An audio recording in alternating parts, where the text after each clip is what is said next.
Hello, Big Kano.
Hello, Penguin. Hello, everybody. We're doing it. Hey, Blurrycat. Hello. we are doing it. We're releasing. It's finally time. We finally get our release. We've been at the edge of success for like, I don't know, a month now, more than a month. And finally, after all these, I don't know what to call it. Well, after all this effort, we finally get to release.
Hello, Black Silver.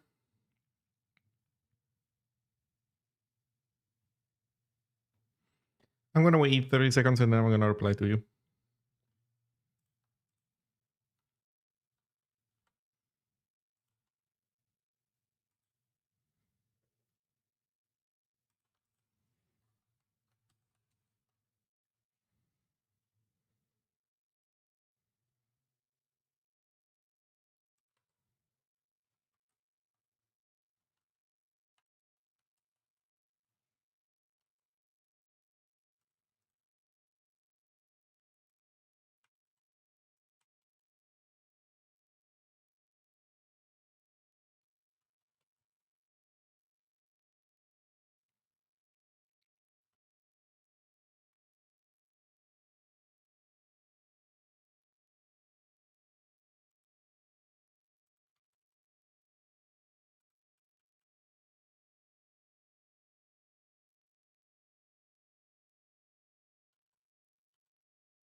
Okay, so let's see. Zine Adjacent. I've been wondering what the solution for CSS to CSS is, if there is one, or same with SASS.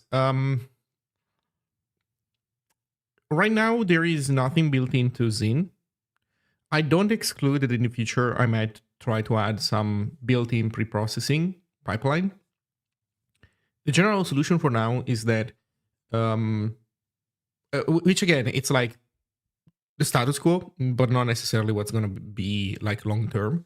But for now, the idea is that if you need to do any processing of that kind, you do that in a build script. So you can use Zine as part of a Zig build script. So the idea is you create a Zig build script, and then part of your build script is pre-processing your assets in whatever way they need. So maybe you need to turn CSS into CSS. Maybe you need to take some images and resize them. That's another thing that Zine doesn't have built-in support for right now. So you need to do a process testing of that kind. Would that work with hot reload? Yes. Because the way it would work is that you would basically, let me think about it for a second. It works this way. You need to run the Zine development server, and then you would need to run your build script with a -- watch flag. So you would need to keep two things running. But the way it works is that your build script, assuming you set it up correctly, then would be able to know what are the source files that need to be processed, like the input files of the build process. So if you change any of the input files, you will rerun the build pipeline again. And the build pipeline, and if you set up your build pipeline to output to your assets directory of Zine, then Zine will pick up the change.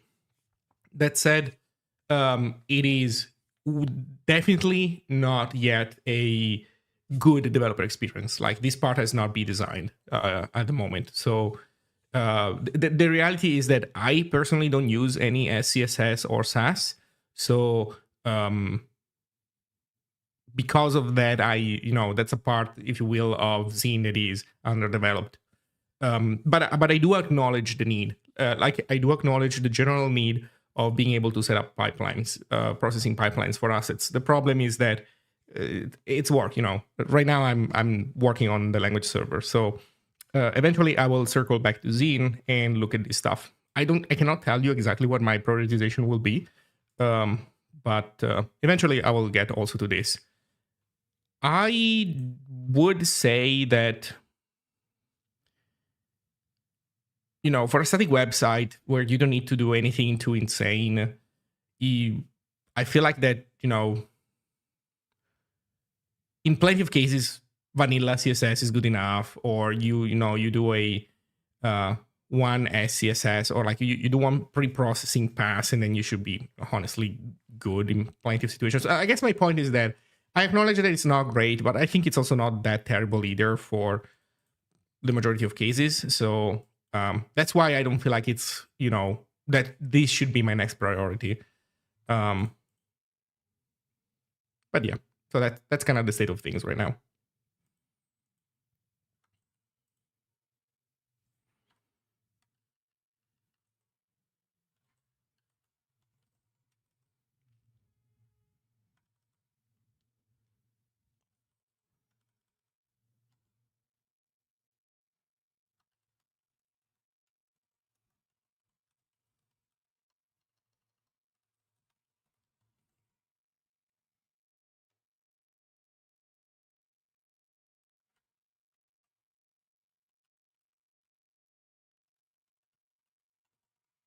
By the way, for the ads, so here's an experiment that I'm doing. I turned on the thing that runs ads once every hour. So every hour, there's going to be 3 minutes of ads.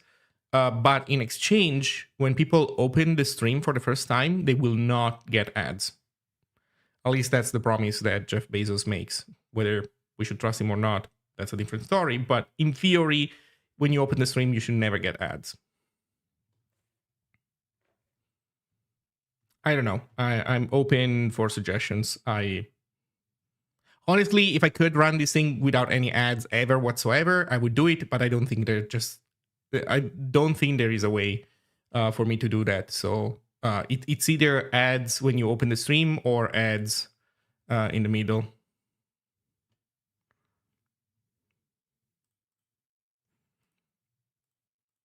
I've been thinking of writing a SASS compiler in Zig. Nice. Do we know HTML LSPs are bad? Well, what about default CSS LSP in VS Code? Is it any good? I haven't read enough of the CSS spec to be able to answer that question. My answer is probably going to be, I look at it now with naive eyes that haven't seen the horrors of the CSS spec, and I will consider it probably between mediocre and okay. Probably after I look into the abyss, After, for people who have played Elden Ring, after I go for the madness ending, then then I might have a different opinion. I don't know though.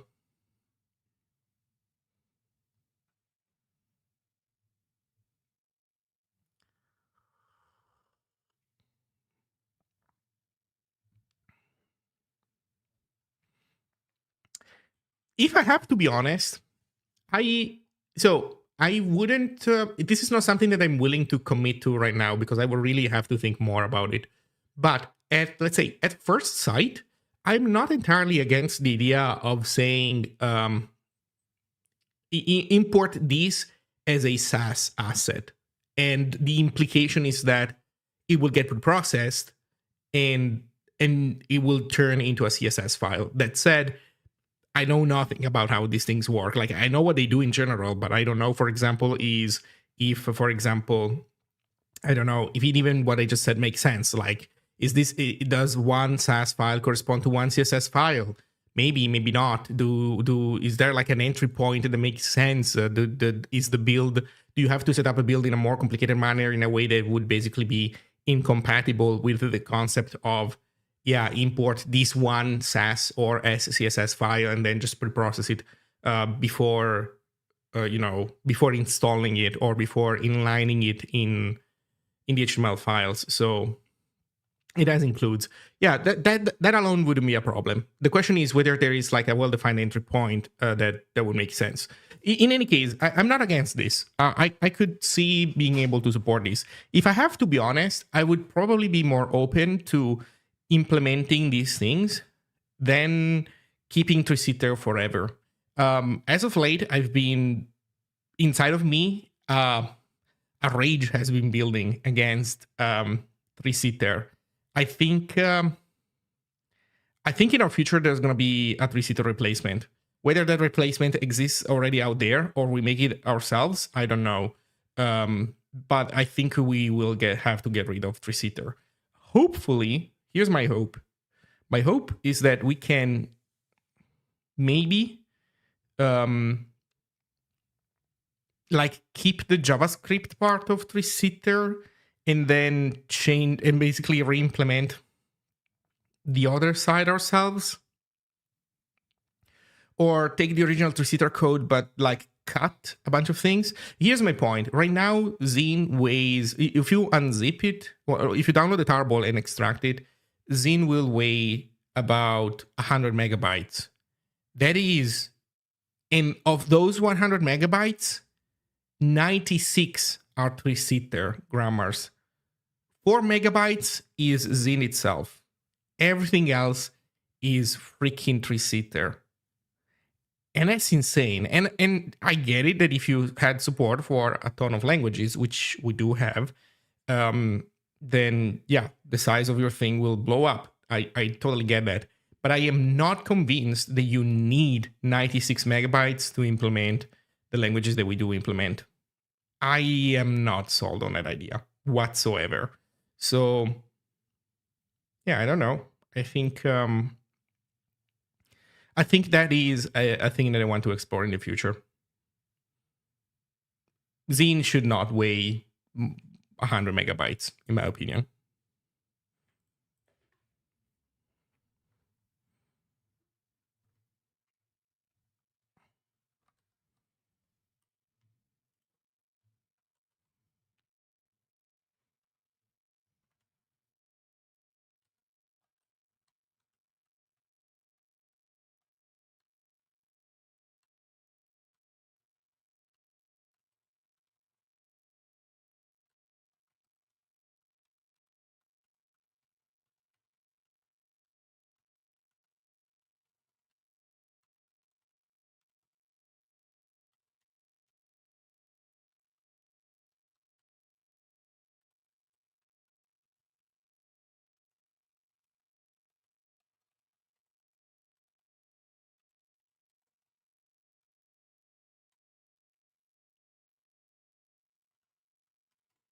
Okay, so here's what I'm working on right now. I am taking the release code that I created for Zine that is also capable of creating tarballs.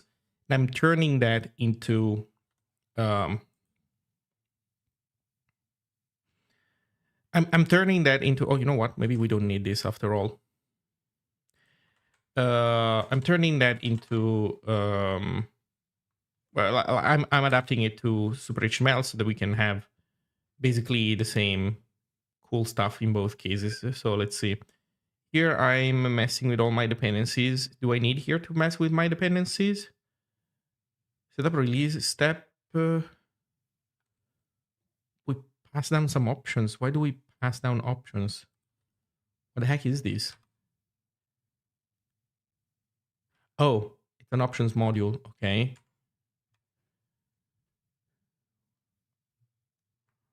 Okay, why are we fine with this? Okay, we pass version and everything else. Enable scopes. So this part should be fine, I think. Okay, we're into the release step. We said that it is optimized fast.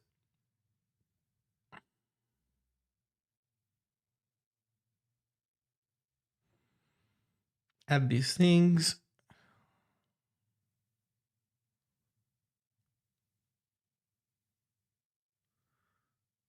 Install artifact. Okay, so this is the part I want to change. And then there's the WASM stuff. Okay.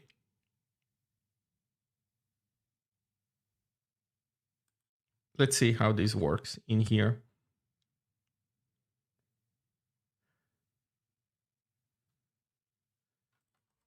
So here we're zipping. Okay, it's the zipping stuff that we want to copy. I don't know. I'm gonna copy like this. We'll see. We'll see how that goes. For targets. Actually, let me see where this starts. Are we in the for loop? Where we do this?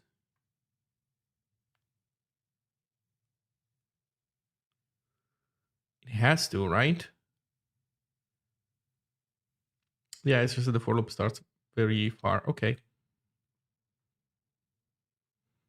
So I guess we want this here. And then we'll see what happens. Okay. So definitely don't want to do this. Target output. No, we don't care. So we make the release. Okay.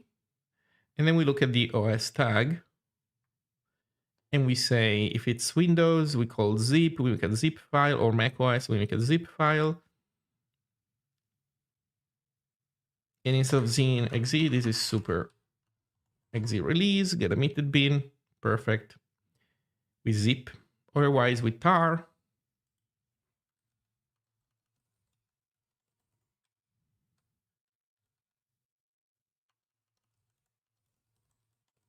I don't remember what this add arg super HTML does. Oh, I guess from this directory, this file, what do we do in here instead? We don't have to specify these. I don't know. Okay, that sounds good. Everything goes inside releases.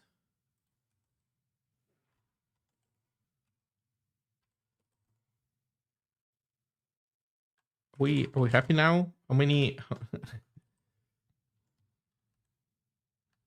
So this is the which, and this is the for. Okay, so this is correct.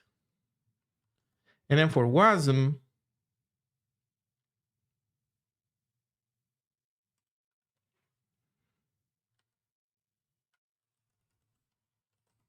release slash WASM WASI LSP only. Something like this, I think. Let's see, release step depend on target output step. Release step depend on. Okay, this so far seems good.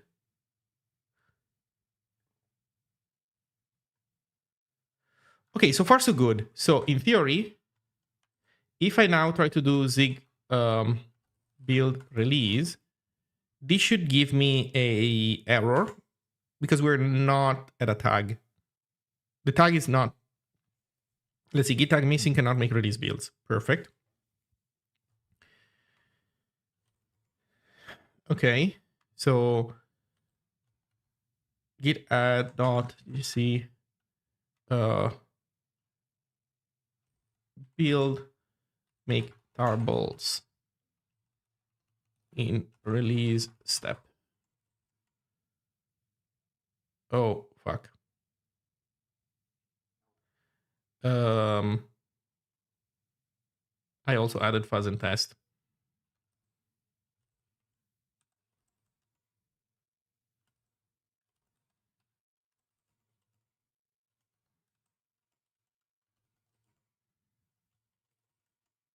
Okay.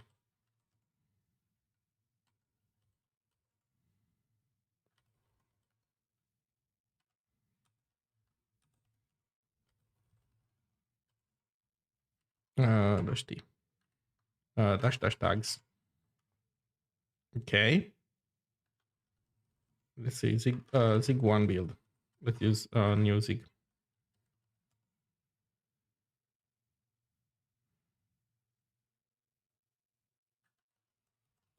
Release.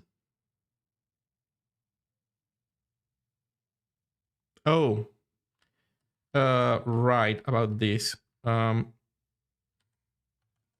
Delete this tag. And we're missing the D. The V, sorry. Okay, Zig 1 build release. Okay. We're building. Also, you know what? Reset, because I borked my terminal earlier by printing output from the fuzzer. Let's take a look at how our system is doing. Our system is working hard now because it's building all the releases in parallel and compressing all of them also in parallel. So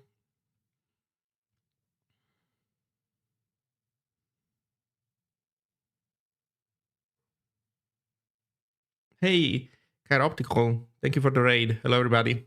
Welcome to a release stream. We are releasing Super HTML. My language server for HTML. Also, where's my tarball stuff?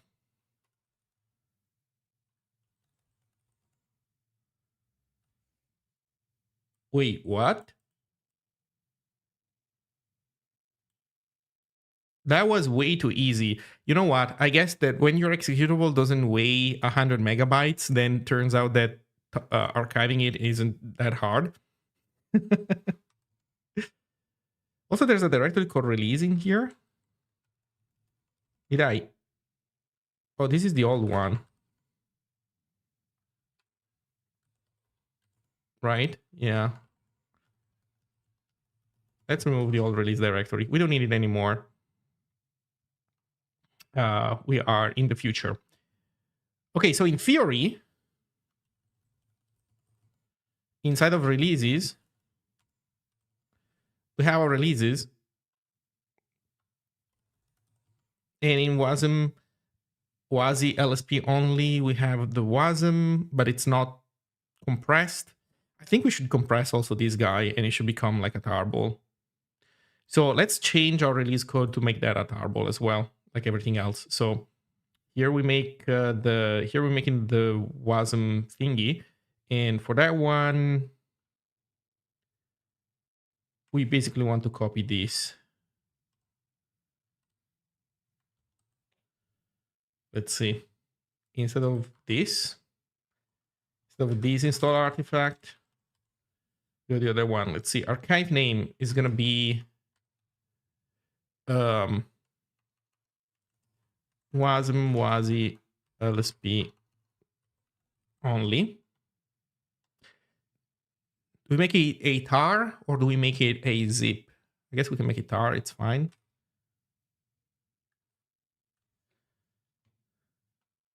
And that means also that there's nothing that we need to format.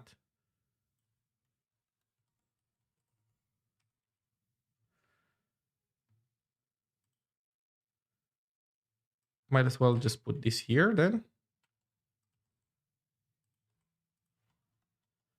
Okay, then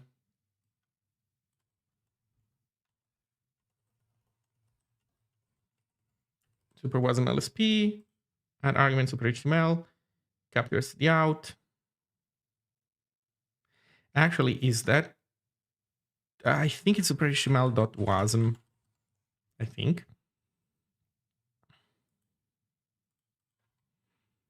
Release step archive. Oh, we use archive name again. Never mind. So that's why it's a variable.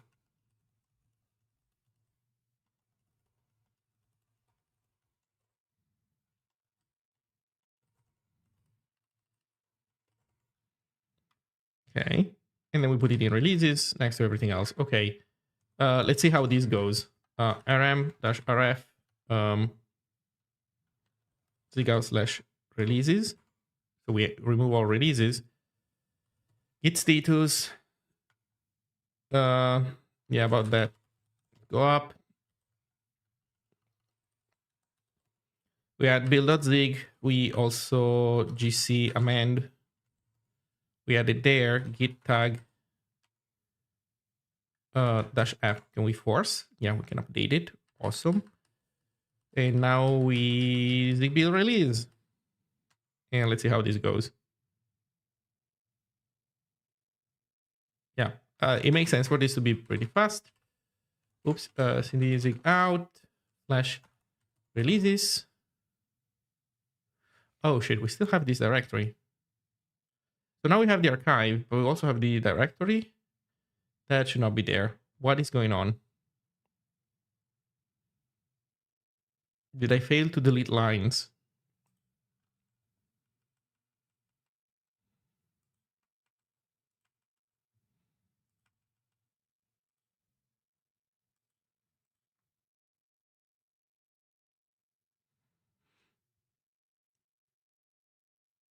Install file with their archive.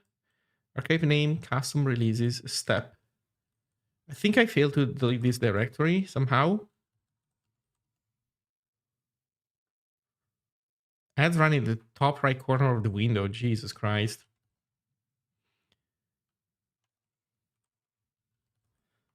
Okay, let's remove all of Zig out and let's see what happens. So Zig one build. This one will not make releases. This one will.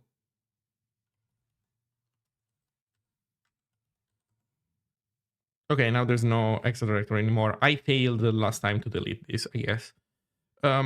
Okay, this is good. We have everything.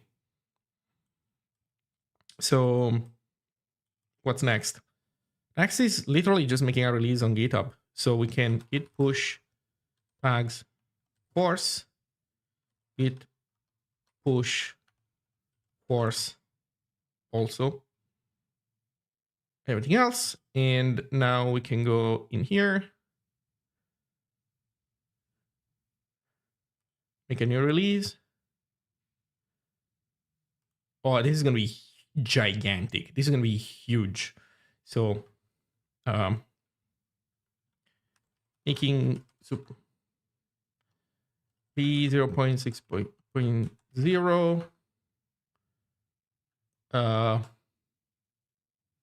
It's like we're now state of the art. Let's see.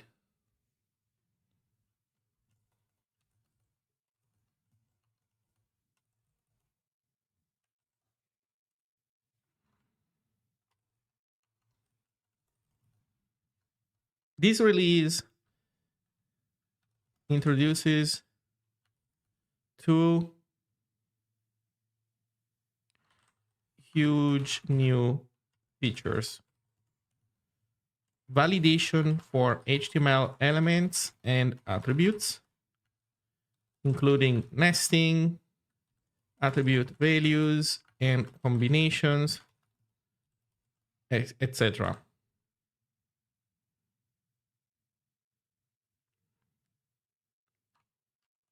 And the second one is all the main LSP features. All the main LSP features. Completions, auto formatting, polish auto formatting,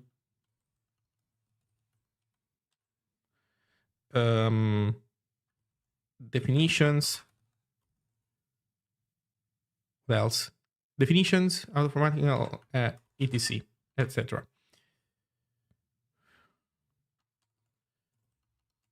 Super HTML is so far the only HTML language server that implements the WG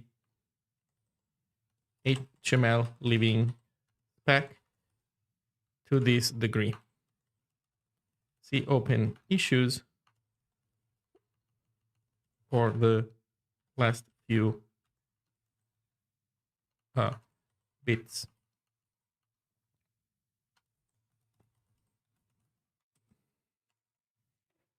What's Super HTML? HTML on crack? Super HTML is a linter, formatter, and language server for HTML. It is also a templating language for HTML, but as a templating language right now, it's not like, it's a separate thing that I use for my static site generator. I would say as a normal person, as a user of anything, unless you're using Zine, my static site generator, you don't care about the templating language for now. So the point for you is that this is the only language server on the planet. Let me show you in VS Code. Oh shit, I already had running debug window. Or not? The heck, bro? Okay. This is the only language server on the planet that gives you diagnostics based on the actual HTML spec. Not only tells you about wrong syntax, which, you know, it's nice, but it tells you about duplicated ID values, but it's also aware of template. Template is an element that you can use for manipulating the shadow DOM. And you can see that here, this ID does not collide with the ID outside. This is not a duplicate ID because it's in a shadow DOM. This guy here, instead, the span, the two spans are colliding ID. It tells you about order of elements and when they combine with attributes, like in a good or in a bad way, everything. What has been the biggest challenge? How did you solve it? What do you mean? It's reading the HTML spec and implementing it start to finish. All the rules. There's no one specific biggest challenge. You just do methodical work. You read it, you implement it, bit by bit. One element after the other, and you do that for all 115 elements. So yeah, actually 116, I think. So this is what I've been working on, and it's now time to release it. So yeah.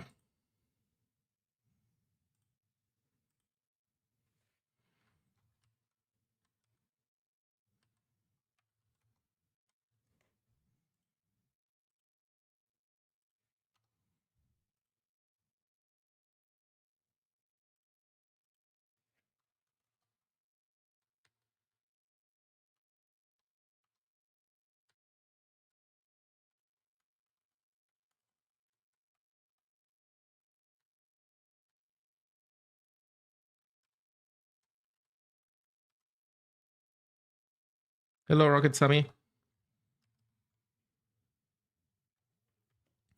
Okay.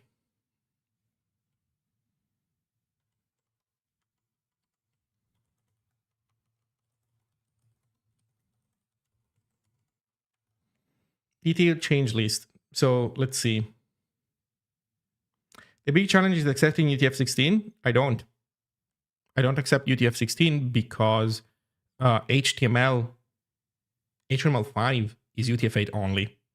If you have an HTML document which is not UTF-8 encoded, then it's not valid HTML5. It could be valid HTML4, I think. I think older HTML allowed different encodings, maybe. I'm not actually sure.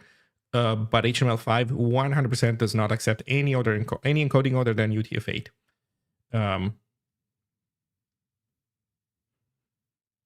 Then, I mean, maybe, you know, how can I say? It's not that HTML4 or, for example, XHTML are inherently like wrong. It's just that I don't concern myself with those. So if you're doing weird stuff, Super HTML is not for you.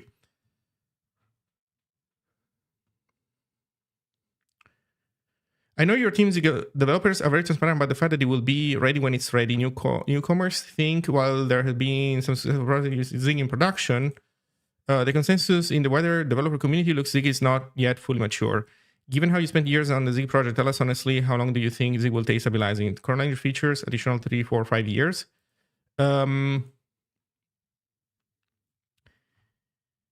Yes, Zig does not have a set in stone timeline because it's because what we are optimizing for is, you know, exploring the problem space and implementing things correctly, and that takes time. And that also can lead to interesting breakthroughs. For example, we have discovered things while working on the new async implementation, the new async await implementation, things that other languages don't really know about. I mean, sorry, I don't want to make this sound like, oh my God, we're geniuses and the other people are dumb. That's not the case. But there are some things that are, you know, maybe not gigantic changes, but you combine enough of them and that makes enough of a difference that you get an experience that is completely different than in the past. Think of comp time, for example. Comp time, if you try it out, it's a thing that after you try it out, you start thinking, wait, why is this not in other languages? And there's answers to this question. Some are because other languages don't want something like this. Some other times it's because they actually did want something like this, but they didn't know it was possible that way. So they did the work, like they went up, they got something similar, like up to a point, because they didn't realize that going the full length would unlock certain things. And for one reason or another, Zig happened to be the one language that tried it out. And so now we have comp time, which is interesting. There are other aspects of Zig that are like that. You know, maybe minor ones, maybe things that the comp time is very like user facing. You feel it. There's other things that are like more internals, but that are equally interesting. So that stuff takes time, and that's what we're optimizing for. Then, with that being said, about language maturity. So there's like a dumb and a smart answer to the question of stability. The dumb answer, well, the dumb question would be, when will Zig reach 1.0? And the dumb answer is, you know, a few years from now. See you then. The smarter answer, the smarter question is what you're asking about, like, you know, degrees of stability. And so the answer to the smarter question is, well, you know, it depends on your use case. As Zig moves forward, it will become more and more stable. The Zig today is way more stable than it was like 5 years ago, like significantly so. And so the question is, you know, let's say the idea is, I want to attempt to use Zig for a given project. Is it good? Is it ready for that or not? The answer is complicated. It's not something that you can really learn from a SAMver number. And if you think about it, it's not something specific to Zig whatsoever. This is true for any project. Because SAMver, assuming that people don't break SAMver, which also happens, but let's assume that people don't. SAMver tells you guarantees about retrocompatibility. It doesn't tell you anything else past that. So for example, take Go and Rust as two extremely different examples of that. Both Go and Rust are V1 plus languages, but Go has considered being V1 as not only being backwards compatible, but also it has taken that as to mean that the language shouldn't change much over time. They still make changes, they still haven't made changes, but Go as a language has except the biggest change that happened recently with the generics, taking that aside, the way you would write Go X years ago is not that different from how you would write Go closer to today. You know, there's maybe also some caveats. You know, if you're a lot into Go, then you will say, well, but what about context? People used to use context more or less, and now we do it more or less. I actually don't remember. I think people are using the context parameter less today than they would in the past. Like, I think it has been considered kind of a failed experiment, maybe to some degree. I'm sure some people would disagree. In any case, but look at the other example, Rust. Rust instead went more for, yes, we have hit 1.0, so we guarantee you that your code won't break when we make changes to the language, but, so your old stuff will always compile, but if you look at how people were writing Rust 5 years ago compared to today, a lot more has changed because a lot more things, like the language is a lot more under development than Go is in some ways. So Okay, going back to Zig, then the question is, it depends on what your project needs, right? So if you are making a project, I'm going to make two extreme, almost hyperbolic examples. Let's say that you are working on a super boring project at giant corp, and if you want to do a good job, you also should make something that is maintainable, because it's giant corp. Nobody cares about anything other than their quarterly bonus, and so if you want to do a good job, you should also create something that is maintainable.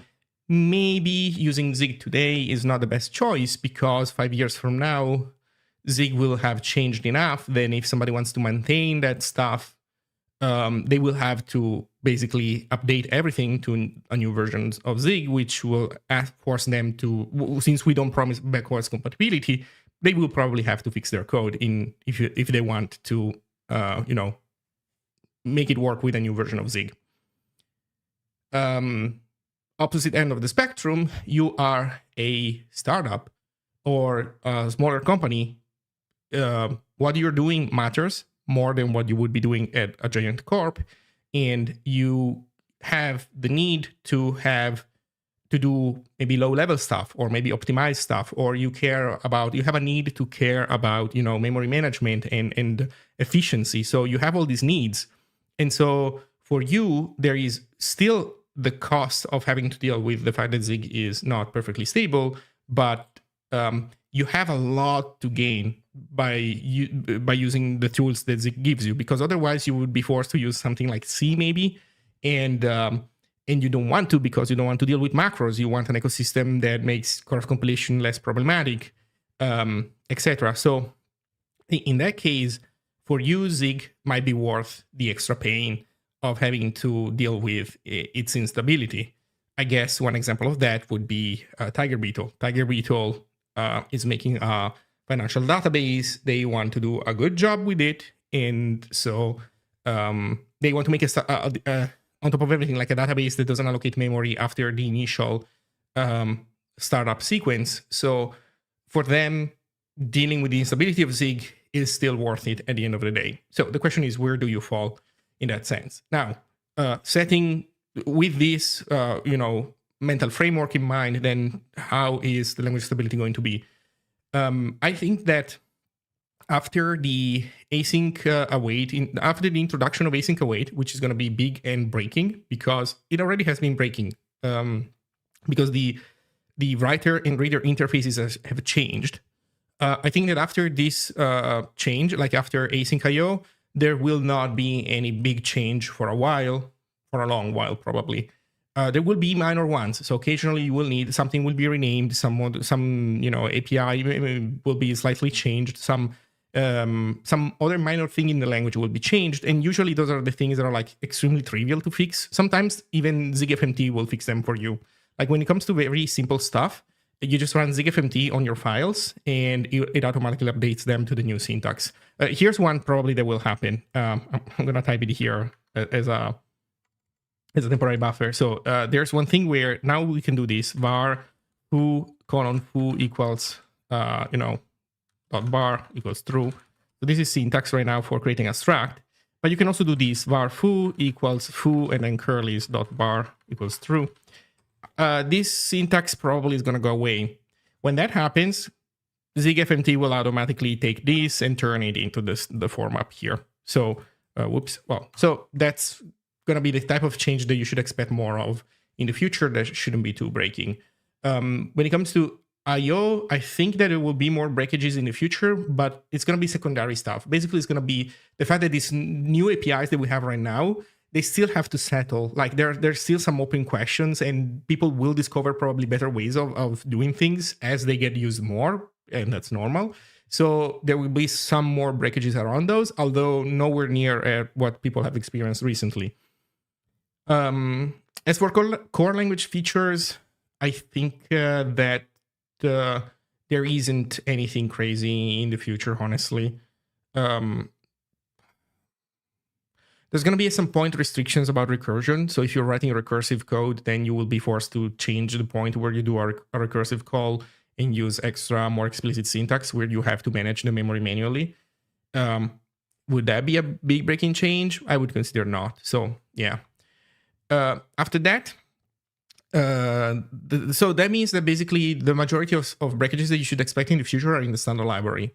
And actually, the reader writer stuff and the async IO stuff that I'm talking about, it's almost entirely, right now it's entirely, and in the future it will be almost entirely a standard library thing. So those are standard library breakages, and so I would expect most breakages to be of that kind.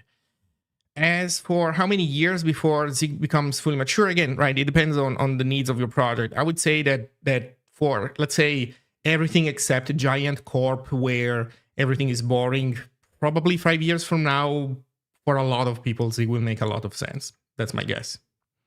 And I'm trying to be somewhat conservative, probably even earlier. Again, if you're somebody who stands to benefit from using Zig because you're doing software that matters, with all due respect for the engineers that work at Facebook and are busy building crawlers that destroy the internet, but I'm saying this because we've been hit recently by a Facebook crawler that was so dumb that would not be able to detect like cycles in our website links structure, and so it would like keep looping forever, and it basically DDoSed our server because of that. So with all due respect to the guy to the people who are working on that stuff, or I don't know, add crap at Google. So for the people who are doing software that matters, who stand to gain from having a language, a programming language that allows you to have real control over your software, it is worth paying attention to what's going on with Zig and be familiar enough so that you can choose on your own when it's a good time to take the plunge, because no number will be able to tell you that. And the alternative, I guess, is that if you are lazy and you don't pay attention, then I mean, you lost an opportunity. And if that opportunity has meaning for you, then that's kind of on you.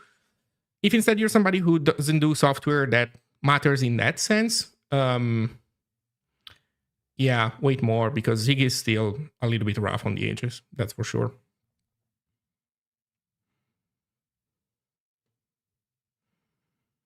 Let's see. Yeah, HTML file is UTF-8 only.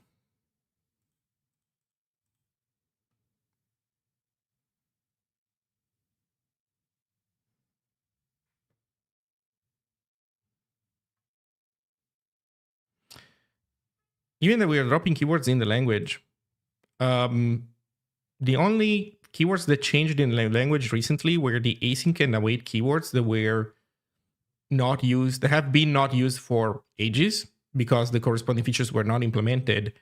And so, I mean, removing keywords that are not used really doesn't, I wouldn't count that towards language instability.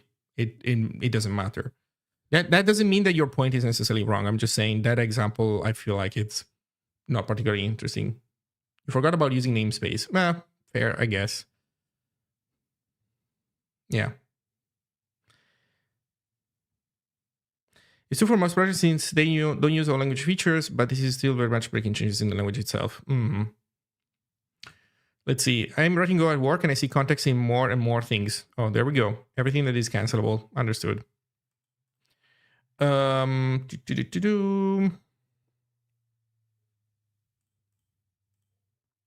think that the community should try to create some official libraries that do not fit into the standard library for the future. And when there are stable, make sense to merge into the standard library. I think that it's easier for stuff to go out of the standard library than to go into the standard library in the future. Yeah, sorry guys, you're right. I forgot about using namespace because, you know what, that was a missed feature. That's something that you shouldn't be using in the first place. I don't really feel sorry for all the people that almost all, not every single one, but for the majority of the people that had to do work to get rid of using namespace, I don't feel sorry because the majority of them were doing mud pies with using namespace, with all due respect. I get it. You know what? I am sympathetic for the people who had like math code. They were doing math code, and so they were using namespace to, glue together a bunch of math code. But everything else that uses using namespace, like if you're doing mix scenes, Hmm.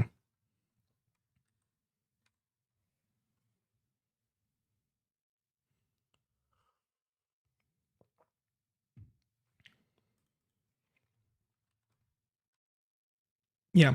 In any case, I would say the using namespace was like was a real corner case because it was really a weird feature of the language. Let me explain what I mean by weird. It was weird because it was messing um, with names of declarations, and that was the only feature in the language that was able to mess with language with symbol names that way.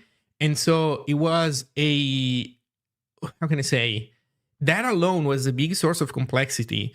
And I would say both for people that have to consume code that has using namespace in it, but also for the compiler. And so getting rid of it really does really have a big impact in incremental compilation, because the point is not just that it makes it easier um, to implement incremental compilation, but it also has the important feature that it, how can I say, it reduces the scope of things that might change on a change. So, it's not automatic that incremental compilation is able always to do the minimal amount of work to rebuild something. That requires making sure that requires implementing an algorithm that can always make the right choice. When you have using namespace, there is a risk that at a given point in time, you're not going to be able to really always deterministically and quickly know what is the minimal set of things that you need to recheck. And so you basically, to make sure that you don't leave anything behind, you will need to be conservative and recheck more stuff than strictly necessary. So that means that in the end, you as a user experience slower incremental updates than you would otherwise. And that only to give the convenience to a library writer to make mixins with using namespace, where they could just type it out and it would work out correctly anyway. So yeah, using namespace is really a good thing to get rid of.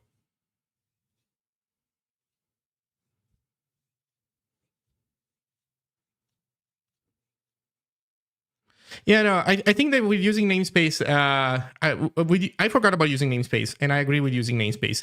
Removing async and await, again, those were still technically keywords in the language, but they weren't used. So that has impacted nobody. Using namespace has impacted people. That's sure. Yeah.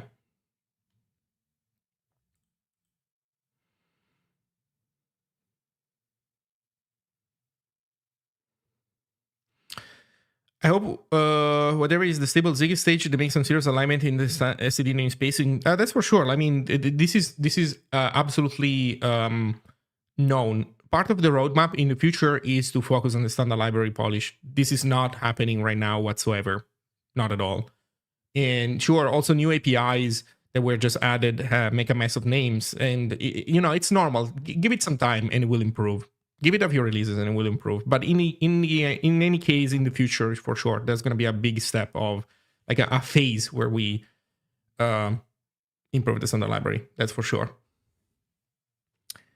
Okay, so give me a sec. I'm going to go to the restroom very quickly, and then we resume the work.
I'm back.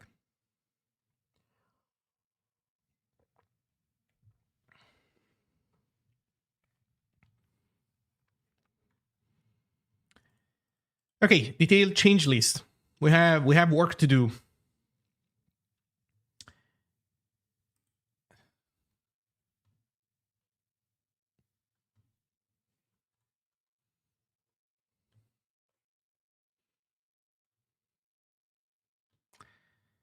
Welcome back from the ad break, everybody. You didn't miss out on anything because I was taking a pee in the meantime. So, you know, I think in the end it all worked out good, well for everybody involved. Okay, let's see. From this release to now, what do we have? Jesus, 80 commits. Okay, let's see. Typos.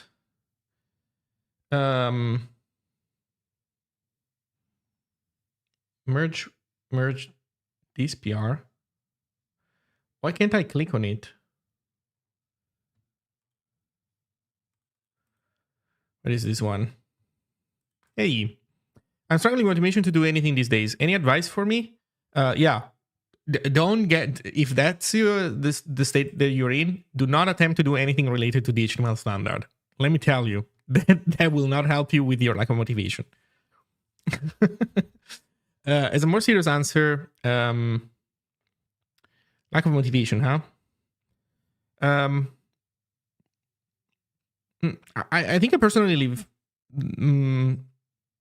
I think I personally leave my motivation going up and down mostly in two dimensions. Personally, one is sometimes what I'm doing. I like what I'm doing, and I'm happy. Like everything is going well technically, but I'm still losing motivation.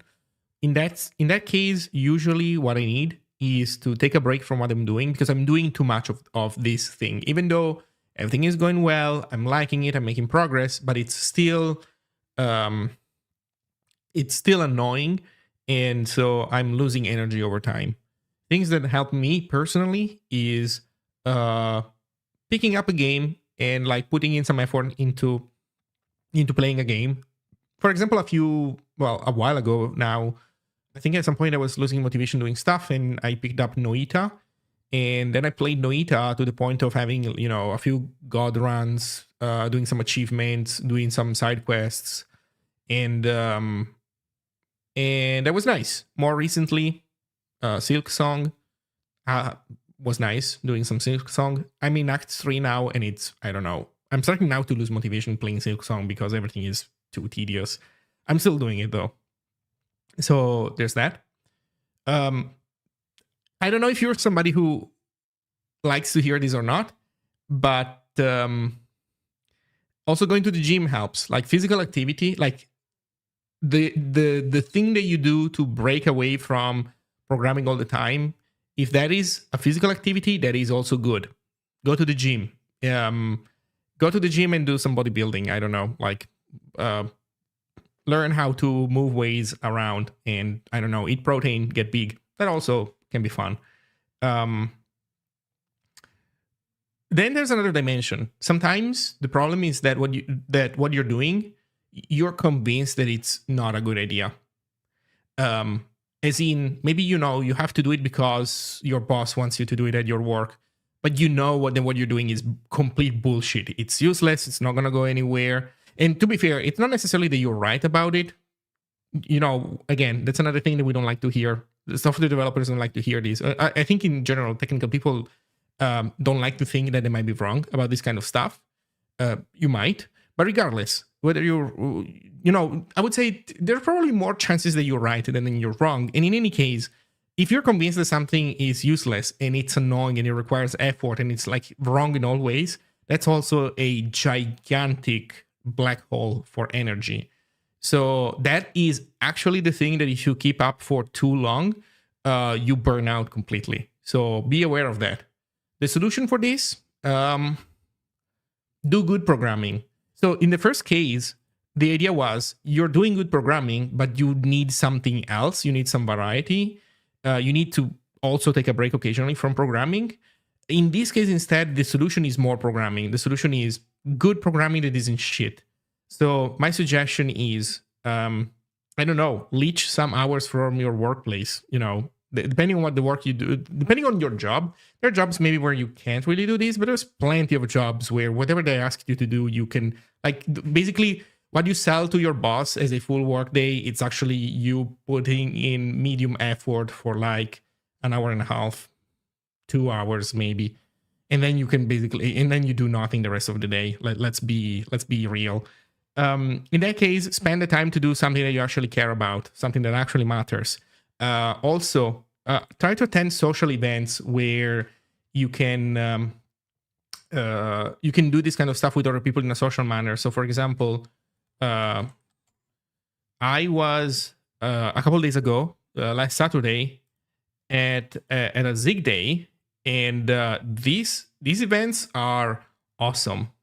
Like, I know that this is in part like an ad because I help organize these things, and so I want them to succeed, sure. But I can tell you, I've been to plenty of meetups and conferences and events, and honestly, this is my shit. This is my format. Basically, you meet up on a Saturday. Well, it doesn't have to be necessarily Saturday, but it's usually Saturday. Meet on a Saturday morning.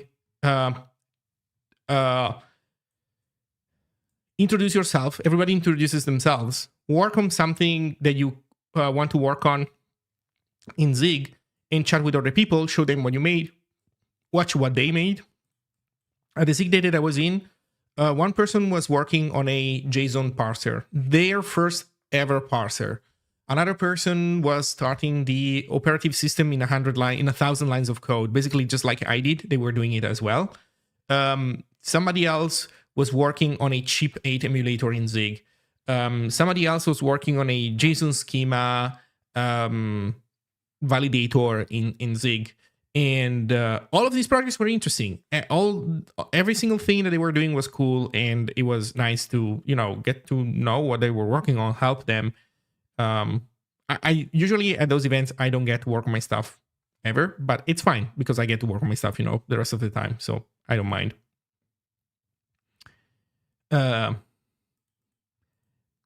Yeah, these things are awesome. Somebody, you know what? It's fine. Give it a bit of time. I think more Zig days will pop up. We're already not doing too bad, I think, in Europe, right? We have 3. There's one that should start in Serbia. So we'll see. So we should have 4 in Europe. That said, sure, we need more. It's actually surprising to me that nobody in Germany has started doing one already. Felix runs a Zig meetup, but he doesn't run a full day, an actual Zig day. So, and he also has expressed interest, but he also doesn't have time. Germany is Java land. I mean, kind of all of Europe is Java land. And when it's not Java land, it's C# land. And when it's not C# land, it's PHP land, I think. So, for sure. But I mean, I think it's different. Zigtoberfest is sort of a German Zig day.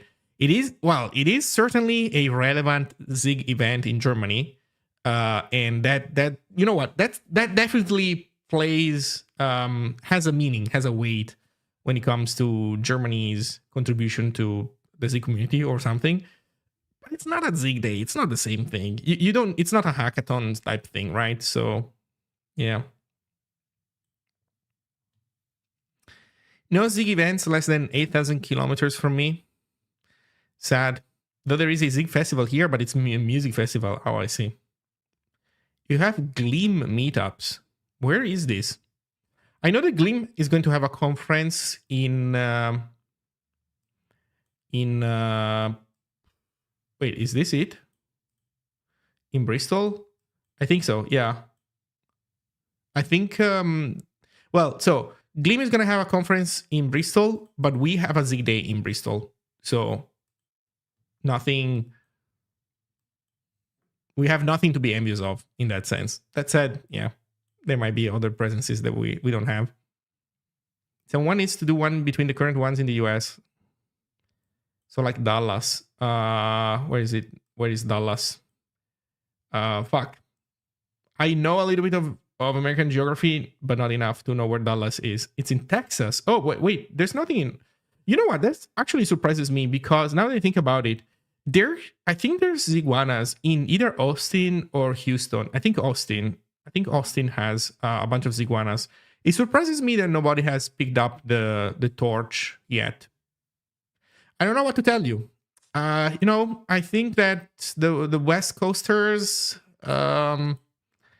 somehow they're doing it. San Francisco, Los Angeles, Portland, Seattle, Vancouver, the names are there.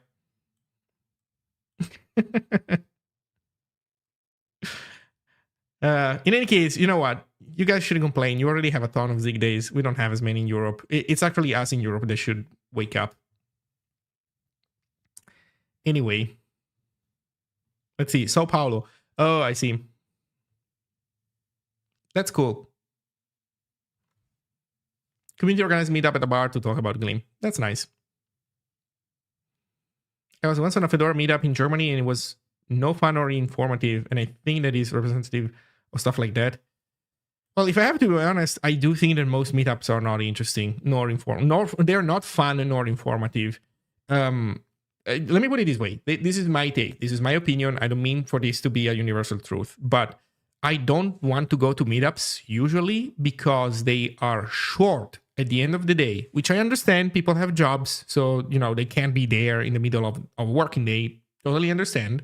But that means that you basically spend the travel time to go to this event. You listen to one or two talks, and let's be honest, those one or two talks usually are not that great. Sometimes they are interesting. Most of the time, it's somebody publicizing some stupid fucking thing that they're working on. Now that, as a paid product, as a non-particularly interesting paid product.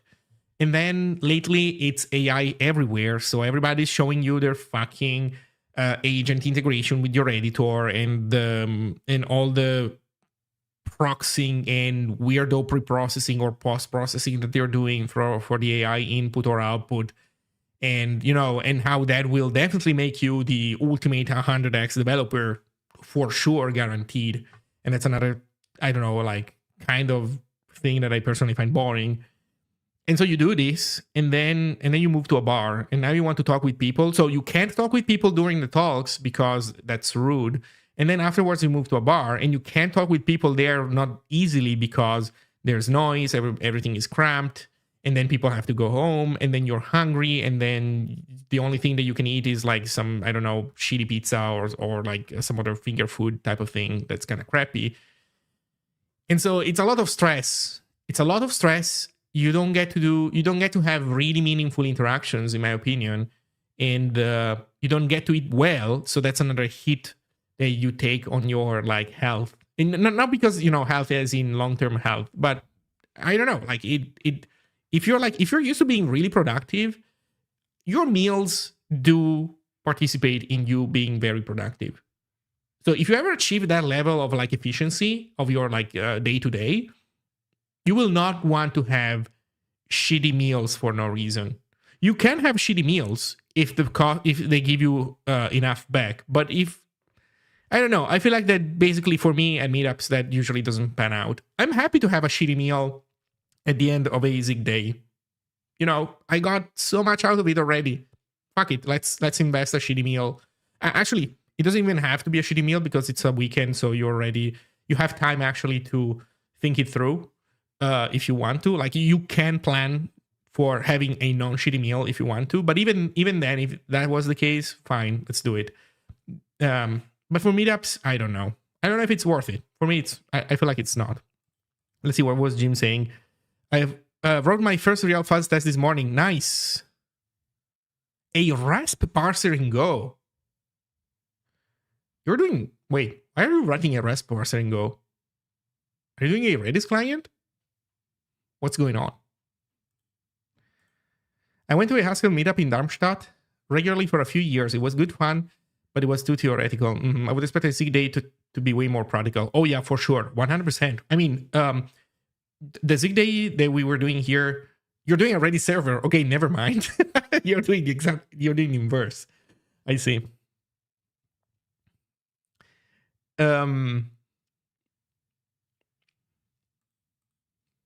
Yeah, I mean, if you talk about like a Zig like meetup, I would also expect that to be more practical. So when I say Zig meetup, I mean like, you know, a short end of day Zig event that has a couple talks in it, and that's it. I would also expect that to be more practical. That said, you know, the ultimate practical and more fun thing is to just be in a room for a day. And let me see. Let me share a couple photos from the last Zig day. We can take a look on stream. Watch me use the power of my Apple devices and being in the Apple ecosystem.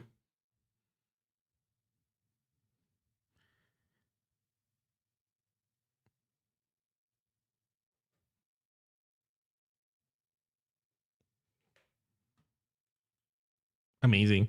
So check this out. Basically, we were at an office, and a company hosted us. And so what you're seeing here is not 100% of the people. There were basically, the room had another side full like this. It wasn't full of people, but it had a full another side like this, plus some extra tables without monitors. And holy shit, having monitors is really good for this type of event. So people were working on stuff. Like every single person was working on stuff. That was awesome. There were also a couple of people that were trying to build a Zig compiler so that they could try out the async await demo branch. Then let me see.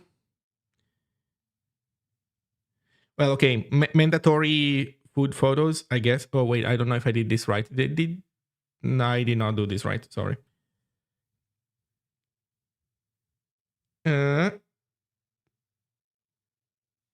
Mandatory food photo.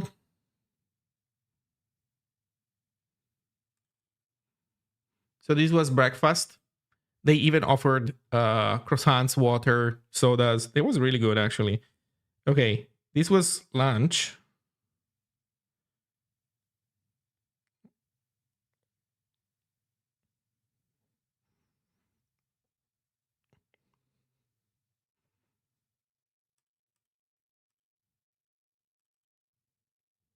So they also had pizzas that we could basically take with napkins and eat. There were more pizzas than this. These are just the ones that I covered in this photo. And then finally,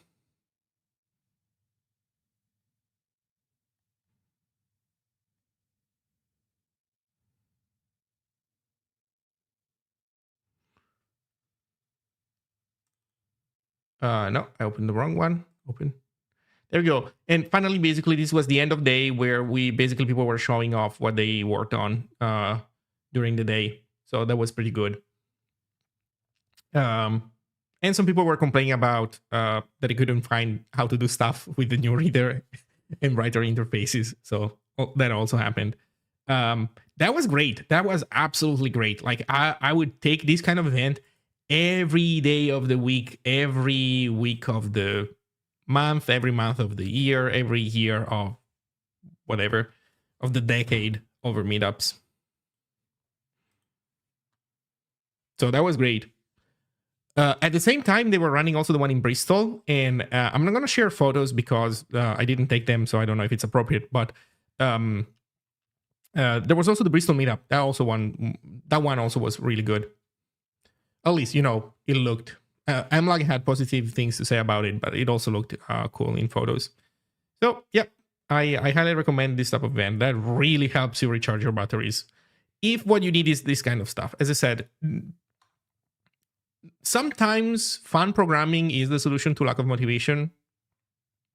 Sometimes it's not. Sometimes actually going to the gym is the right thing. And I would say this, especially if you've never been able to have a good experience going to the gym, you should figure out why. You should try to have a good time there. I don't like doing physical activity a lot. But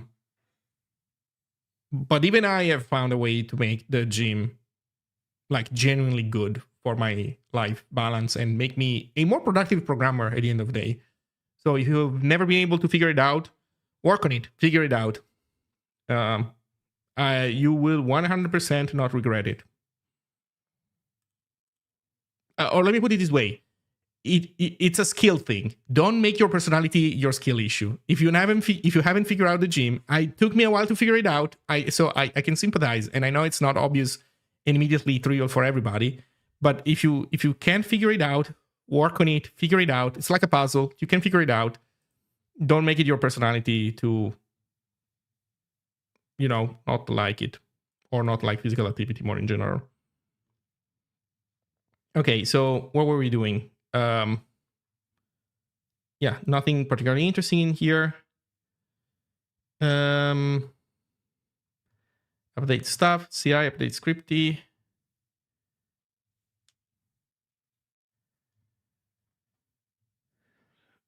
VS Code changes from Techatrix.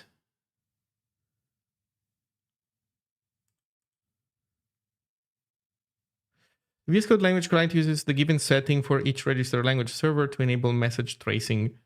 Okay, interesting. Remove and use dependencies. Remove code that is no longer used or needed. The language server will automatically register a formatting provider. All right. Thank you, Techatrix.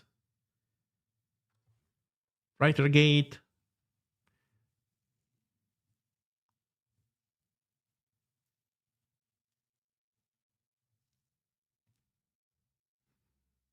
Yeah, there we go. This is where the interesting stuff starts.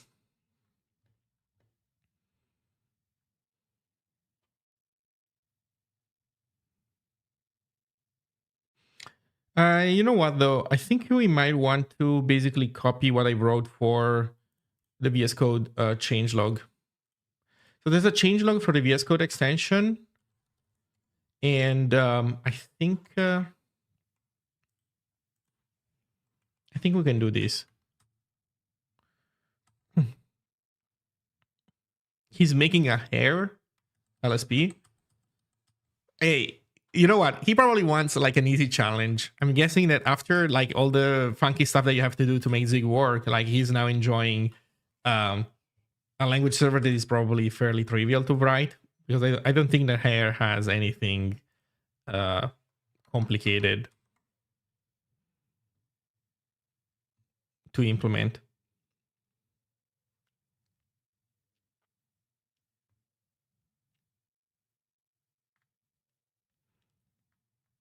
Okay, I think we're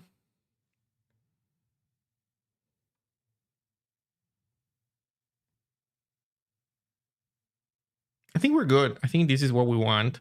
Oh, you know also what? I haven't seen the new README. Let me just see what the README looks like now. Yeah, check this out. There's a new screenshot basically of that shows error messages. Yeah, thank you, Jim. So if you're actually doing HTML without templating in it, I highly recommend you check out Super HTML right now. It does everything that it should. I fuzzed it. It doesn't crash on you. Less famous words, but it shouldn't crash on you. And it also has the concept of formatting as a form of normalization. So if you enjoy the idea of having normalized files, like you do in Go or Zig, now you can get that also from HTML, which is pretty nice. Okay, so this seems all good. Time to push our files. So let's see, open Zig out releases. Drag and drop.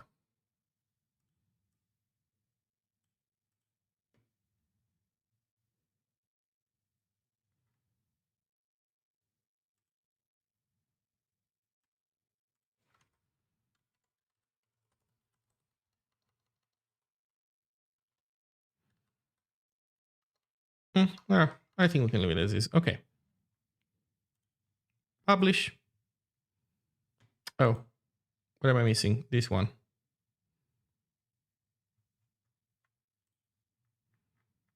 There we go. Okay, now it's time to make a huge release also for VS Code. So I forgot how you make a release for VS Code. I think you have to do this. Zig1 build wasm dash o dash d optimize equals release small. So we need to make a release small build of the language server. Then we go into editors VS Code and we run npm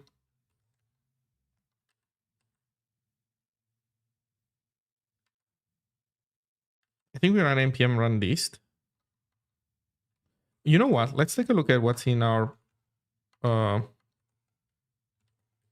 package.json. The related question is woofs only used for figuring out the image size? Are there plans for image resizing? Yes. Woofs currently is only used for getting image size. Does woof also support performing resizing?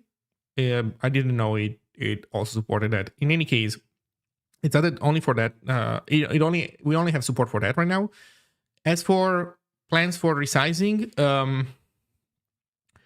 the answer is, let's say vaguely yes, in the sense that I understand the need to have a processing pipeline for at least the normal stuff that anybody would want to pre-process, like resizing images, like optimizing them, maybe CSS pre-processing, that kind of stuff.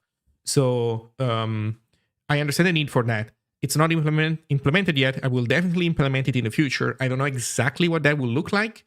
And it is not at the top of my priorities because there's other things that I feel like should deserve higher priority. So my recommendation is, for now, kind of make do with scripts that you run on your own. Maybe you like build scripts, bash scripts or Python. Or personally, what I would suggest is a build.zig one, a build.zig file for better portability. That said, in the future, Zine will have more support out of the box for that, for sure. Yeah, I just don't know yet what exactly that will look like.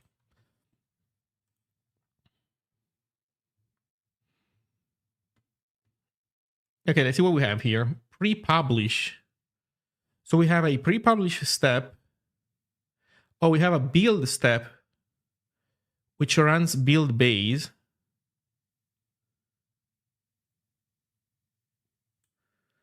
So this one runs build base minify. This one runs build base source map. Build base runs ES build, external VS Code, outer platform node, format CJS. Wait, which one should I run? The minifying one or the source map one? Does source map imply minify? I guess it should. Otherwise, why the heck would you need a source map? You know what? I'm kind of sad that I didn't set up ban here, because I think it would simplify this stuff a little bit, but whatever. So we want to do npm run build. Oh, no, wait. No, that's actually the answer, is that it's none of these things. That's another one. Oh, fuck. What is it called? VSCE package. That's it. Which calls pre-build, apparently. So it calls minify. And then it calls ES build.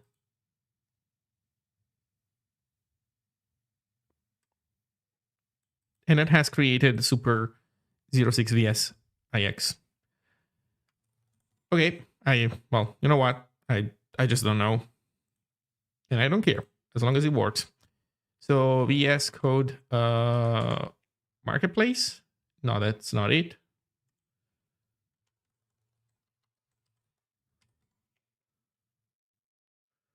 Sign in.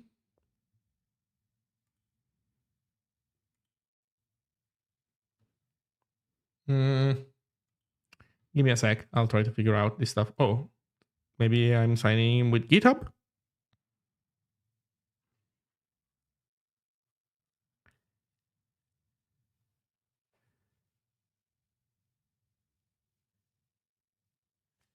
Fuck. No.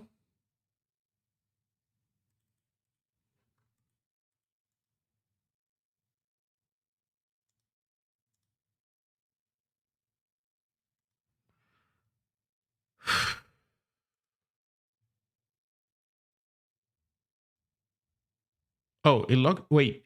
Some what? It logged me in with an email that I didn't know I had an account with. Also, how did it log me in by me pressing the back button? This is such a fucking Microsoft moment. Sign in faster, yeah, I don't care. Is your security info still accurate? Yeah, totally, for sure. Sure, stay signed in. And I'm not signed in. I'm gonna press the sign in button again. Now I'm in.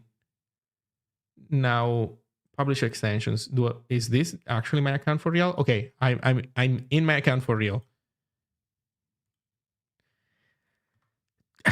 Yeah, I don't know what's going on. Okay, so HTML update 06 upload. Hello X2. How do you fuzz Zig code? There's fuzzer support in the compiler, but it's not really complete yet. So the answer is that for now you can, but it's complicated. You can do it with AFL++, for example, but it's a little bit complicated. So I would say the most practical answer is wait a little bit more for us to push out proper fuzzing support in the compiler, and that will be the way of fuzzing Zig code.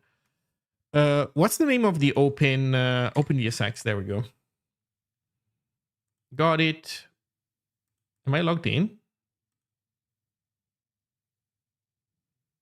I am. Publish. Publish extension. I believe that this is how you update stuff. In here. Publish.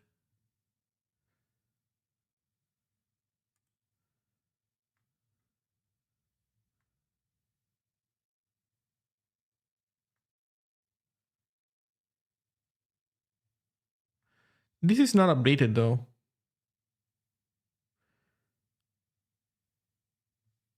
Wait a second. Why? I did push already. Yes.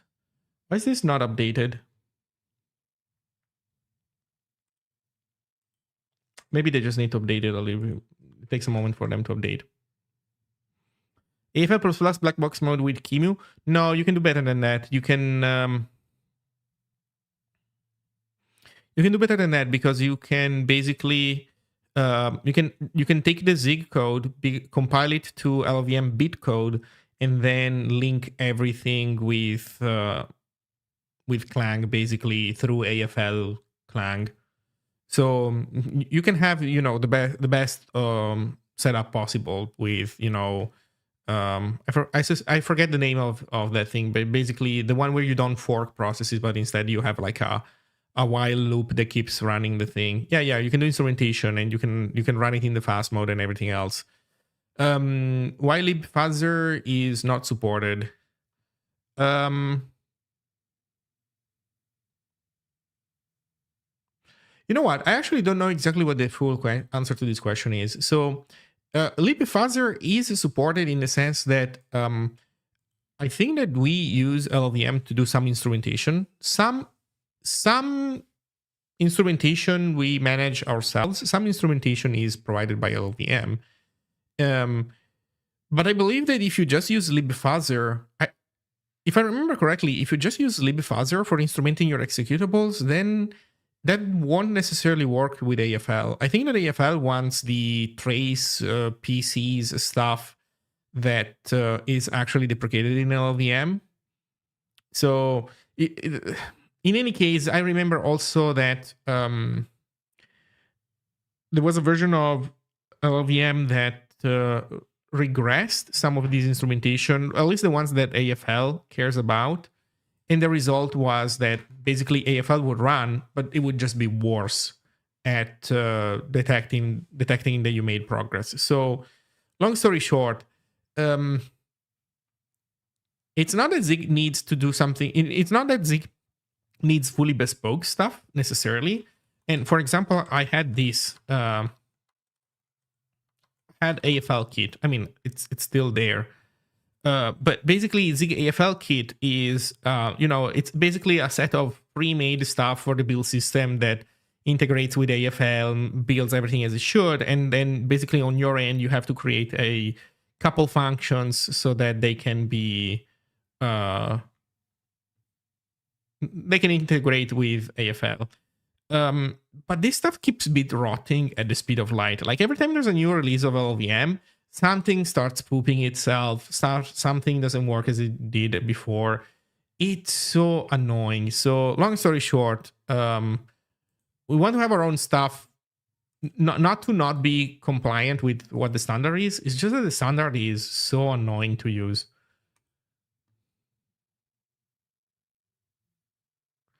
Okay, there we go. This is updated. So I guess the other guy just needed some time to be updated. You have to deal with it every day. I'm so sorry.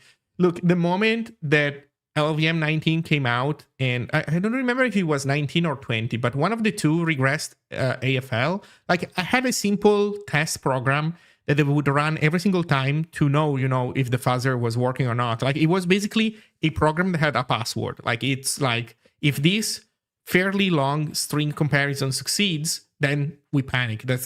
You found the crash. And so that was like my, smoke test. Did everything build correctly? Is everything instrumented? Will AFL be able to make progress? And it would take it like, I don't know, half a second to maybe a couple seconds to find that crash, depending on how long the password was.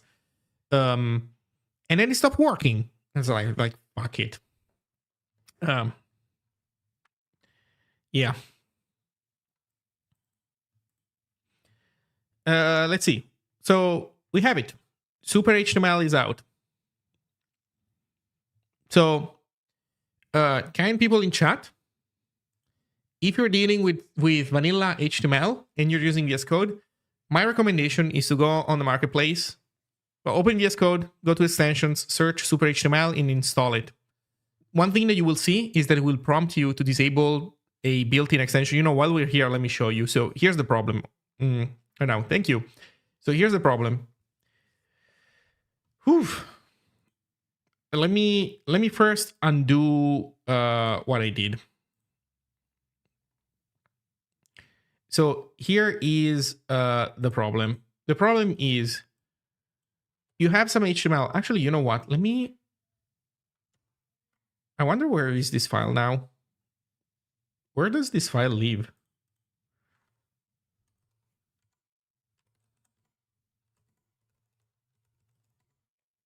Oh man, there's so much crap in here.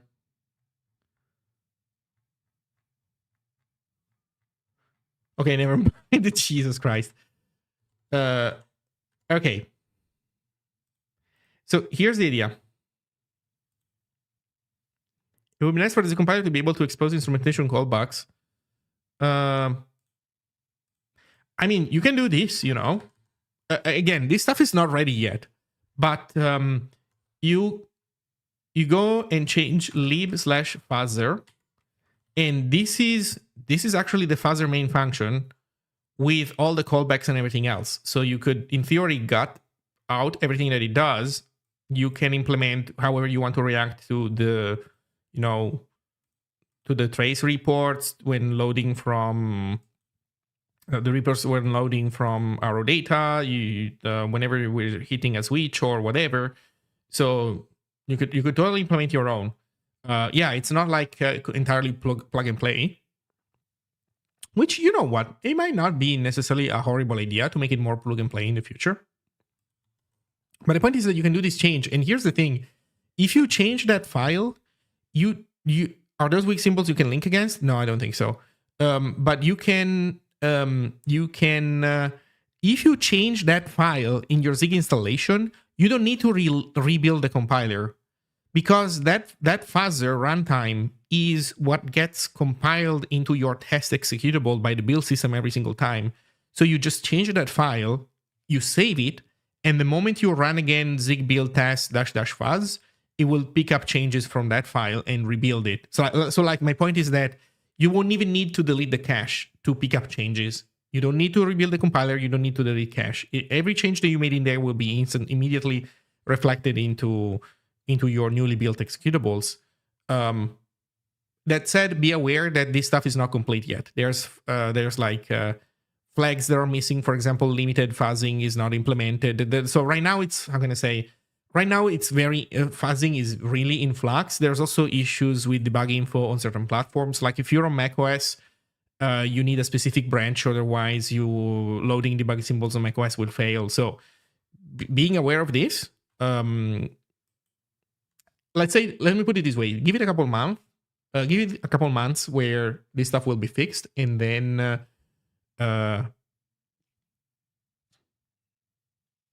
you should be actually able to really work on it. Windows fuzzing is also broken. Yeah, I'm sorry.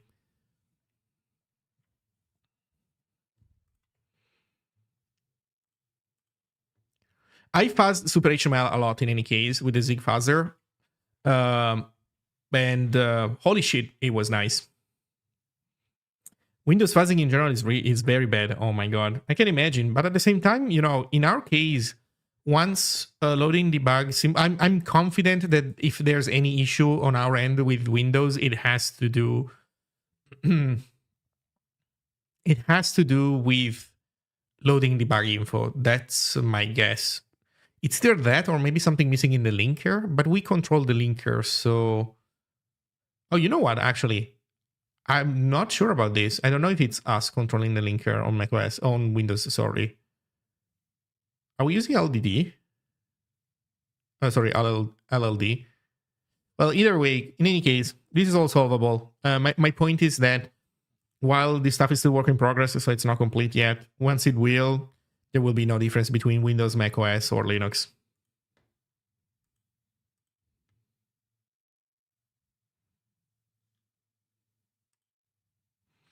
Okay, so we made this release.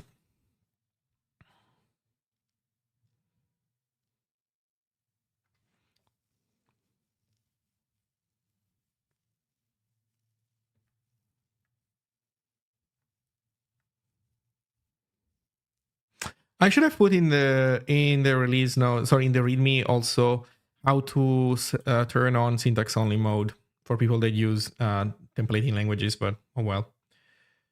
So this is done.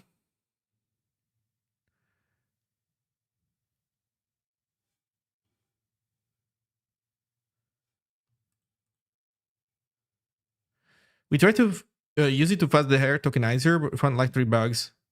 But wait, which one did you try out? Did you try out the new one? There's a new fuzzer logic that has been merged like a couple days ago from Goon Creeper. The new one, okay. Yeah, there's more work necessary there. For sure. Like, I mean, I wanted to double check this, but in any case, I agree that we're nowhere near close to where AFL is today. Although Goon Creeper did make a decent push forward. There's just a lot more work to do and a lot of things that are like intertwined.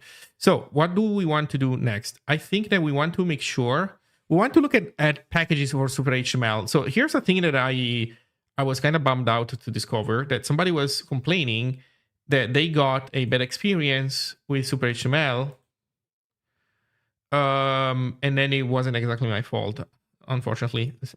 Super HTML is swallowed my NVMe. Sorry. Basically, they were saying, well, it produces a ton of debug logging. And I said, well, use a release version. And then they said, well, I got it from Homebrew. And I was like, fuck.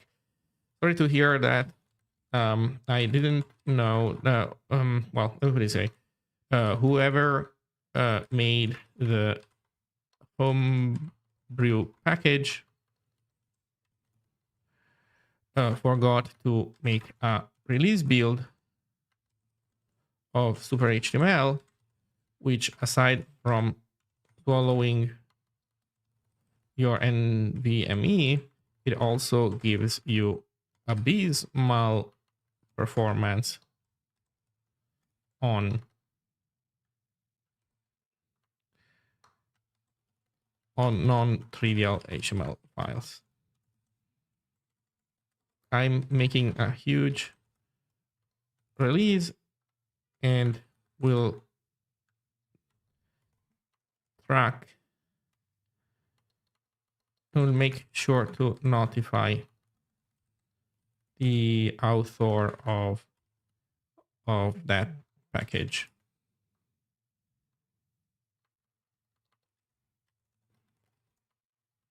In the meantime, if you're still interested in HTML diagnostics, I recommend you grab HTML from the releases here on GitHub. Comment. Okay, so let's see who made the Homebrew stuff. Is there any attempts to fuzz the Zig compiler? Somebody has fuzzed some parts of the Zig compiler. Yes. Fuzzing the compiler is not easy because it's easy to fuzz the tokenizer. You just throw bytes at it. But fuzzing anything above that, it becomes increasingly harder, right? Because you want to fuzz the parser. Then you need to provide it with, well, first of all, valid tokens. But then also, valid tokens is not enough. You need to provide valid, valid language constructs. Because ideally, what you want is not to immediately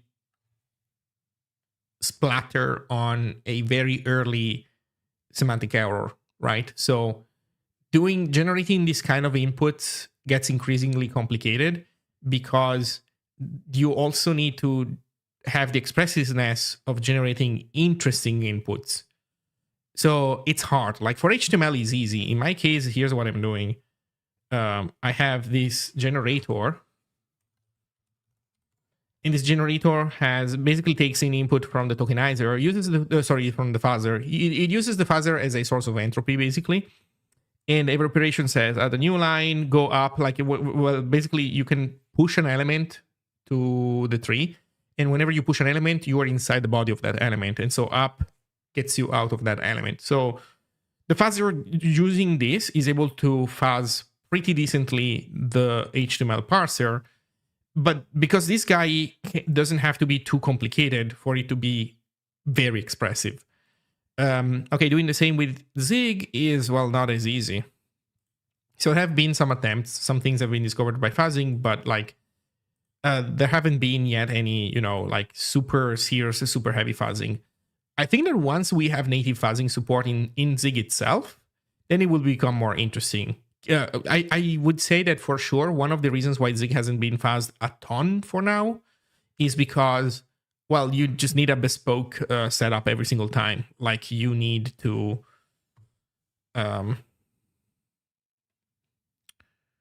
you need to set up AFL, blah, blah, blah. Once we're going to have our own self-hosted stuff, it's going to be much more easy.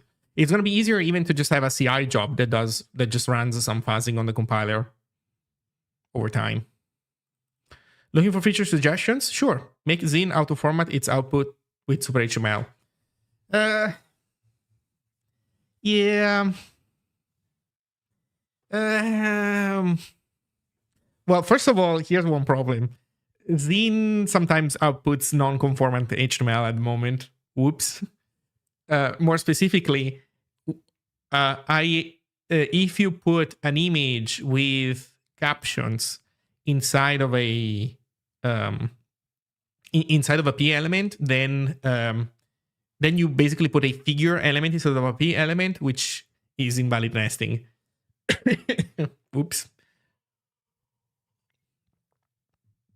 And so yeah, it could totally be done.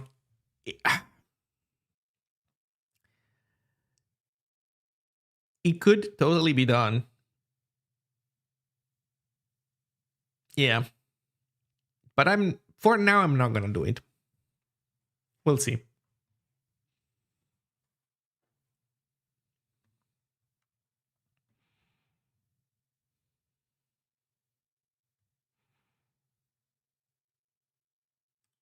Okay, Homebrew Super HTML. Who made the Homebrew Super HTML formula?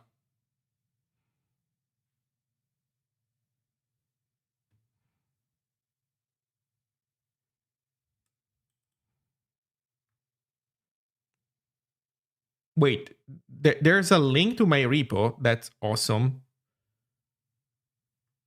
Oh, because the formula is there's a mono repo for this stuff. Oh shit. Okay, so whoever contributed this, I see whoever contributed this.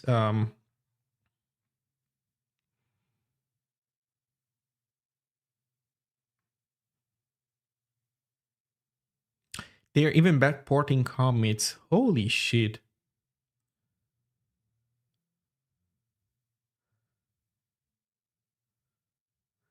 So okay, so the one person that really cares about this stuff is Cho-M, it seems. So let's tell Cho-M that they forgot to do one thing that is super important.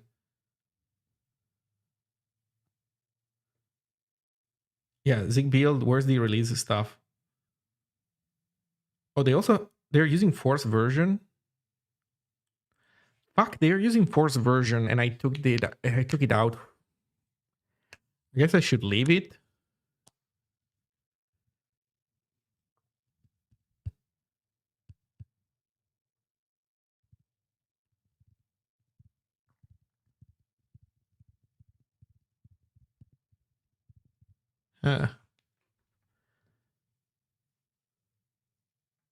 Okay, let's restore force version since they're using it. 960 is where they need flags. Yeah, for sure, 100%. But I just noticed that they are using force version, so okay. Let's restore force version. To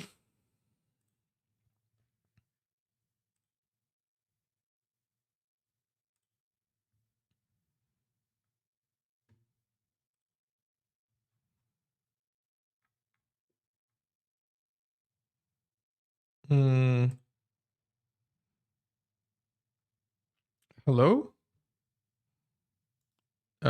This is it. I didn't. Wait, really? Was it in another commit? I guess it was in this one.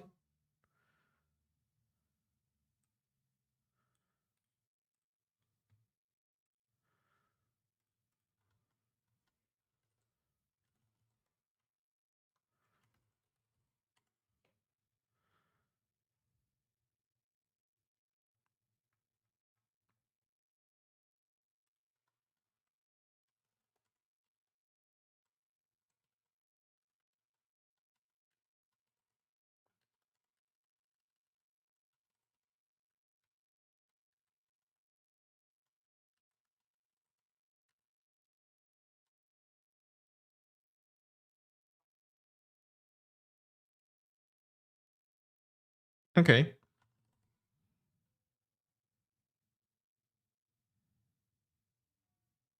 Although, wait, why do they need force version? There is no reason for them to need. Wait a second, because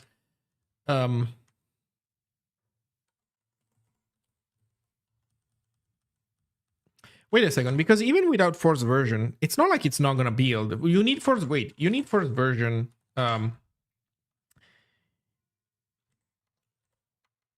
Yeah, there's no reason for that. Because basically what you get is just a version that points at a commit, and that's fine. And that is fine.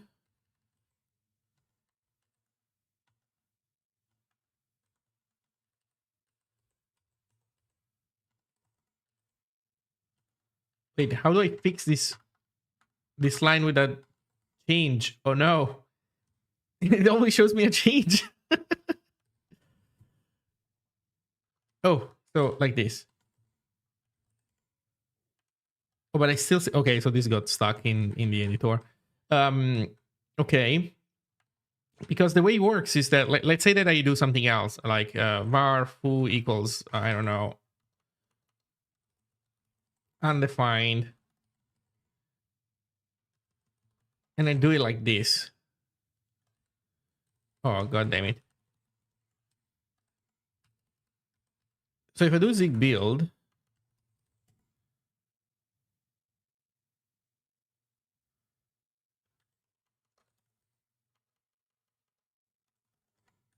right, this is not a change because I'm still at right, because I didn't make a comment. So I don't know. They don't need this because whatever the comment is gonna say, it's gonna say that it's gonna be at a comment, and it's fine.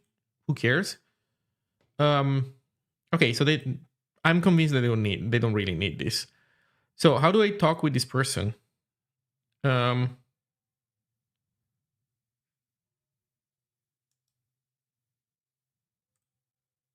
just make an issue, I guess. Do I have anything? Tahoe, bottling. Oh.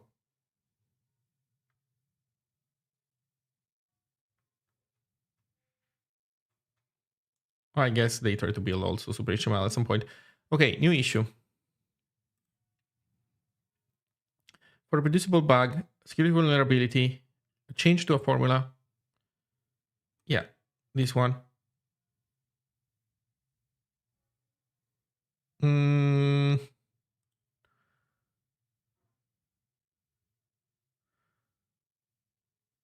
Okay, so these are all external links. Okay, so I guess this one. Title, Super HTML, formula, fixes at CH. I forget the name of this person.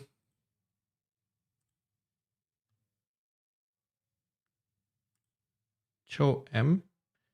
Is that also the username? Yeah, Cho M.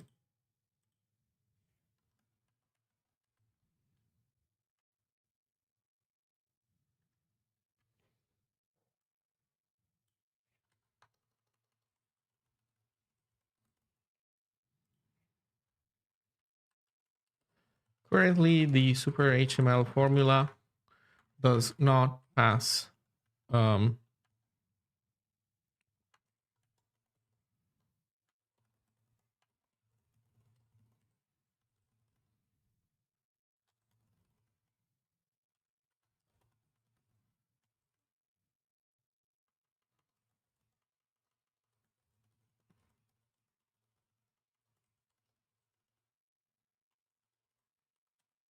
Maybe I should put a warning in Super HTML if it's in a debug build. You know what? That would have told people. I should probably add something that warns.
Oh, this is not where I should have put this code. Okay, I'm gonna move it.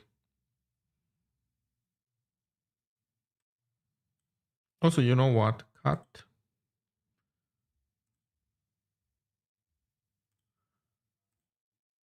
Can I make a new blank issue?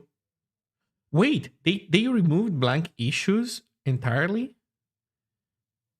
I did not mean to copy. Fuck, why is that a copy link? I assume that was a make it big. Fuck, I lost all my changes. God, I hate these things so much more. Why can't I have a normal template? Fuck.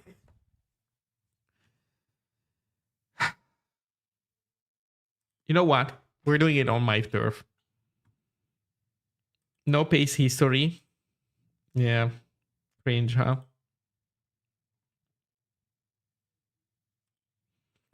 Let's do it on my turf.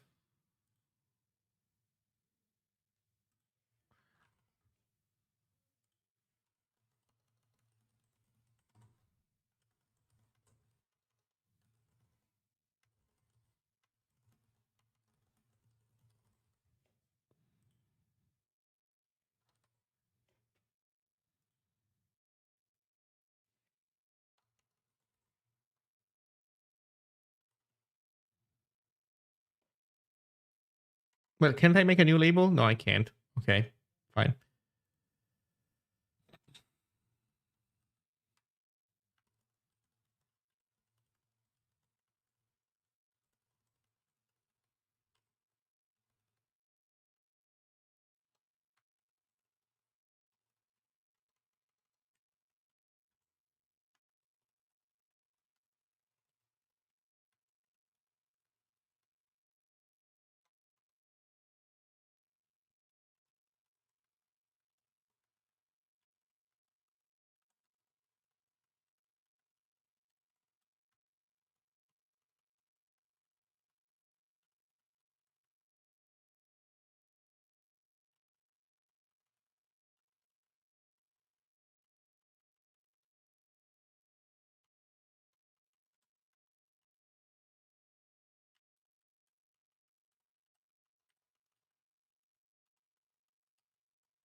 Okay. So this has been hopefully fixed.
Okay.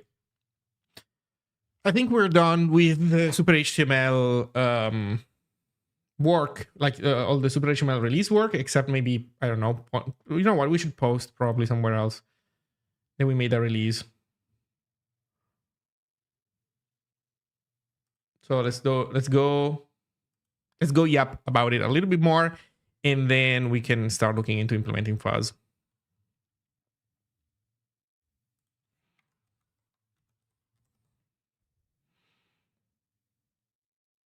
Is it still possible to use a locally compiled version of Super HTML with the VS Code extension, or has that been deprecated? It has been completely deprecated.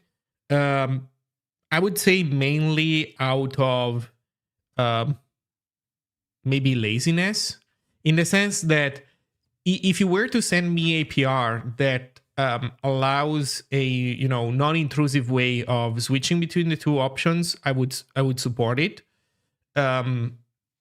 But since I don't love working on the TypeScript code of the extension, I just deleted everything that wasn't necessary when I switched to WebAssembly. That said, if your question is about development, let me put it this way: if your intention is to make changes locally and try them out in VS Code, then there is an easy way for you to do that. You don't need the VS Code extension to have support for the CLI. At the bottom of the README, I explain how to develop Super HTML for VS Code if you want.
Okay.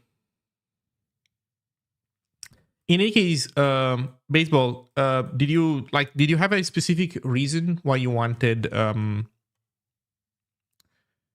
Super HTML from the CLI?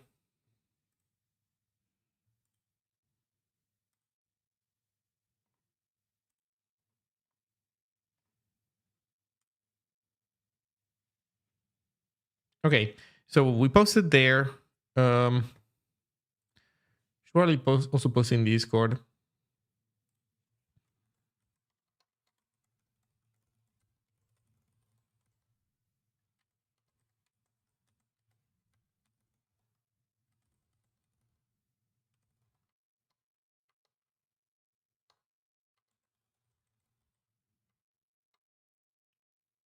Oh, yeah, it's because you already had it. Yeah, I see. Yeah, no. So in that case, don't worry. Use the WASM version. Sorry, use the extension, and I mean, it won't make a big difference. I think. Sure, you'll have like 2 copies of Super HTML, but I mean, you have VS Code, so you already have a ton of garbage in your system. Might as well toss a WebAssembly blob on the pile now. I'm actually amazed at how weirdly crappy VS Code is. There's a bug in it. So if you update the extension, it will prompt you to disable built-in extension in VS Code. And you know, before settling on asking the user to manually disable an extension, I tried to see what other options were possible. And man, this whole thing is a complete mess. An absurd mess. Like if you want to let me put it this way. If you're into dumpster diving, then do this. Clone this repository and, or rather, repro this problem. The problem where you have a tag that opens, a tag that closes, and in the middle you try to, you do open parentheses, and you will still see the extension suggest you, and not my extension, the one in VS Code, it will still suggest to close this tag even though you're closing it one line below.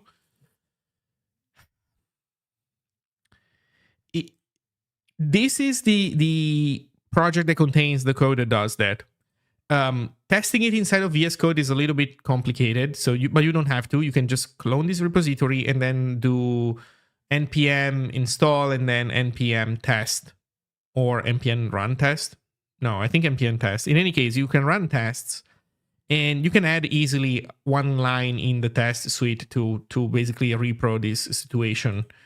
Good luck figuring out why it gets it wrong. It is so funny.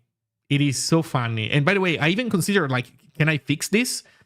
I don't think it, like, fixing it requires changing their parser code. They've had a bad HTML parser since forever. And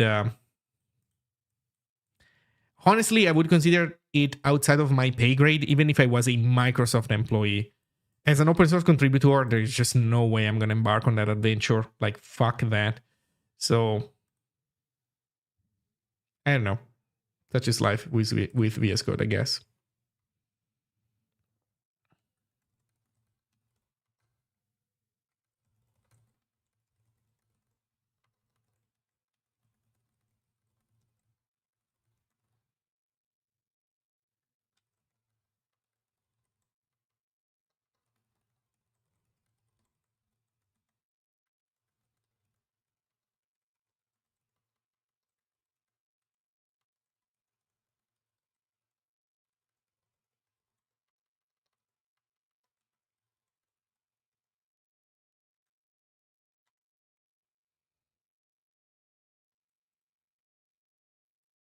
Hello, ABC. How's fuzzing going? I fuzzed the heck out of my program, and I'm actually really happy. I don't think, like, I'm not confident that I have removed, each and every single possible crash. There are parts of the code base that I just haven't fuzzed, but I have fuzzed enough the, let's say, core components to be fairly happy with it. So I think this is going to be a reasonably good experience for users.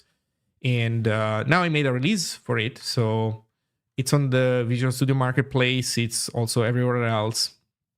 Some things will need time to update. Like, for example, Homebrew has a formula, but that one has... Well, first of all, that one, since forever, has been building Super HTML in debug mode, which is not good.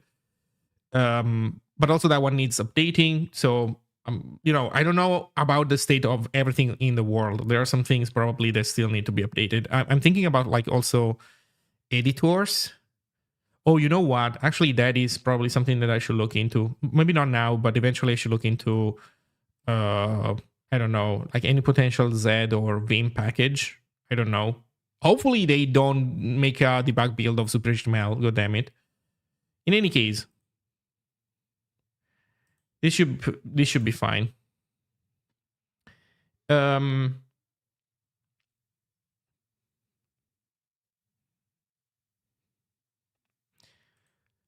think it's time to start looking at implementing fuzz limit. So here's the idea. I'm gonna need a moment to understand exactly how to do the setup on my end, because I want to add a feature to the fuzzer. But the fuzzer that I'm using right now on macOS is a patch applied on top of a branch, which is based on top of another branch. So basically, the current state of the Zig compiler on this system in the branch that I have active right now is not exactly representative of what's on master branch or will ever be on master branch. And the things that I'm depending on to make it work on macOS, they will be merged, with just not necessarily in, with exactly this shape. And so the problem though is that if I turn those things off, then now fuzzing doesn't work anymore on my machine. So how can I test that everything is working?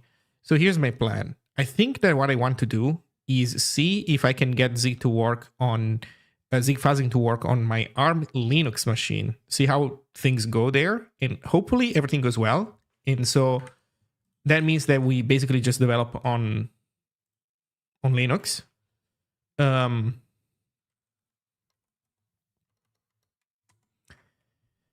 If that doesn't work, then there is no easy solution. It means that we basically need to, we're going in a little bit blind. Not entirely blind, but a little bit blind. So we'll see. Okay.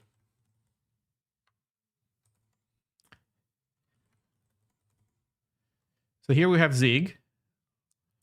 There's a few versions of Zig also in here that have been downloaded, but most importantly, we're in the async await demo branch, so we don't want to be there. Also, we have some changes. Interesting. Oh, we moved some logging. Okay, nothing crazy. So let's do this. Remove 0.1 star. There we go. Let's remove all the versions of Zig. We don't need them anymore. Then git stash git pull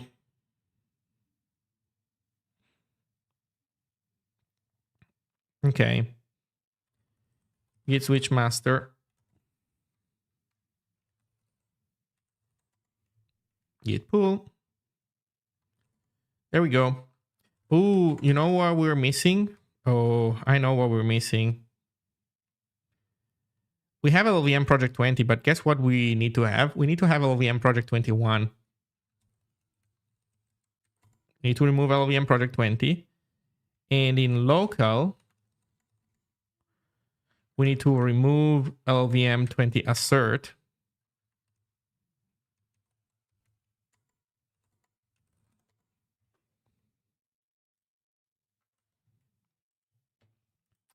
And we need to build LLVM. There's no way around it. So this has turned into a let's compile LLVM stream. So let's drop in. Reason for NVIM downloads from the GitHub releases. Oh, that's awesome.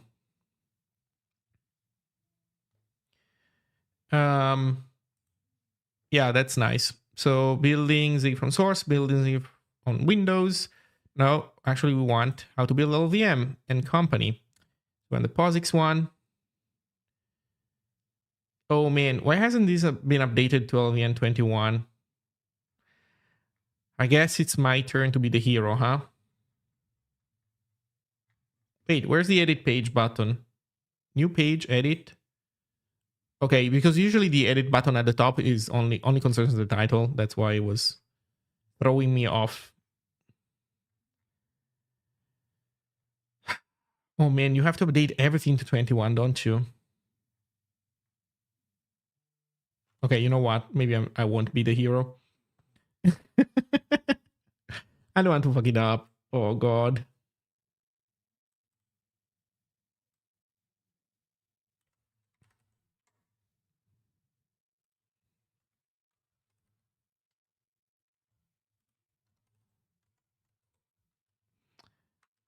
Okay, branch is going to be released 21x. We make the LVM project 21 directory. We call 21, git release 21, install in 21 assert. And basically this is going to be it. Okay, so copy this.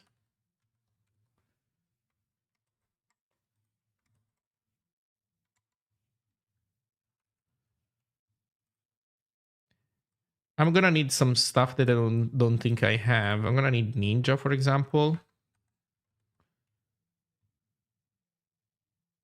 Oh man, cloning is already slow. Should I turn this into a Silksong stream at this point? I don't know. Comtime is like a whole different language sometimes. Well, the biggest difference with Comtime is that you don't have to manage memory with Comtime. That's the part which gets a little bit weird. Also, wait, how do we fix this? This is a Command Shift D.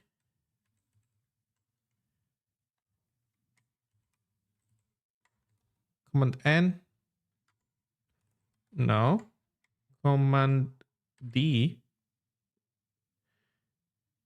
Command N. There we go. Command Shift D. Command N. There we go.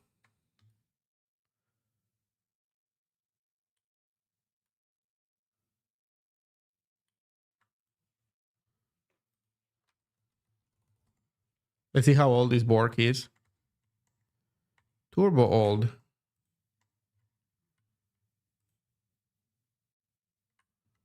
Why is it opening Firefox in there? Well, okay. You know what? Fine. I'll take it.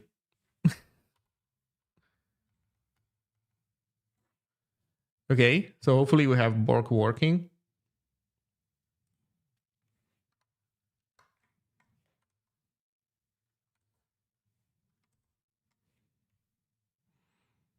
mkdir cd run cmake ninja install. Okay, this is gonna work except that we don't have cmake.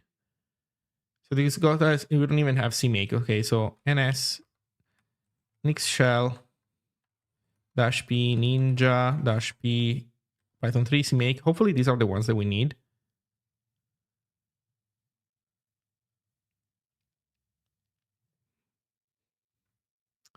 So isn't Zig Bootstrap there to help with building LVM? No, you build LVM by building LVM. The Bootstrap stuff helps if your goal is, well, kind of literally to bootstrap Zig. So you're not attempting to build it from the wasm blob, I believe.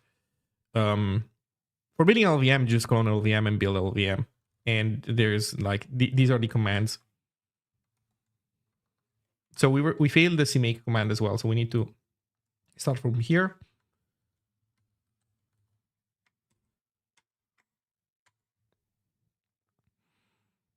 Cmake error. LVM project. Downloads LVM project 21.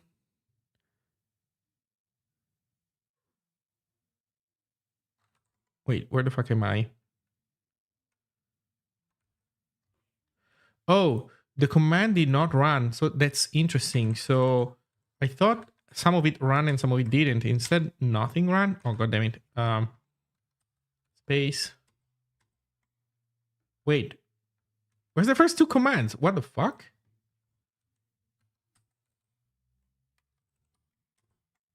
There we go. Ninja invalid option D.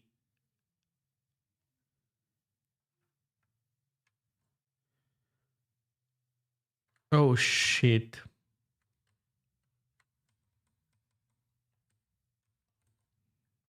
So did I get to Ninja install?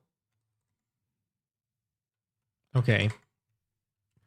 Let's go one level.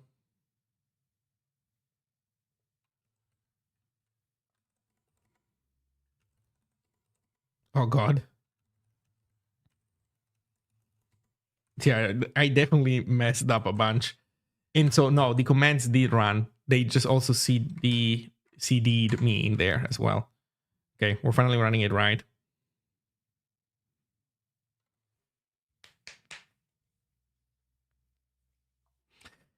Can you not just use a binary release of LLVM? In theory, yes. The question though is, where do I get that from? So I could get it from my package manager, and sometimes it works out fine. Sometimes it just does not work out fine because they always apply patches whenever they package these things, or maybe they turn off, they don't build certain things that we need, for example. So it's a hit or miss. For example, it's generally fine from Homebrew to get LLVM, except when it's not. So on the LLVM GitHub page.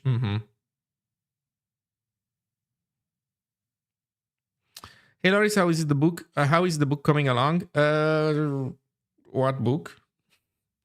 I haven't worked on the book in a while. I've been working on releasing a new version of the language server, so it's been a while since I've done anything other than that. The answer is, I can tell you what my next priorities are going to be. So I have to prepare a talk for the beginning of October. There's going to be a Zig core team offsite middle of October. There's going to be Zigtoberfest near the end of October. I need to prepare a talk for that as well. I need to work on the fuzzer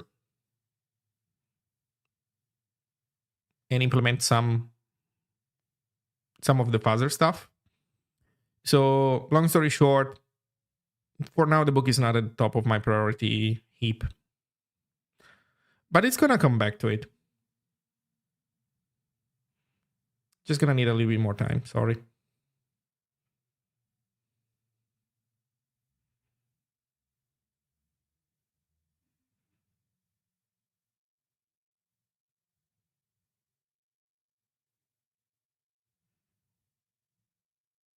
In any case, we're building LLVM. What joy. While we do this, you know what? We could start some of the work in the meantime anyway. So, okay, let me see how we do this. Command Shift D, Command N, and then Command Shift W. There we go. Okay, so here we have LLVM building, and here we have shell. How's our helix?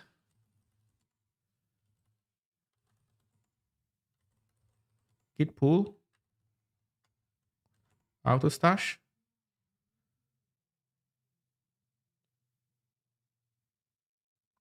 There's a sticky context new branch.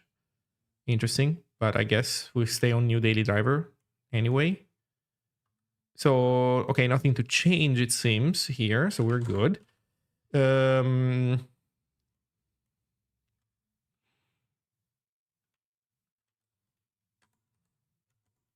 we go into Zig. I think we should remove master also.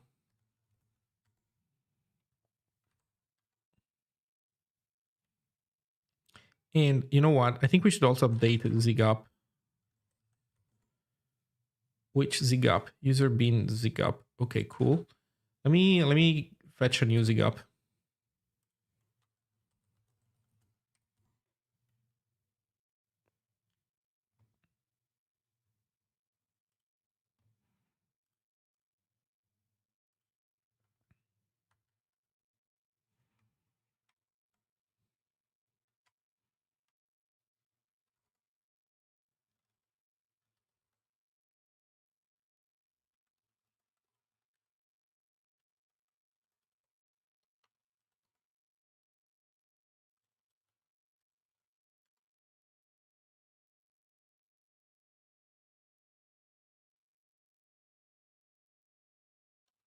Let's see. I've been having a ton of fun. Learning Zig coming from a Python background. The syntax is great and easy to read. Well, glad that you had a good time. There we go. We got a good Zig version, I think. So this is working out nice. We also probably want to go to ZLS, git pull.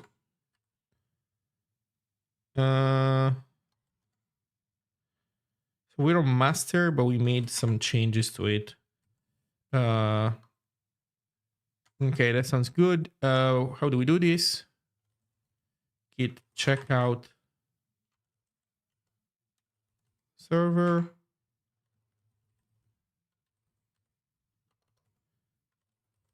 Git pull. CB release fast. So glad that you found the syntax nice.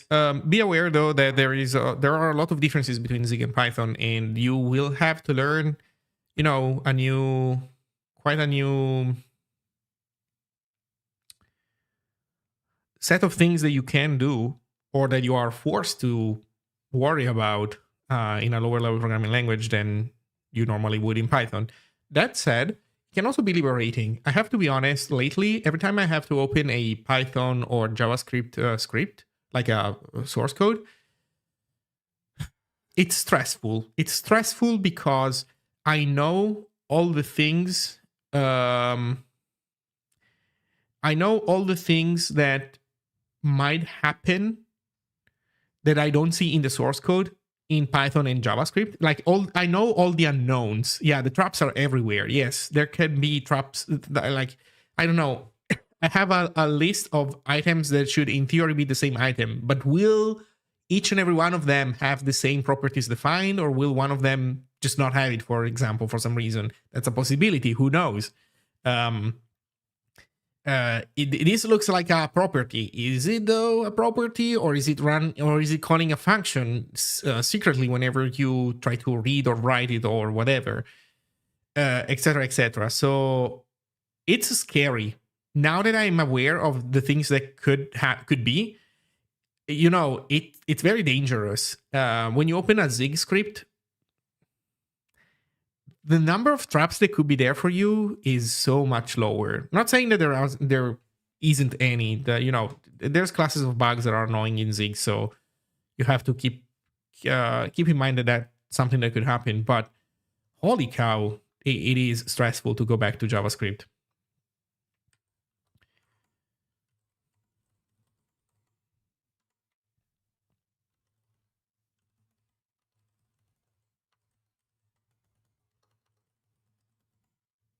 Okay, create a fuzz limit branch.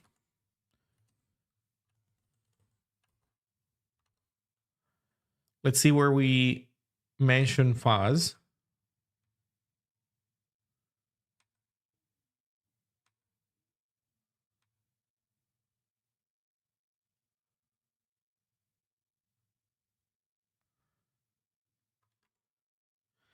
Build web index HTML. Huh.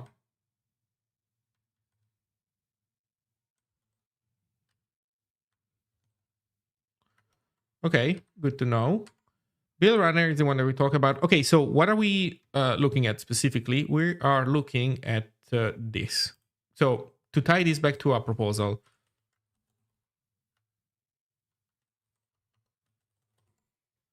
we're looking at this. I'll implement this issue. Introduce fuzz limit to make tests pass after a certain quantity of fuzzing has completed. So here's the idea. The idea is there are a lot of basic features that the fuzzer is missing. I'll name one. If the fuzzer finds a crash, it crashes and then it doesn't fuzz anymore.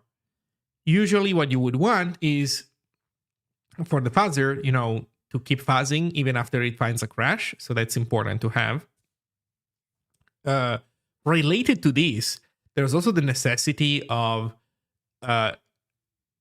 knowing when a crash is unique or not, like recognizing that slightly different inputs lead to when they lead to the same crash, so that you don't wrongly assume that, oh my god, I found infinite crashes. Well, no, it's actually an infinite. There's infinite variants of the same crash, but it is the same crash. So being able to disambiguate those. And those are like these are all the basic building blocks that you need to have in order to have to build a serious fuzzing experience.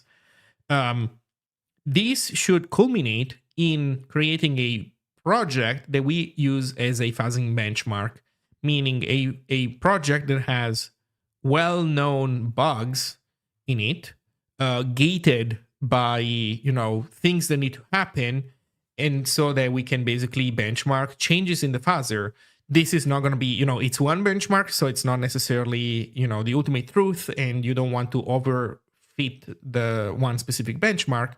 But you kind of want to have something of that kind around so that you can at least have a baseline for reasoning about changes, because fuzzing being a non-specifically non-deterministic, well, not fully deterministic process, whenever you make changes, you would like to have at least a vague idea if what you did is going to make much of a difference or not.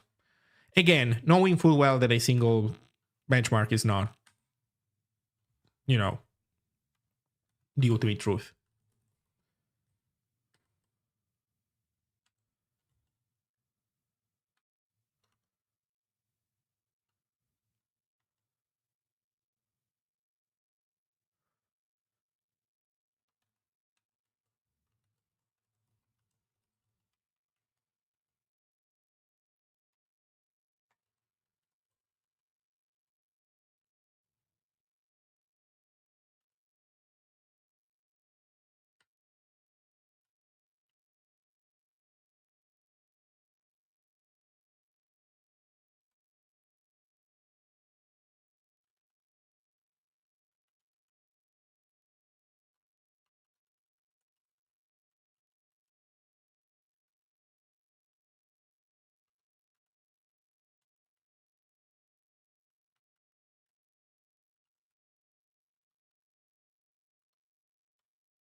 Maybe having some examples would help.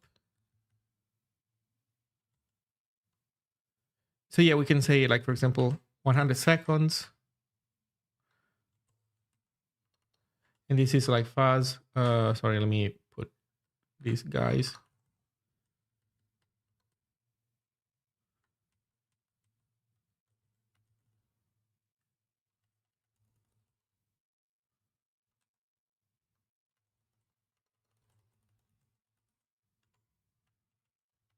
What are the other options that Andrew had?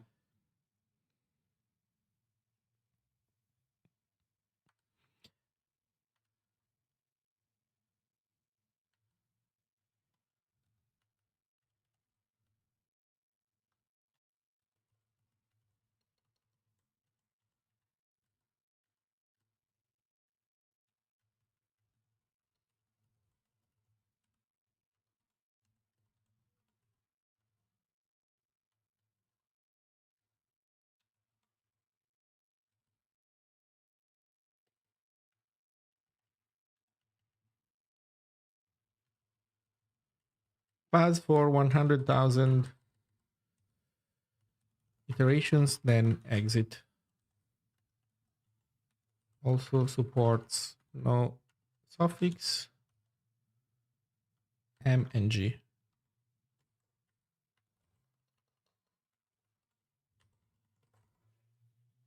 Yeah, something like this. And with the right font size, it will look like this. That said, we have introduced the longest. Yeah, we have introduced something that is a little bit too long, I think. So, Oh,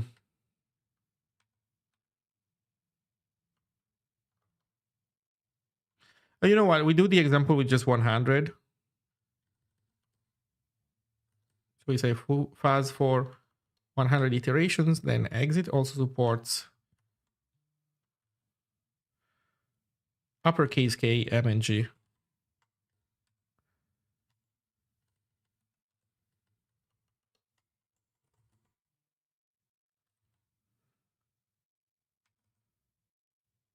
I think that's fine.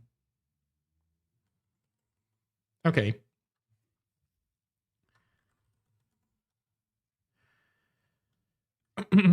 So we parse fuzz.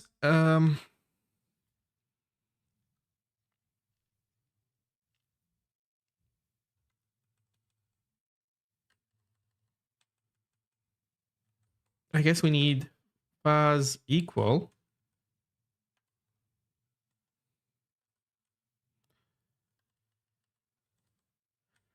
Fuzz instead of a boolean, we make it an enum. Oh, well, a union.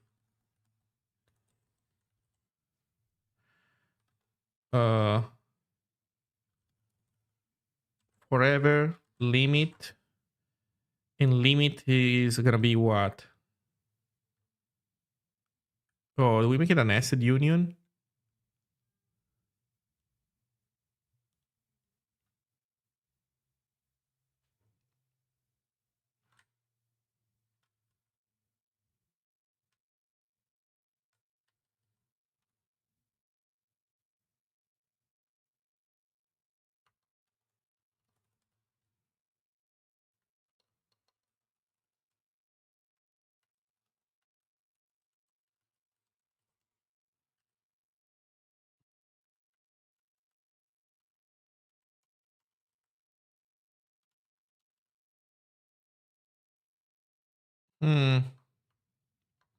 No, you know what? Limit should be probably not a union. It should be abstract then.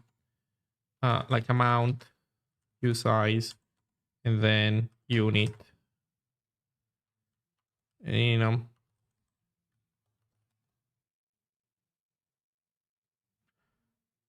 time or iterations. Yeah.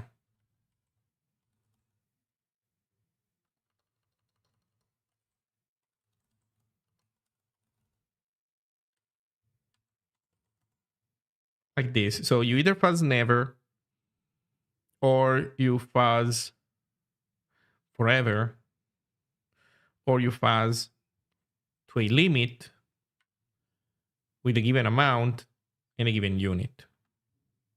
That works for me. So if it's just fuzz, then fuzz is going to be dot forever. If it's fuzz equal, then we need to parse more. Let's look at how some more parsing happens. Oh, just to steal some code. Yeah, okay.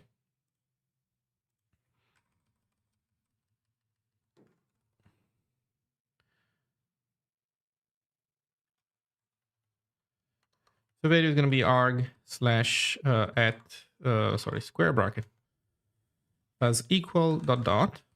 That's the value. And then I guess we look at the last character of value. Let's see.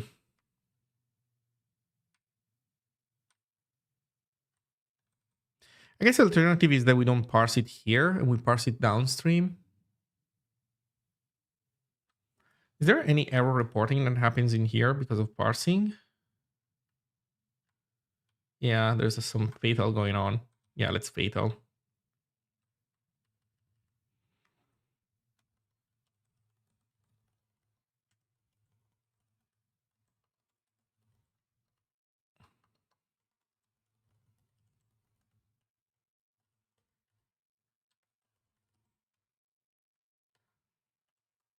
Do we put new lines in here?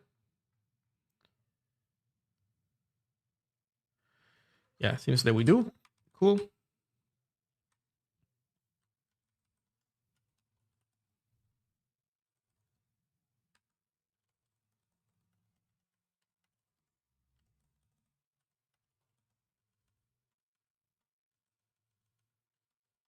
So if we find a digit, we do fuzz equals dot limit.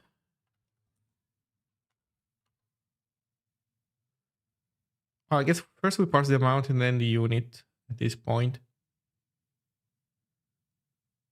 Yeah, const amount.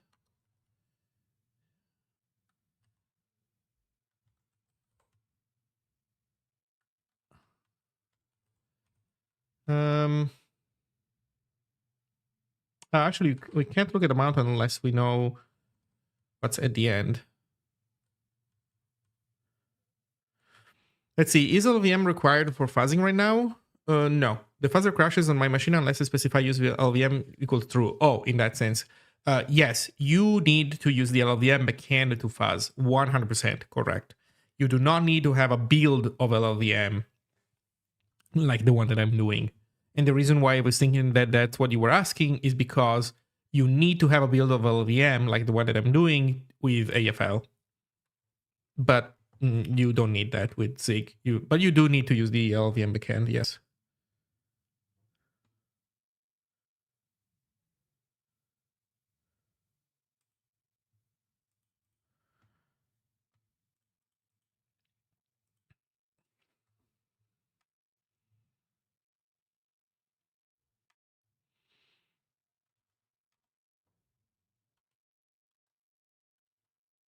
Mm,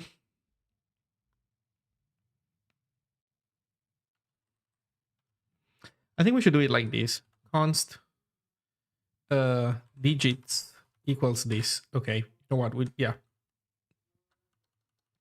digits equals value. Otherwise, if it's m k, let's do it in order. K m g value slice to 0 dot dot value dot len minus 2.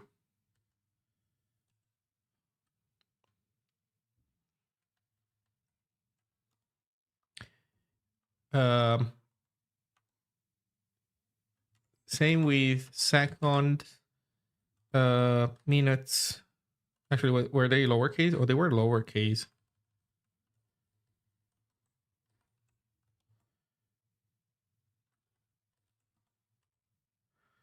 Days. Perfect. But here's also what we want to do. Bar unit equals let's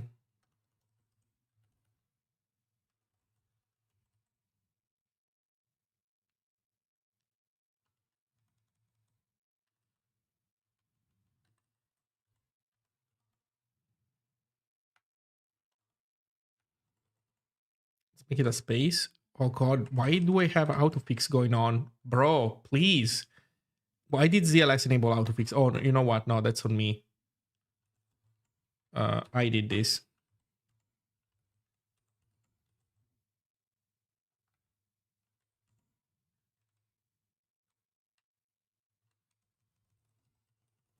Jesus.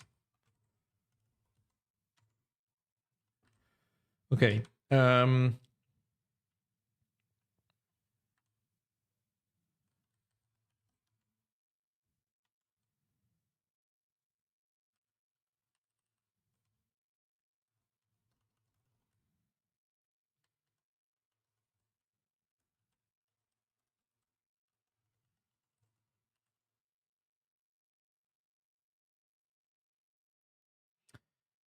What do the running green dots mean in the view source for the fuzzer web UI?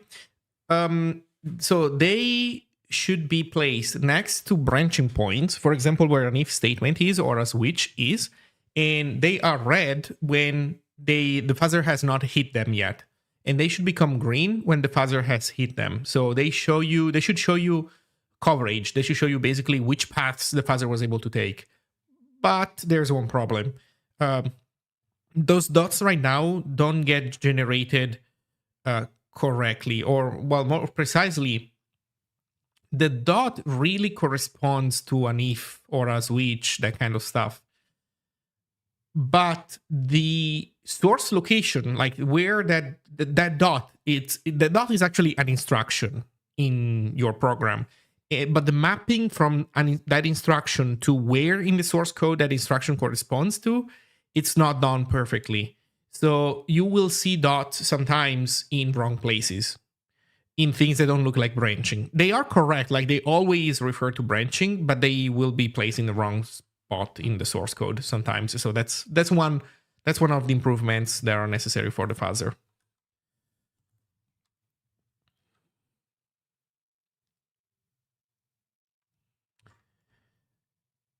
Okay, so we have the digits, we have the unit. We need else.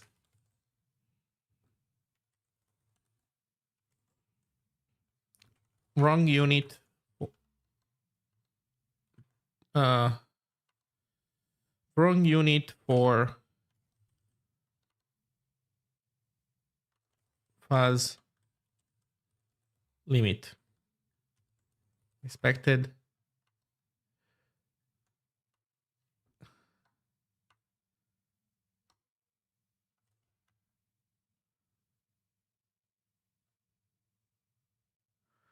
Is it just a wrong unit? Wrong argument to fuzz. Expected a number followed a number optionally prefixed suffixed by one of, and then we can maybe in square brackets we can say K M G S M H D.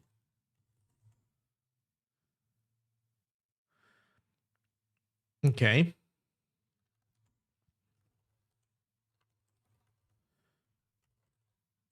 fmt.parse int usize digits base 10 catch fatal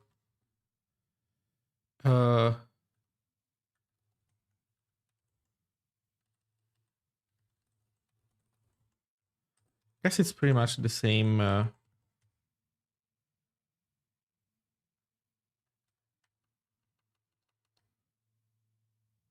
I should say expected a positive number. Okay, so have the amount.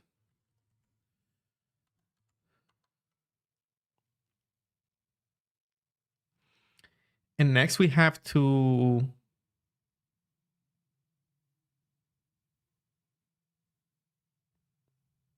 multiply it by the unit. Well, the unit, in the end, the unit is either iteration or time. So I guess we want to normalize it first.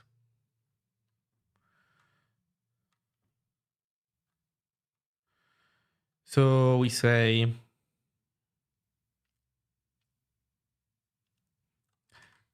I guess at this point we can build fuzz.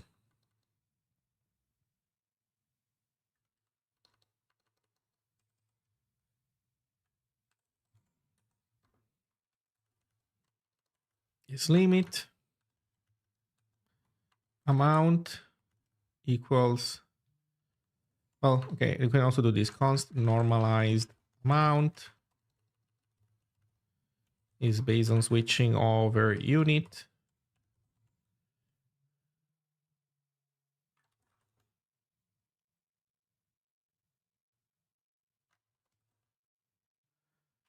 We do nothing, but if it's K, or you know what, we do it like this, amount times, and then here we do 1. For K, we do 1,000. For M, we do 1,000,000.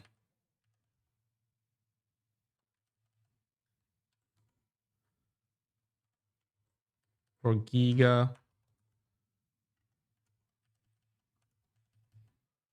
also, yeah, this is, I should have done it here as well.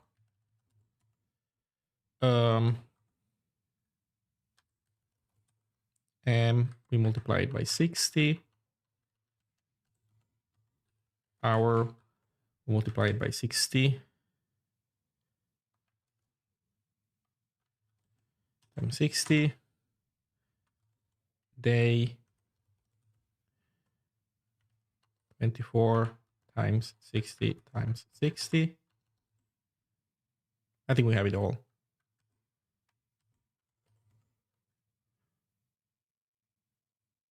Well, I guess we can do it like this. Seconds and a digit.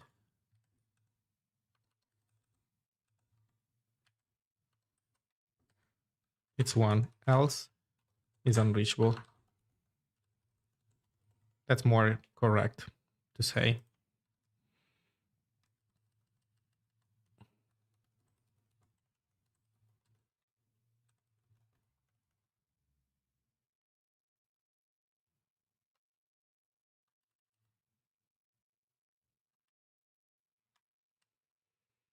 I think we should call this unit char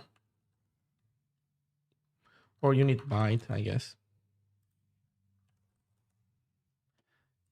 And then we say const unit, or no, I guess there's no point. Okay. We do this, and for unit we do switch unit comma suffix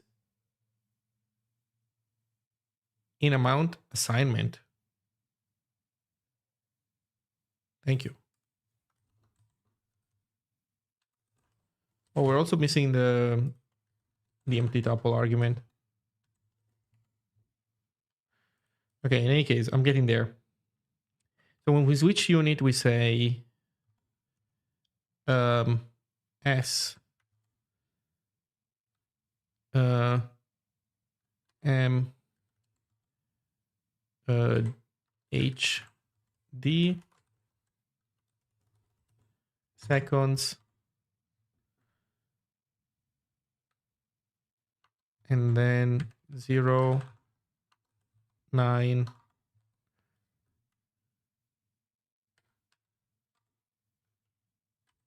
K M G iterations.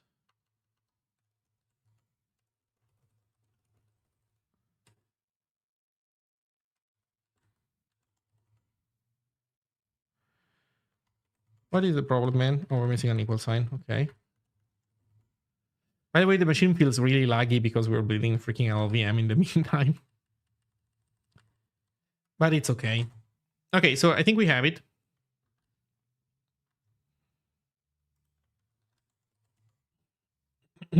Let's see. Invalid argument to fuzz. Expected a positive number. Option is suffixed by one of.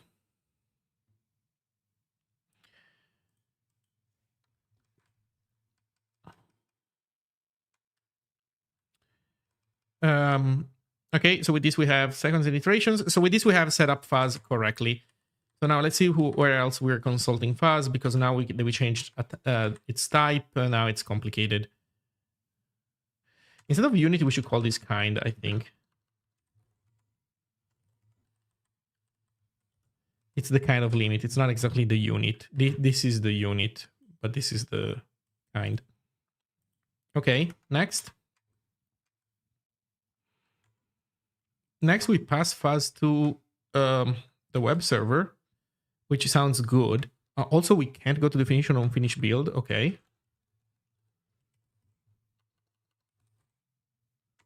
There we go. Fuzz is bool. Well, no, our fuzz is not bool anymore. Our fuzz is fuzz.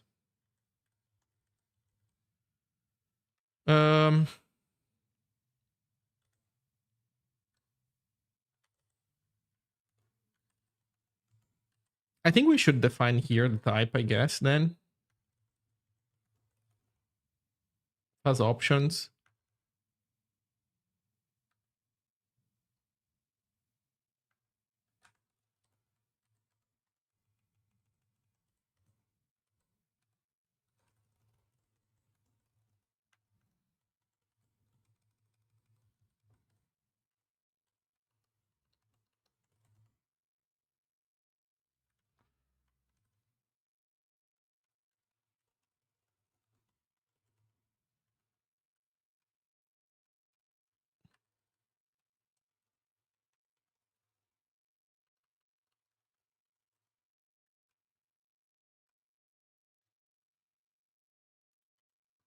Okay, let's see.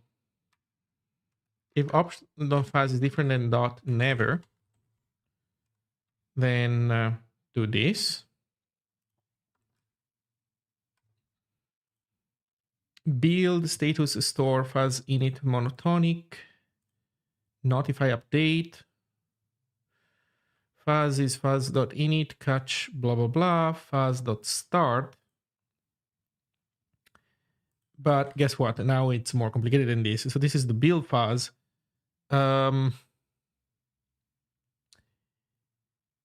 There's more options about fuzzing now, which is we need to pass fuzz sorry, ops.fuzz, and we can assert that ops.fuzz is different than never down here.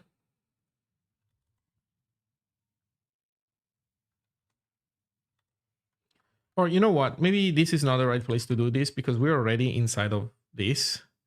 That makes sense. We probably want to do this here.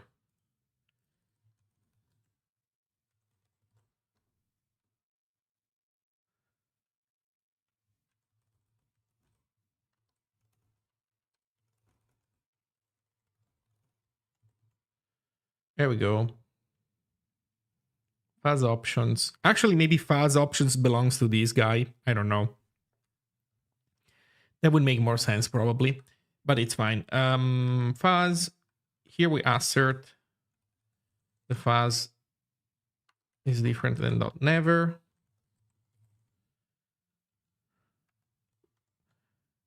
Then we grab GBA, do some steps. That's fine. And then we save, in our fuzz, we save some state, but we're not saving the mode.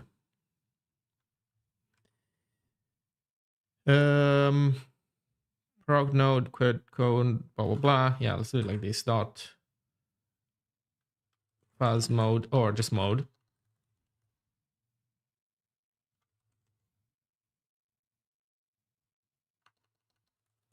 We should call it mode at this point, I think.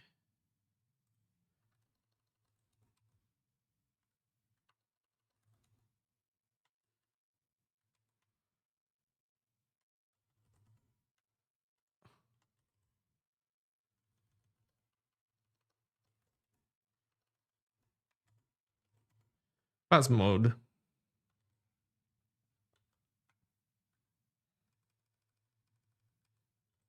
Yeah. Okay, so we write it down. Do we need to do anything different in here based on the mode? I don't think so. Everything else seems fine. So we create this guy, and then somebody calls fuzz.start. And this is where the next step happens. So we spawn the coverage thread, and then we spawn all these guys. And we tell them also which unit test to run, but we're not telling them the mode.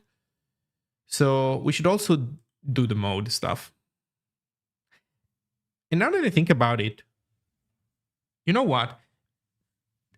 I think that actually making that stuff optional is the superior way of doing it. I take this back. This guy should not have never in it, so that this way we don't have to assert anything in the future. So we make this optional.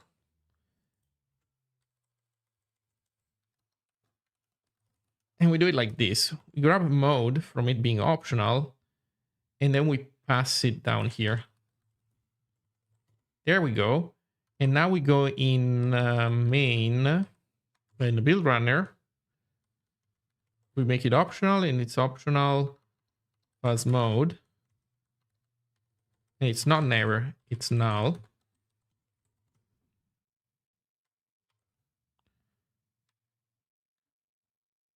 Here we set it to forever. Here we set it to limit.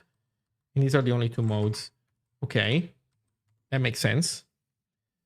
Where's the assert though? There's an assert that I need to delete. Yeah, this assert doesn't make any sense anymore. Awesome. We don't need it. We made the data better. So normally, like I would say that usually when you want something, when you're making an optional enum or an optional union, it's not a bad idea to not make it optional and instead make that case a case in your enum or union. But in this case, since we want to shred that option at some point, I think leaving it as an optional is the better move, because then you don't need to put around asserts. It kind of flows naturally out of how you're using the data. Hello Temporus, good evening. Okay, so we save the mode, as I was saying. We go and start fuzzing.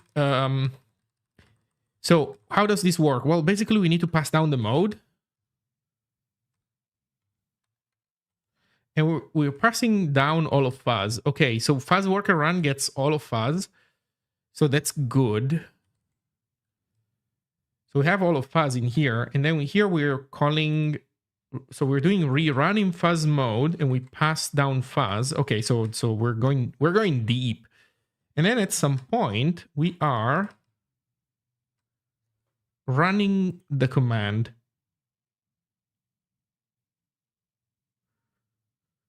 And run command takes in unit test index and fuzz. Okay. And so here we do spawn child and collect. So we spawn the child, but there's communication that happens afterwards. Where's the extra communication that's happening? Oh, it's not here. Wait, I think I got lost at some point.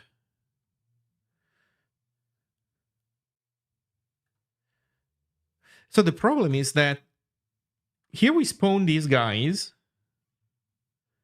And that is awesome. But there is communication that happens. There is communication that happens.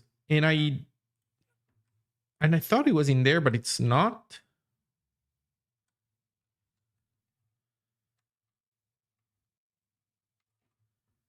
Like coverage entry point, that's communication that happens.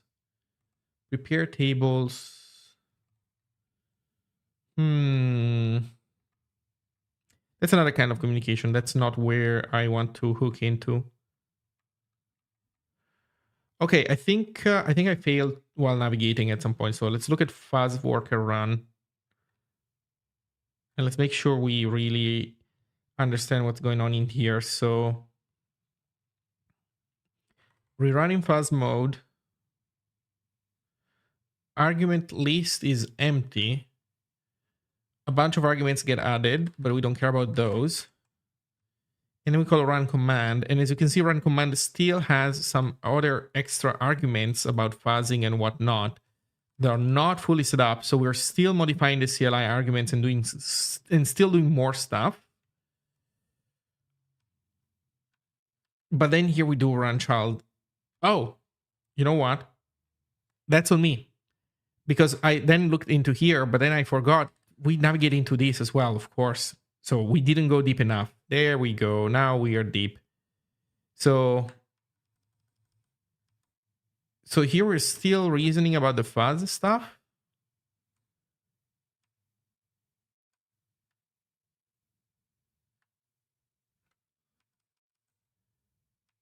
Child spawn, wait for spawn, timer start. There we go.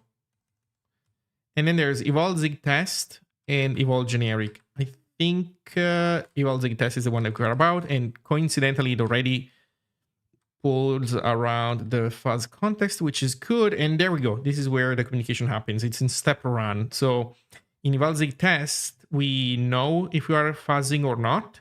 And if you're fuzzing, we send the start fuzzing message and we tell which unit test to fuzz because multiple unit tests are in the same executable list for now. So what is the next thing that we want to do? We want to do what kind of start fuzzing we want. So I think that right now we have only start fuzzing, but I think we need to have start fuzzing limited and start fuzzing unlimited.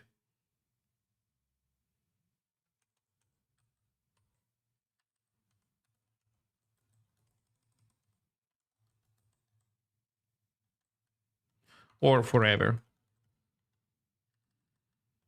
To start fuzzing a particular test for a given amount of time / iterations.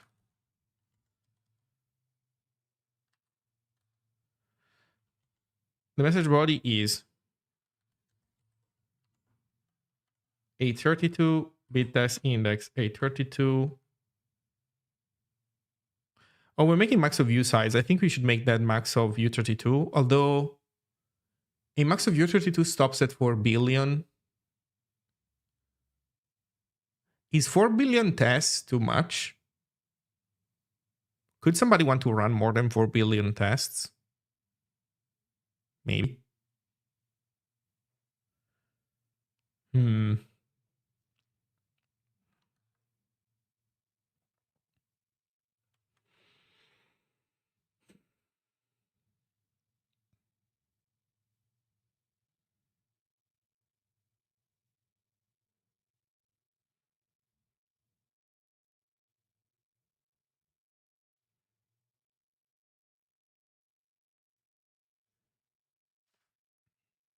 I think it should be like this.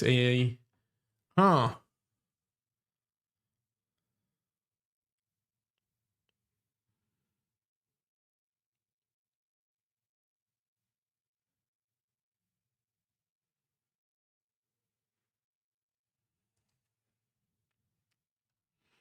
Okay, U32 test index, usize. Oh, you know what? Also, the fact that I'm doing usize is problematic. I think we should hardcode this to U64. So a U64 text test limit amount, and then a U8 test limit kind.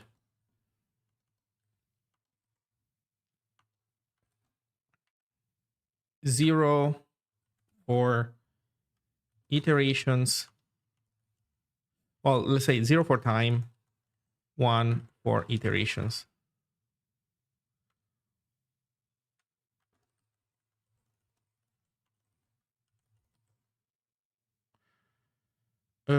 Either that or we decode it as, or maybe we decode it as an enum directly. We'll see.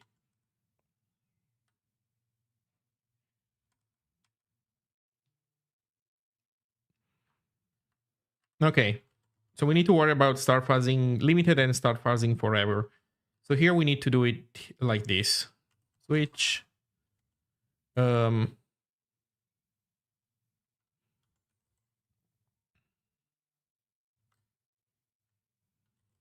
So send run test message. This is nice because it was like, oh yeah, here's the tag, here's the value. Well, guess what though? Now we send more values. So not as simple.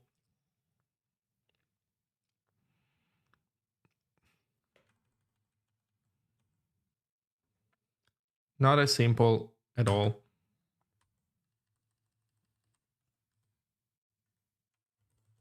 So send run fuzz test message. And I guess it's going to be like this. File, index, mode. And mode is going to be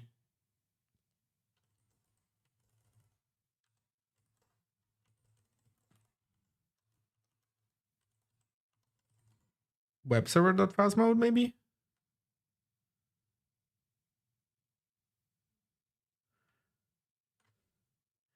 Zig client message tag. Okay, let's do it this way then. Let's make it as if it were a tag. So index and then amount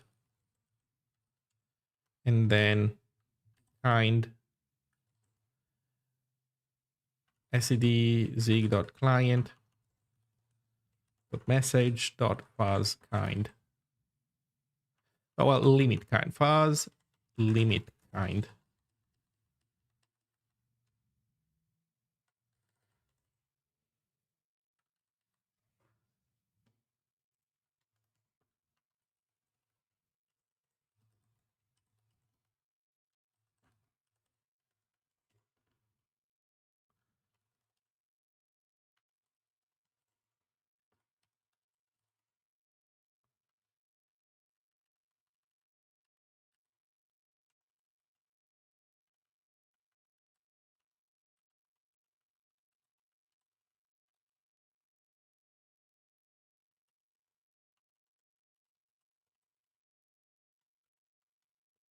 There we go.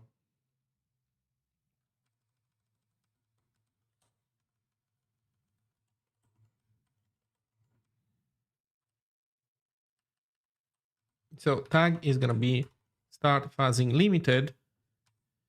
Byteslen is going to be 4 plus 8 plus 1. Full message is going to be header plus index plus sed.mem.as bytes amount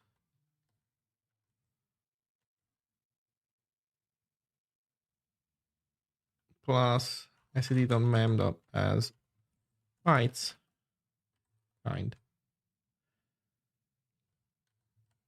Put some stuff on a new line. Actually, I think that Yeah, this is fine. Okay. And then we write. Okay, so this is fine. Then in fuzz,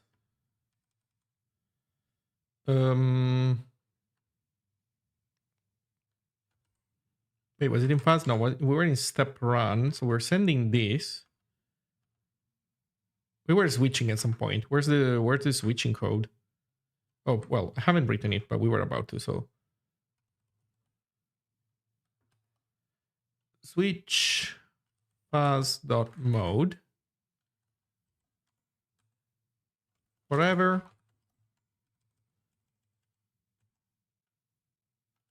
We do this. Limit.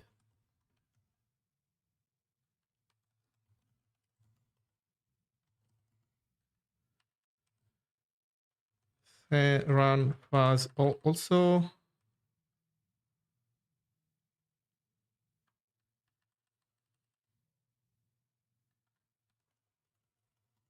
Start fuzzing forever. Was it limited or yeah, limited? Okay. Start fuzzing limited. Although it doesn't work that way. It's yeah. Run modern fuzz. So run fuzz limit test message. Okay. Yeah. So unit test index amount.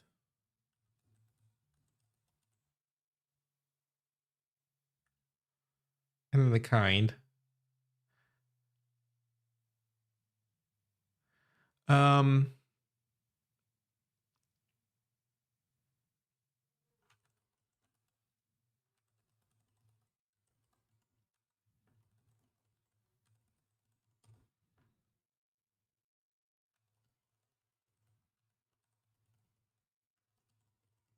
Okay.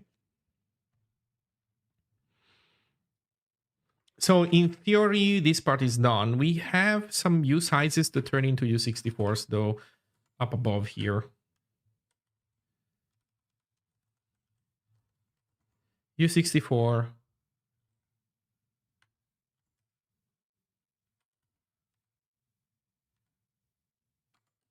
And also here, U64. Okay, now what's missing is the other part, the receiver. So we sent this message and somebody's reading it. And it's, I think, the test runner. Start fuzzing. Yeah, so this bad boy was receiving start fuzzing. Well, guess what now? Now you're going to receive two different messages. Start fuzzing and start fuzzing limited. So this is start fuzzing forever.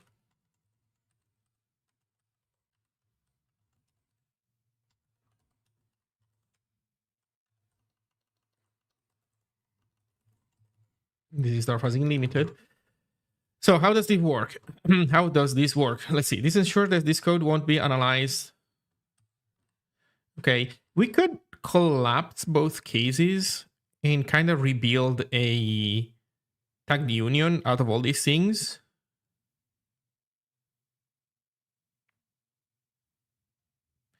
Maybe. What does test runner import? What do we have with us? Well, actually we have all of STD. We have the build ABI fuzz. But that concerns itself with other stuff. I mean, if we have all of STD, we might as well rebuild some types. So build web server fuzz mode. So you know what? Might as well.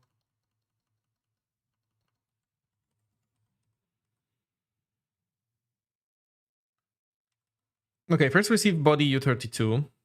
And then we say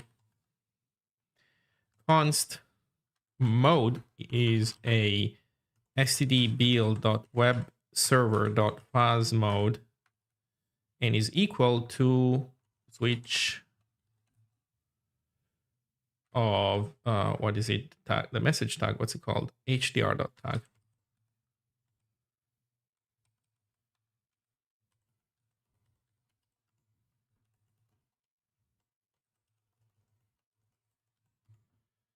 So if it's start fuzzing limited, we do some things. If it's start fuzzing forever, we do other things. Specifically, if it's start fuzzing forever, we do literally nothing. If it's limited, it means that there's more that we need to read. So actually, well, we do nothing, but we need to, I guess we return dot forever. Yeah. In this case, instead, we have blk and we say const amount equals try server dot receive body u64. Hopefully that exists, otherwise we'll have to make it. And then we'll have to do receive body u8. And that's going to be our kind. And then we're going to try to do this. Break blk with dot limit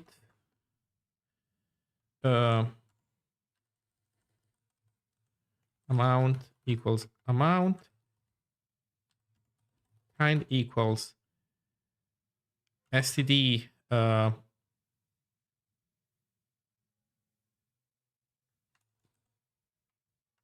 actually is that at enum from int?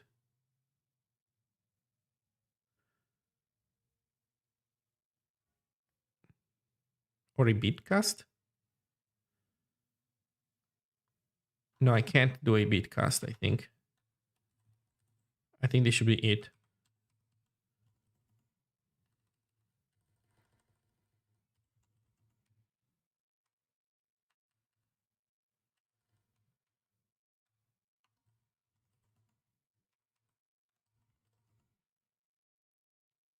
Okay, with this we have the fuzzing mode. And now we have to worry about communicating this to the fuzzer. Oh, you know what? That's funny, actually. Because it turns out that maybe reconstructing the fuzz mode wasn't the right move, because now we have to... Now this has to go through the... Receive body U64 doesn't seem to exist. Oh, shit. So receive body U8. Receive body U... oh, that was fine.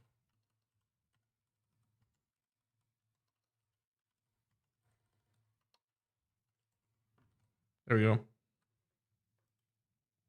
Why isn't this generic? Well, anyway.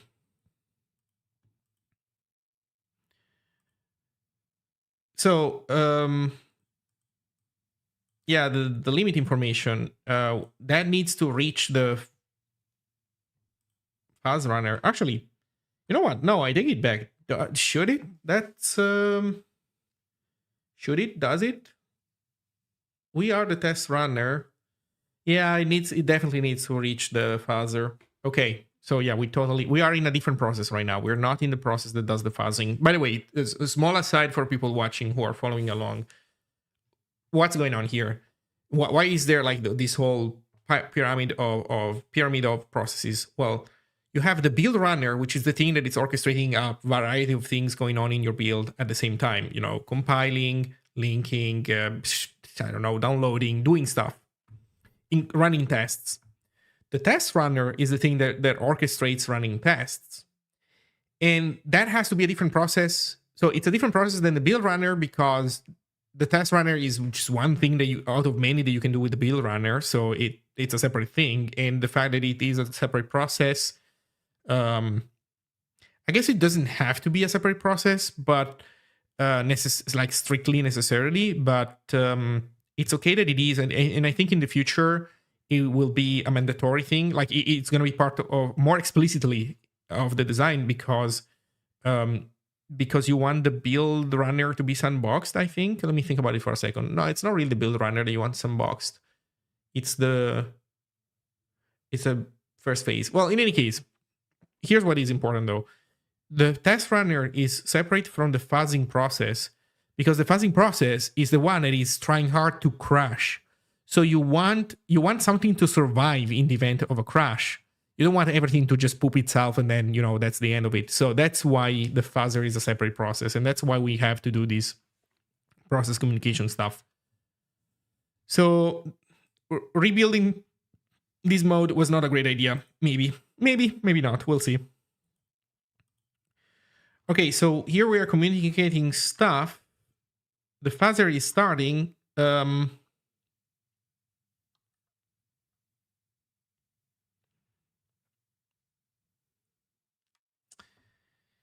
And then what do we do?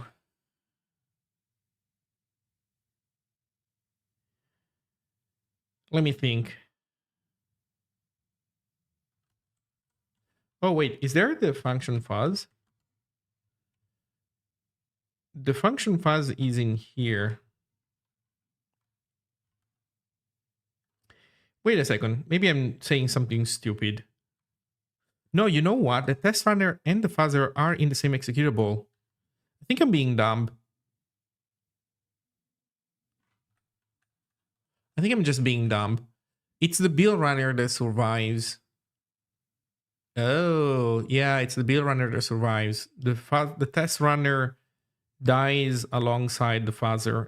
They're the same thing. Yeah, in fact, that's why we call the function directly in here. So never mind. Okay, so I think we might be in a good position. So that means that fuzz mode is mode.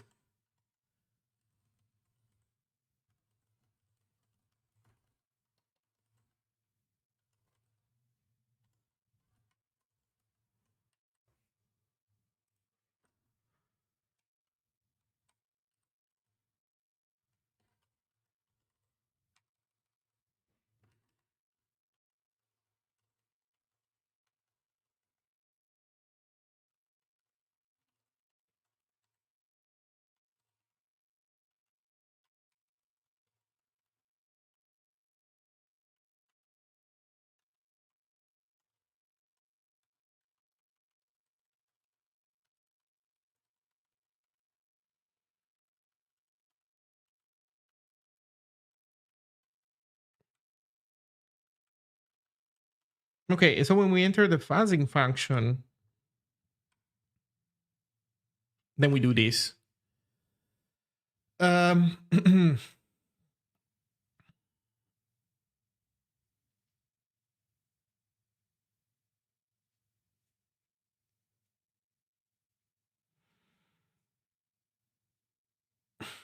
Okay, let's see how we do this. Function test1 calls test1. And if it returns an error, then we also complain. If we're fuzzing, we call fuzzer init test, and then we call fuzzer main. Oh, no, wait, you see, so wait, I wasn't completely insane then. Wait a second, this calls fuzzer init test, and then fuzzer main. Right, so, okay, so we enter the fuzzer. So there is an ABI boundary here. That sucks. Fuzzer init test global test1 from slice test functions. So I guess when we do init, we need to either when we call init test or some other init function, or when we call fuzzer main, we need to pass in an argument that talks about the limit.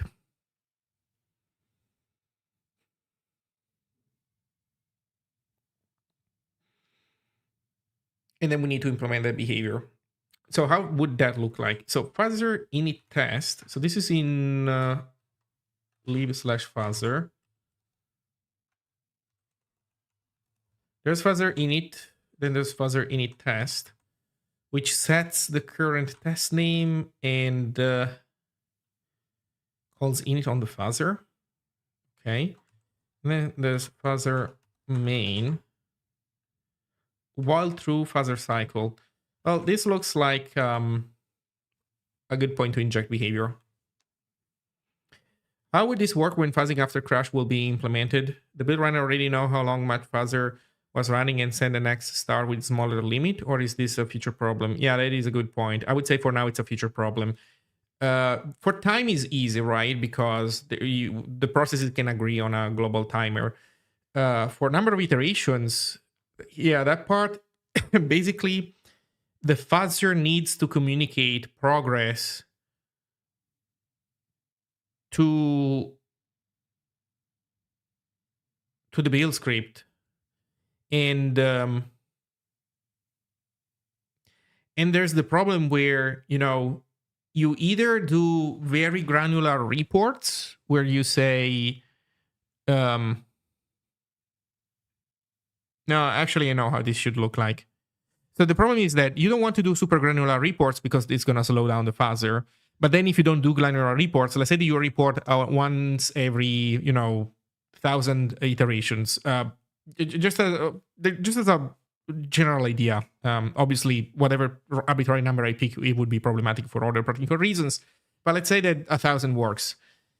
Then you have the problem that you either report 1,000 or you crash in the meantime, and then you don't report the progress, and so the build system will start the thing again, and then it will crash again potentially, and then it never makes progress.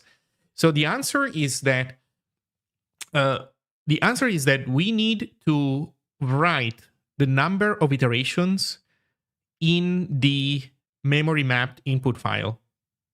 Right now, when the fuzzer crashes, the reason why we know what the input was, well, in my case, I was printing it because I was having trouble parsing it. But normally, the way it works is that there's a memory mapped file that gets mutated in memory, and that contains always the latest input. And whenever the program crashes, then the memory mapped file gets flushed to disk by the OS, and that guarantees that that stuff doesn't get lost. So what we would want is to prefix that file with the number of iterations, and then go read that file from the build script, from the build process. Well, read that section of the file from the build process to know how many iterations to add. +1, which is, or I don't know if +1. No, maybe no +1. But that's the idea.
There's no extra in them, right?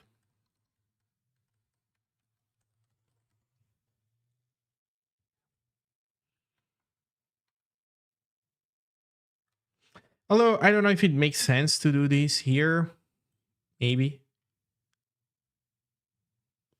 Hmm.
So how will time look like? Time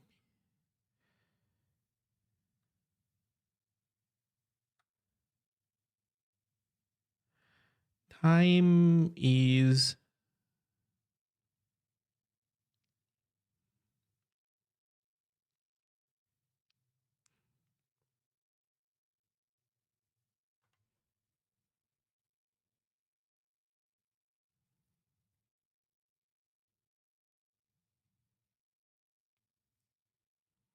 do we check the time at every loop?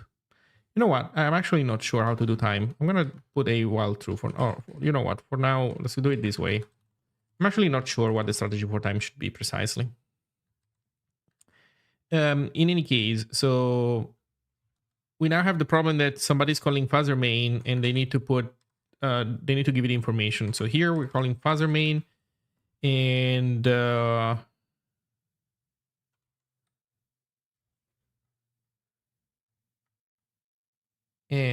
let me see. Oh, and we have fuzz mode as a global variable. Okay. So here's how it works.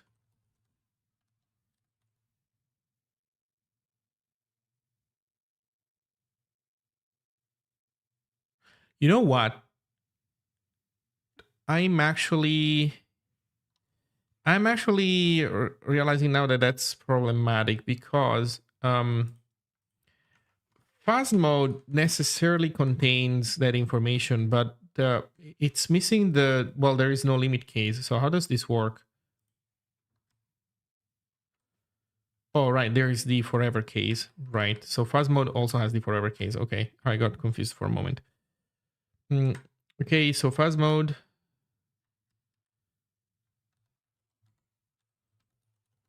Forever.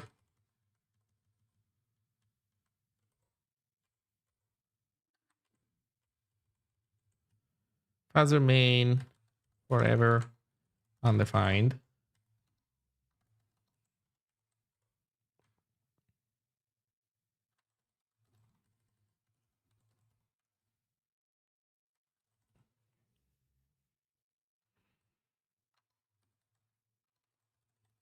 Limit.kind and limit.amount. There we go. We don't have extern tagged unions, do we? Because actually, now that I think about it, if we made this whole thing an extern tagged union, it would be so much simpler. So now I'm actually curious. If I go to the web server, no, you can't do this, can you? Yeah. Okay.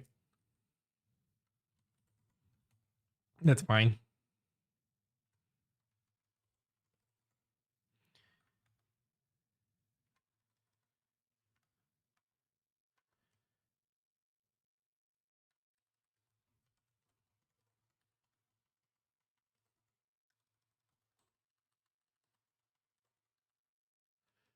Okay, so we call into main with forever, limit, etc. Libfuzzer wants the limit kind. Let's take a look at the limit kind. Oh, limit kind has known timer iterations. So wait a second. I'm doing something wrong.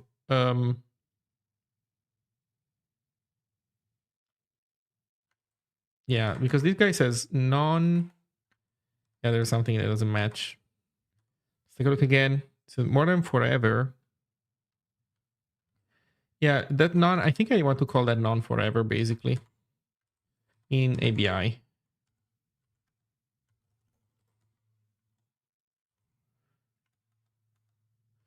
Yeah, forever.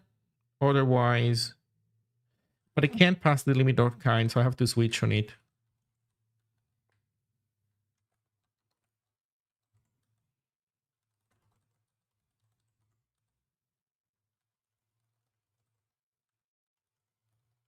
Although,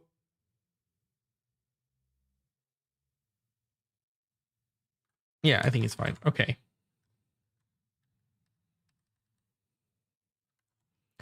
So with this, we are passing everything in theory. Oh, here we built LVM, delightful.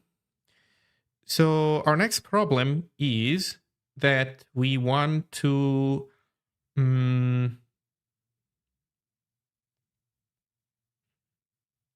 actually, we're already in pretty decent shape now that I think about it. What are we missing next? Well, we need to implement time, and then we need to implement what to do on crash. Yeah, these are the two big things, right? So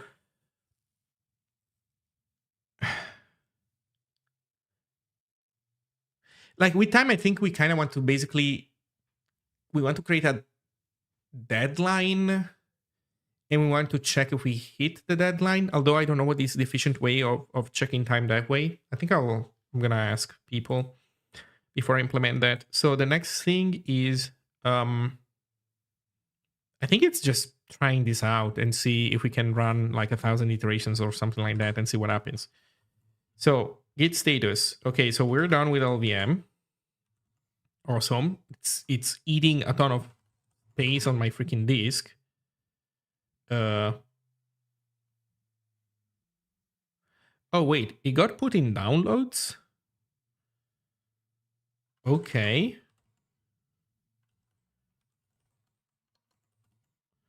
And now we have LVM 21 assert. Okay.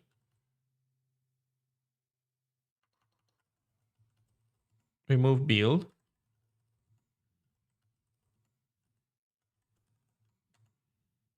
Make dot dot. What happened?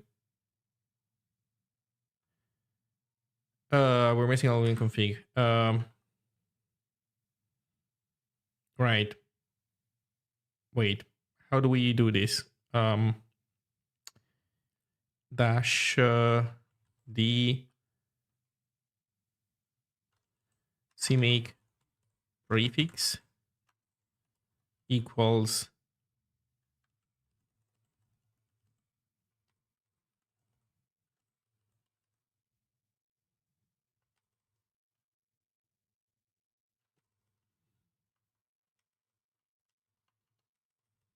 I don't have autocomplete.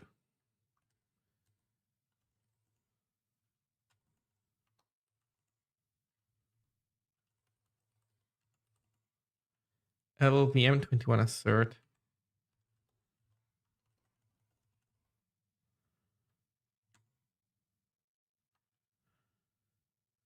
Did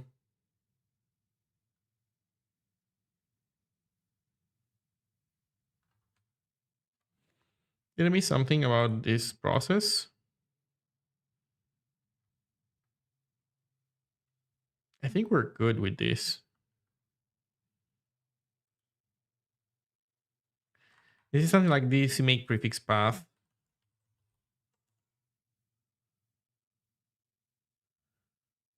Also, this should be local. Oh, there you go.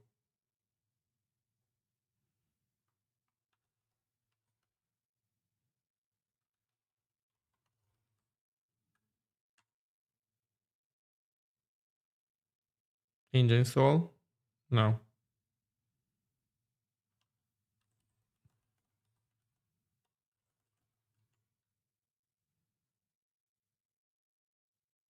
Oh shit, I'm in bash now. I'm not in fish anymore. Okay, let's see if we build.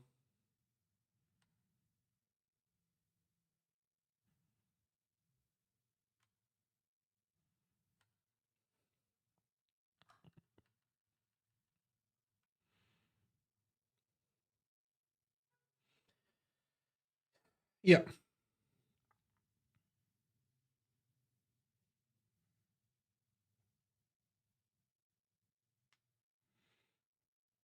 Although to be honest, you know what? Now that I think about it, for the timer, it doesn't even matter for the child to really know about this. I think it should be the parent maybe to kill the child after the timer has passed.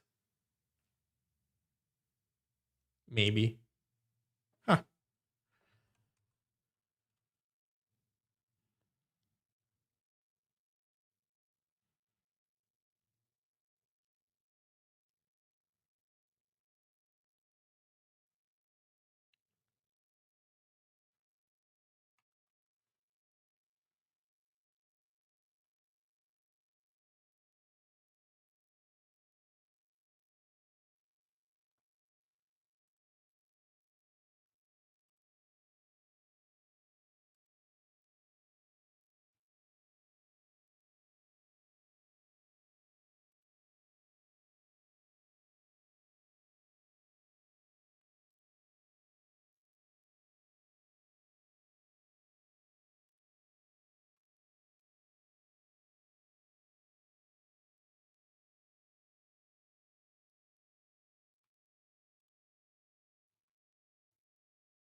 Just waiting for everything to build.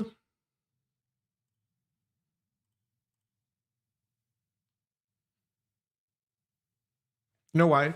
While we're waiting for this boring moment to pass, I'm gonna go get something to drink. Let's run the hourly ad stuff so that Jeff is happy, and then we're gonna resume.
What happened?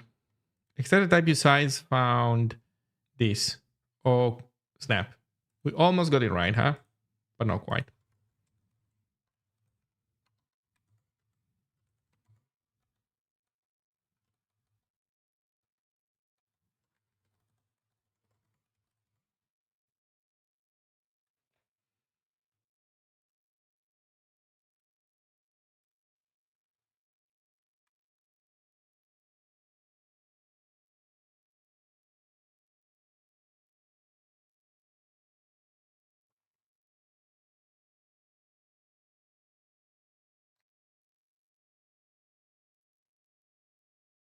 What? Oh, God. Let's see.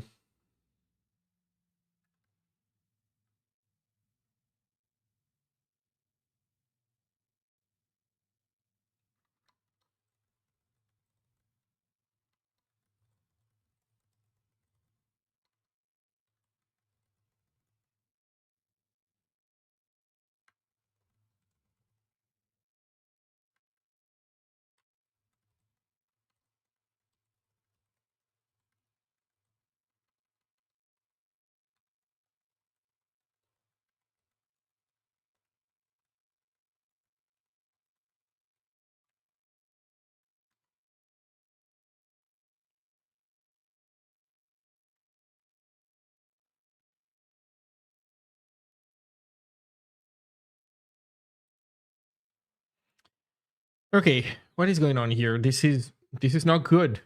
What the heck? Um,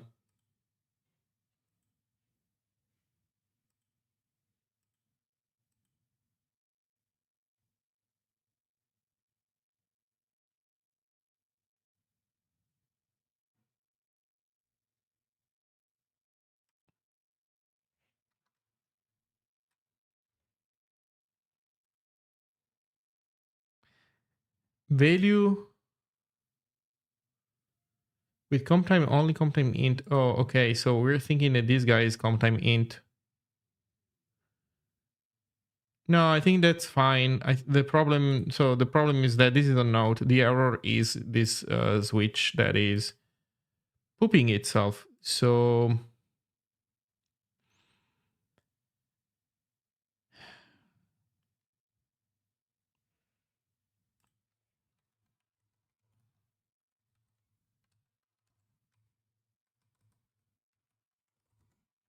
I guess that's how we do it.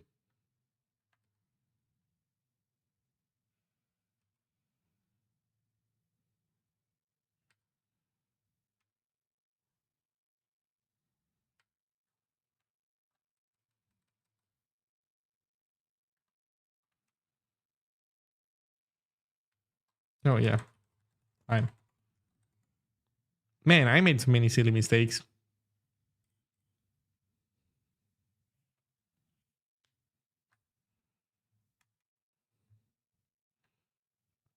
Yeah, that will overflow.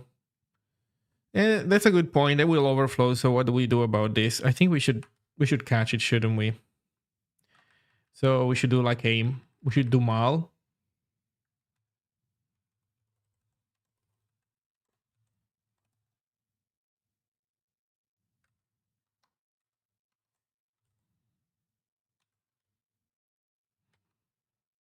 You know what? That's not a bad idea. That gets us get rid of that thing. And then we can do catch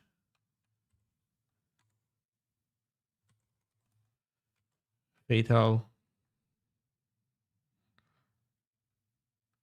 fuzzing amount, fuzzing limit amount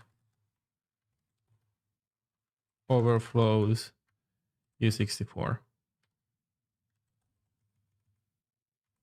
/n. Oh shit, also we forgot some /n's.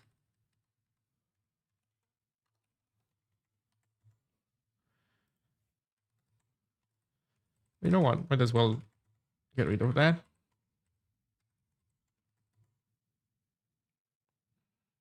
There we go. What's the next problem? There's no field name mode in build.fuzz.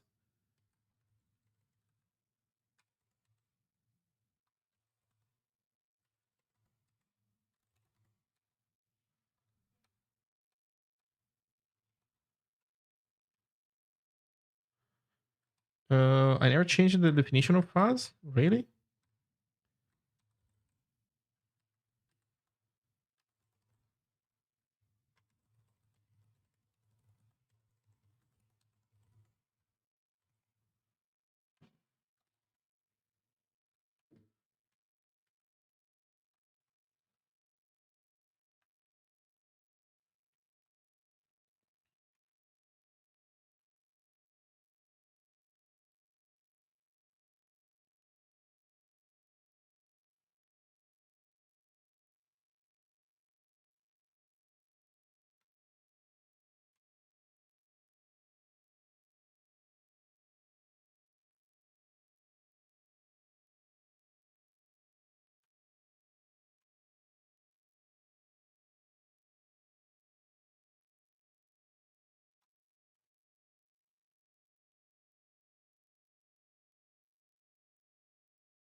No field name mode in Raz fuzz context.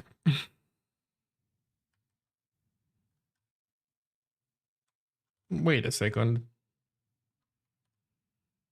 Oh, there's a fuzz context somewhere. Run.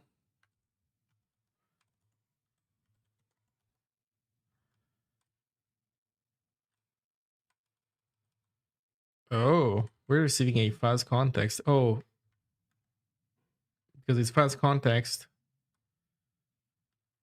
fuzz, and then we do fuzz.mode. So wait, then what's your problem, man? 666.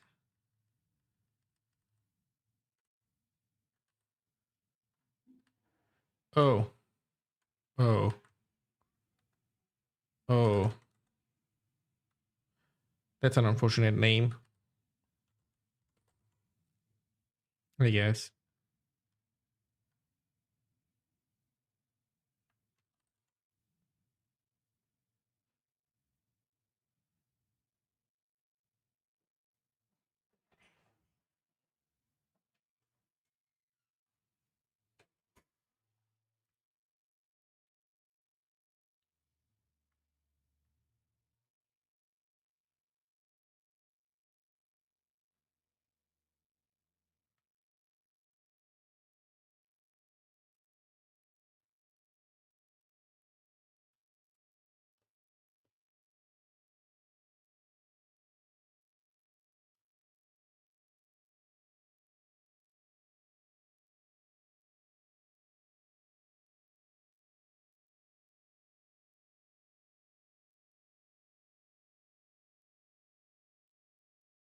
Iterations. Oh shit, time amount. Oh man, I made such a mess of these first names. Uh, time iterations. Let's go. Bit by bit, we make progress.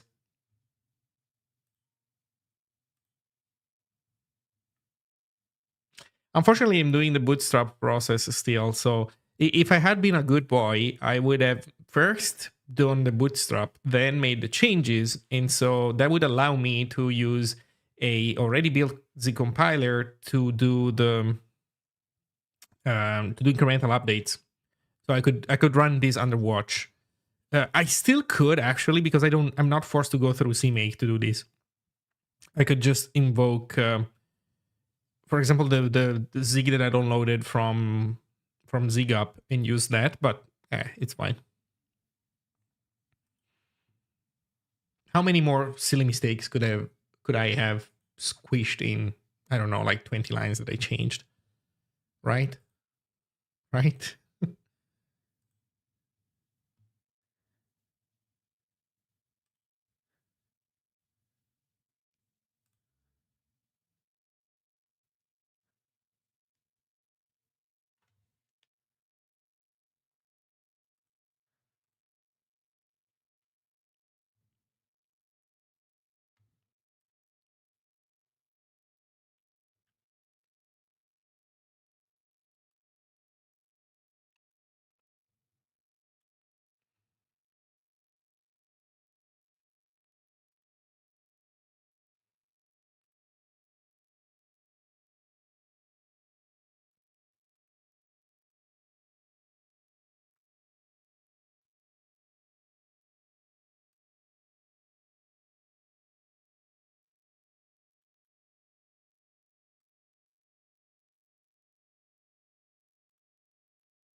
Well, we're making progress.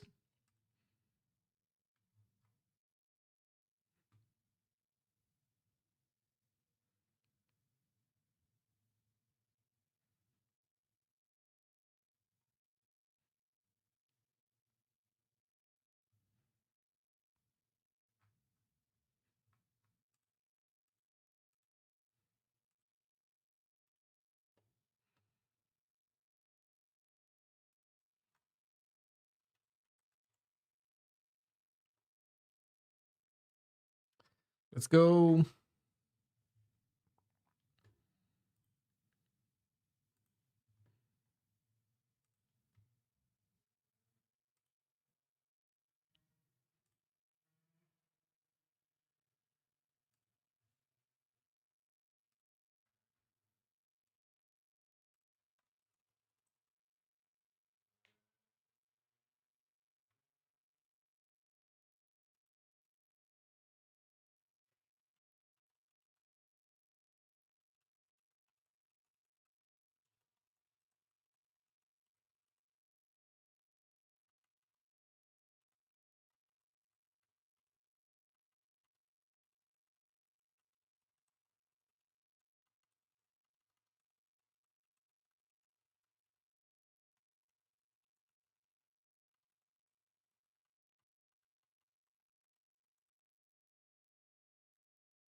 Okay. It seems to be going fine. Let's go.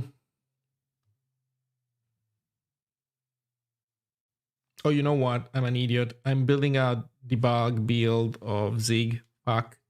We shouldn't be doing this. I just realized. Sorry. We need to cancel this. So we need to do CMake this and then dash the Zig uh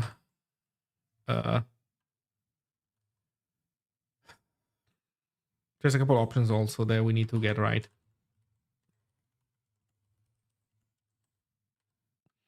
We want the Zig no lib on.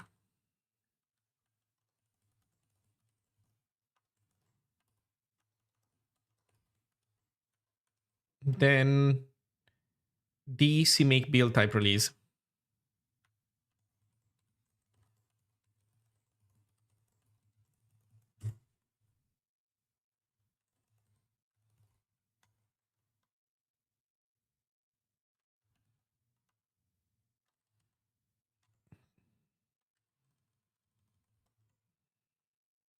Whoops. Sorry.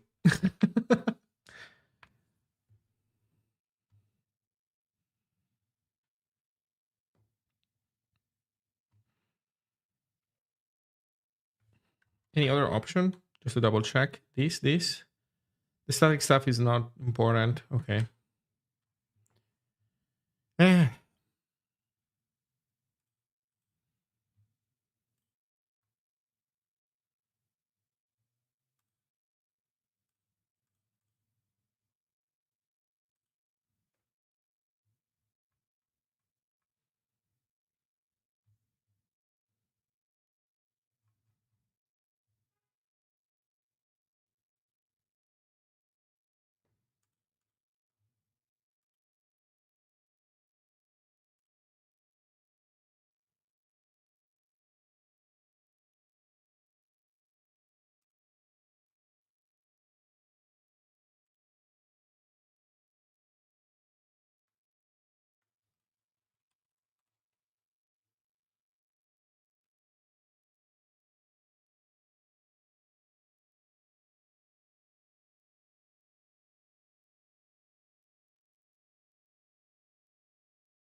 Okay. What do we do in the meantime? Good question. Good question. What do we do in the meantime? Do we browse Hacker News? What are we building? Hey, Proper Bug. We are building Zig. I made a version. I'm adding options to Zig. I'm implementing fuzzing with a limit. So yeah, we're building Zig basically. And the first build is long because we were bootstrapping, and then I realized at some point that I forgot to put some flags, and I had to redo it. And now we're enjoying watching this build a release version of the compiler. But the good news is that it shouldn't take too long, because it should start building release builds, and release builds are faster at building the compiler. So hopefully it shouldn't be too bad.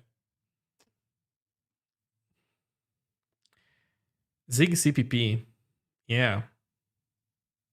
Lib Zig CPP.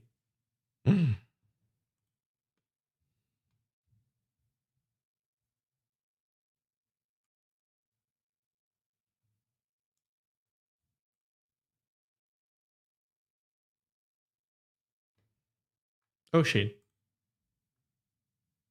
Oh, these are warnings.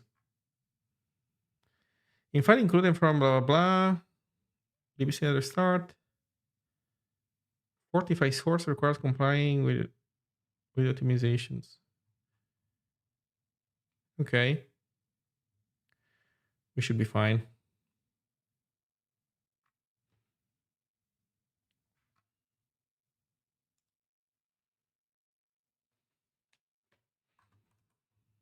There's the thread on Hacker News about YAML and GitHub. Let's go take a look. Two of my favorite things, if I had to say. Calfair is sponsoring Ladybird and Omachi. How it's called, the thing from that guy.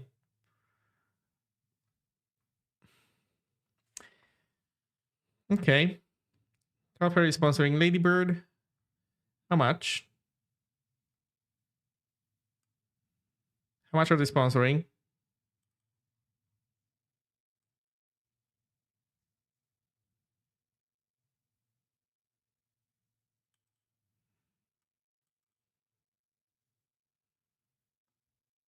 I'm guessing for this one they're sponsoring some bandwidth, which makes sense. But how are they sponsoring Ladybird? That's what I want to know. News?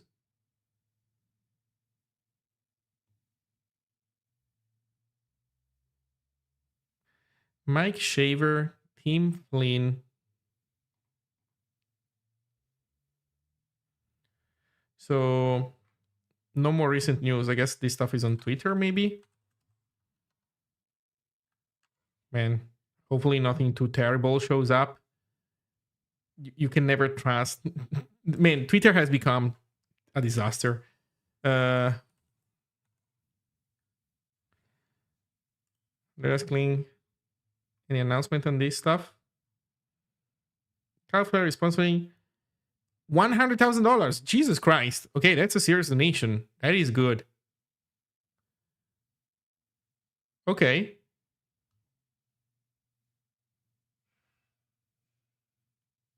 That's a serious donation. Mike Shaver is joining the Lazy Browser initiative. He was one of the founding members of Mozilla, where he held many roles, including VP of Engineering and VP of Technical Strategy. After Mozilla, he had held key roles at major companies, including Engineering Director at Facebook and Distinguished Engineer at Shopify. Okay.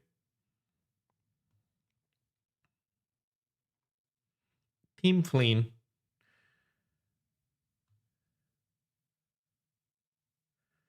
Not a lot about the past of Tim. Okay.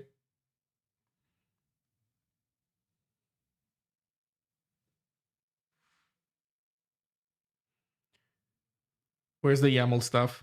Dear GitHub, no YAML anchors, please. Oh, no.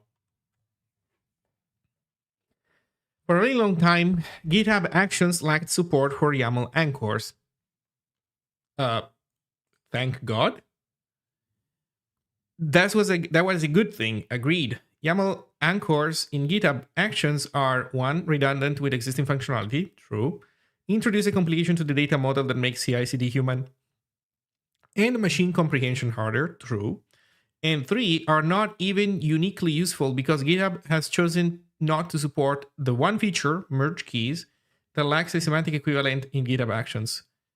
This step backwards reinforces GitHub Actions status as an insecure by default CI/CD platform by making it harder for both humans and machines to analyze action and workflow definitions for vulnerabilities. GitHub should immediately remove support for YAML anchors before adoption becomes widespread. Oh my god, these fucking people. There is nothing working that related to GitHub Actions. Oh my fucking god. Like they hired somebody who is like a saboteur. There is somebody who works secretly for a competitor who is in there systematically tearing down everything, because there is no way. There is just no way. I'm going to post this in all the groups that I'm in.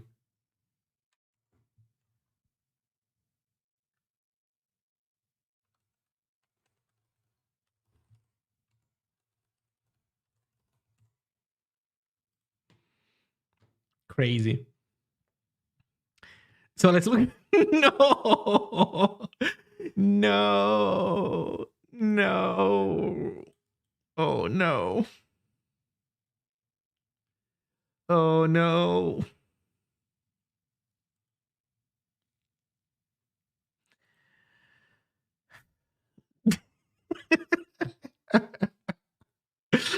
Oh no. Oh no. Oh no. Improvement. Image that fades to black. Actions. YAML anchors and non-public workflow templates. CI has been falling apart.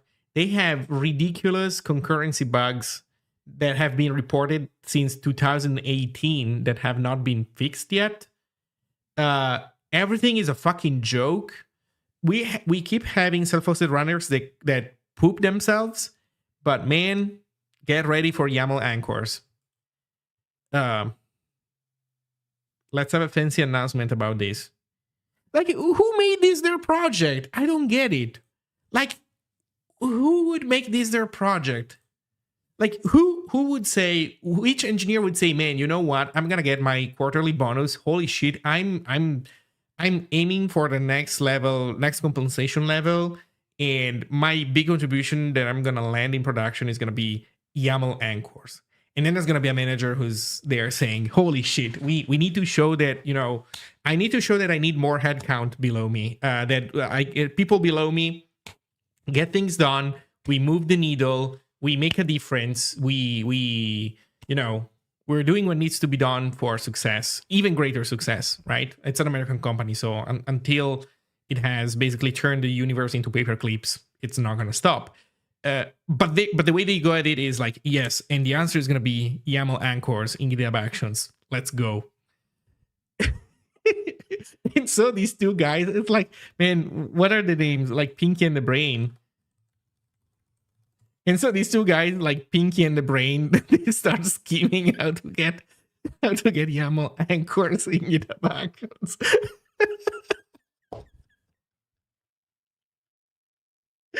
Oh my god. Oh my god. Oh my god. Yeah, what we'll do this night, Pinky, and Pinky replies, ampersand mission. They're using YAML anchors also when talking to one another.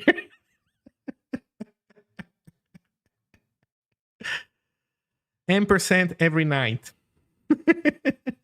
Actually, no, wait. That's when you define it. When you use it is star, right? So it's like fucking pointers. So star every night star. Every underscore night star. Jesus. And I maintain a static analysis tool for GitHub Actions, and supporting YAML anchors is going to be an absolute royal pain in the ass. Yep.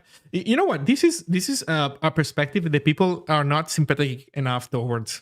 Whenever there's somebody who maintains a piece of tooling related to a standard and they complain about extra complexity, then I would say that maybe not the reaction that people always have, but a reaction that is like the knee-jerk reaction that people who are not opposed to that given feature tend to have is that like, oh well, you should suck it up and just do your work. And the answer is that that's a bad attitude to have, because well, obviously, sure, maybe some degree of that is fine. In practice, what happens is that nobody owes you good tooling. You get good tooling when somebody is willing to put in the effort. And generally speaking, when it comes to open source, people are not being paid to put in the effort. They do it out of their goodwill. So keep making things more complicated. Nobody will want to deal with the absolute royal pain that thing requires. And so you just don't get the tooling. Or you know what you get? You get only big tech tuning, because at that point, open source people won't want to put in the effort to do all that shitty work. And so the people who will want to put in the effort were going to be the ones that work at the big tech company. And so now you get locked into a shitty ecosystem where eventually, one way or another, you either get monetized into oblivion, or your thing is not the thing that makes money, and so they will basically forget about you, which is what's happening with GitHub. Like, GitHub Actions is, aside, I guess, from this YAML thing, is mostly forgotten by GitHub, that has, since it decided to become an AI company. And it's very sad to say that the same applies also to GitHub sponsors.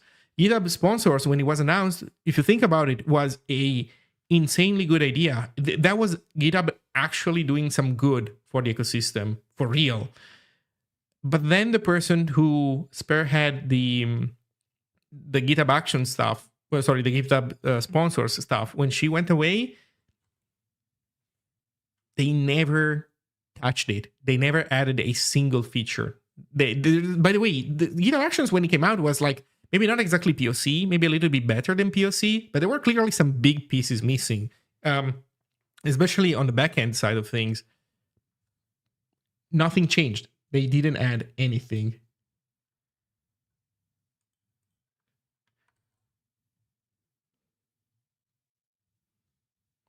Well, the good news is that we're getting almost done building a release fast build of the compiler.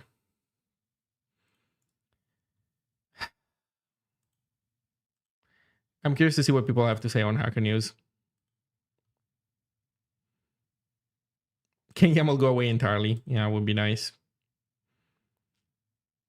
I think YAML anchors in GitHub Actions are very welcome, for example, for drying the push-pull request path filters. When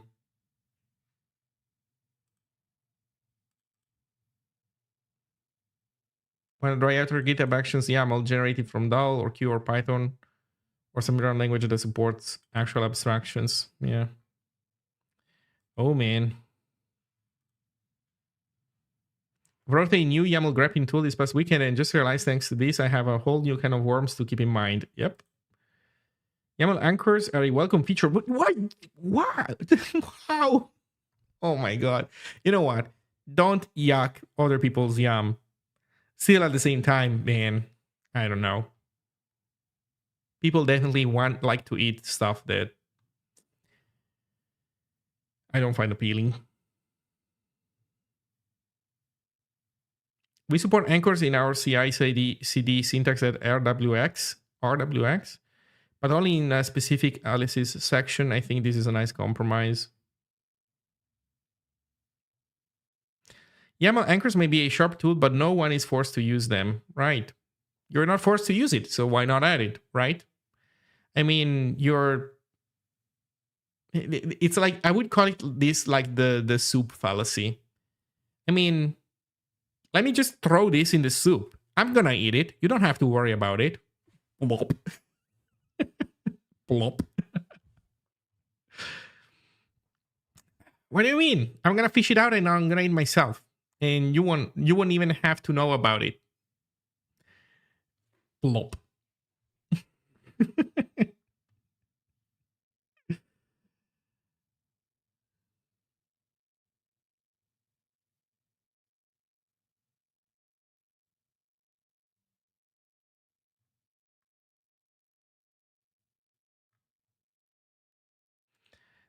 I don't remember Dal. I think I saw it in the past, but I don't remember much about it.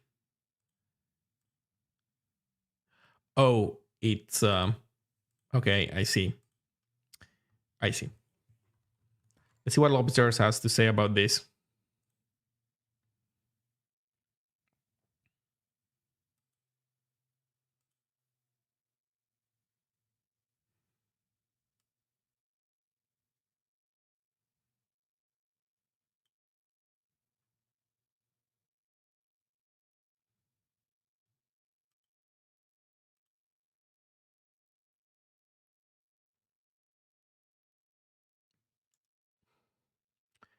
Okay, well,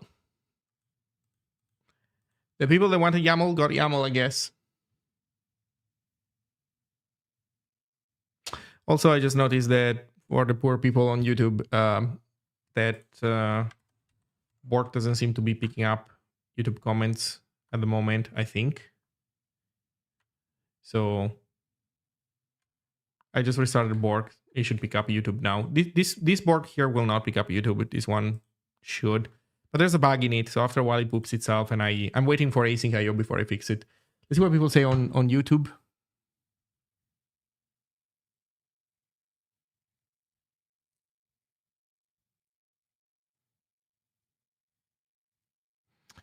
I wait for a good Git replacement. Hopefully the Z team has a good design.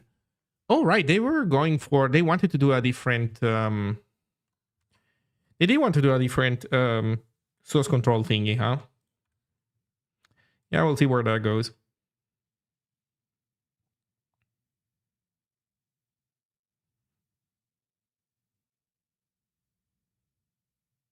There we go. Took a while, but we got it. So if I do Zig 1, read link.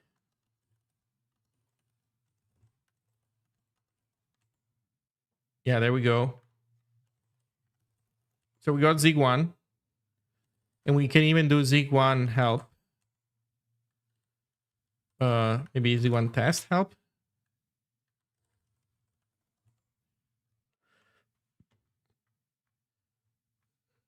Let's see if we have fuzz stuff mentioned anywhere. I actually don't remember where the fuzz stuff is mentioned. Oh, F fuzz.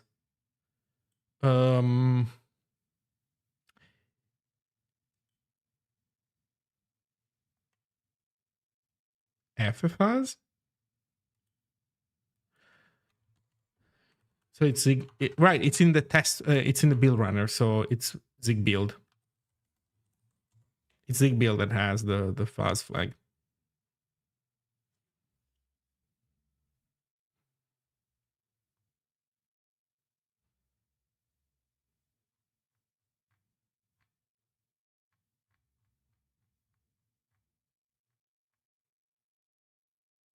There we go. Fuzz limit. Continuously search for unit test failures implies web UI.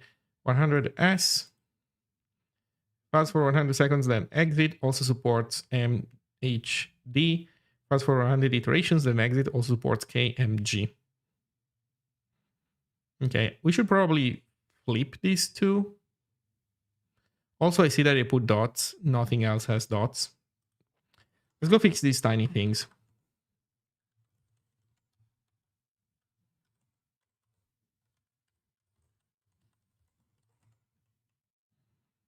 Okay, in any case, that's just documentation, so it doesn't matter. What do we do next? I guess we make a new thingy. mkdir fuzz. We enter fuzz. Zig1 init. Zig1 build test fuzz. Let's just see how normal fuzzing works. I actually could have broken it already, so we'll see if that's what happened. Test an expected result. Okay, so no, it ran correctly and it crashed correctly. So this is actually working really well so far. Okay, can we do fuzz equals 10? Unrecognized argument, right, because this needs to be Zig1.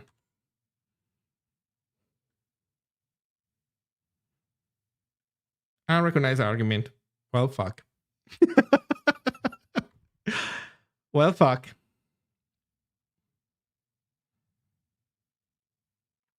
Come on, man. Really?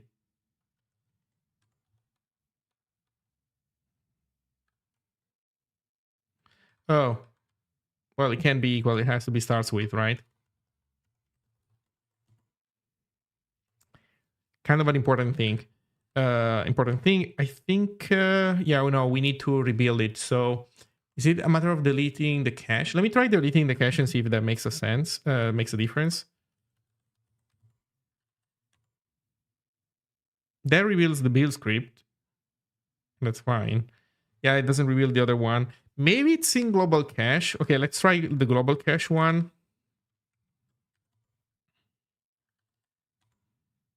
That doesn't help. Okay, so we need to rebuild the compiler probably.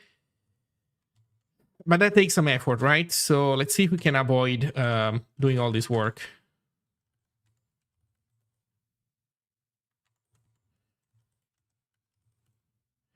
So we can do Zig build, Zig1 build,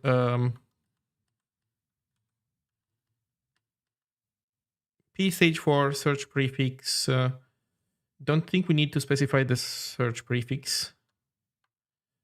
I don't think we care about static LLVM. We do need dinolib, maybe also no langref. Let's see.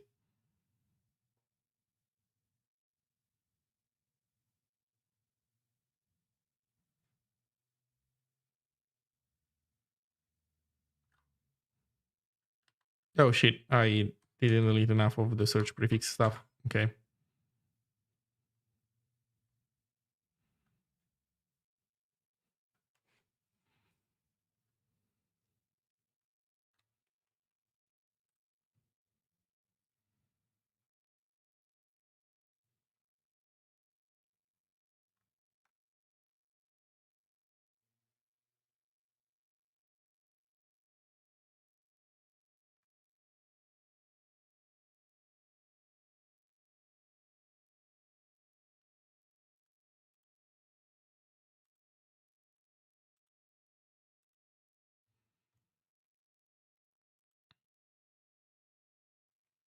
So by the way, after we do this change, we now need to start using Zig2.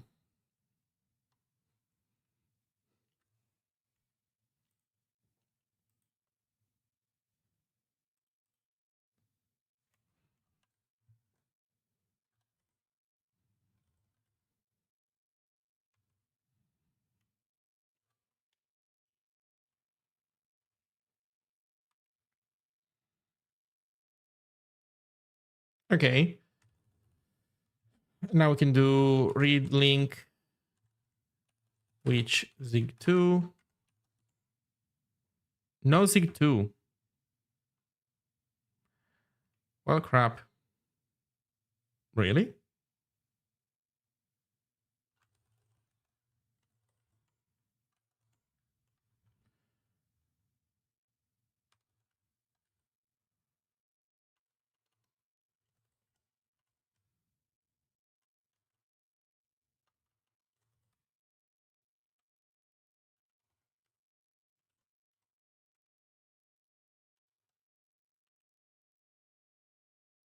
Why is there a lib in there? The fact that there is a lib in there is sus. We might need to delete it. Anyway, Zig. File exists.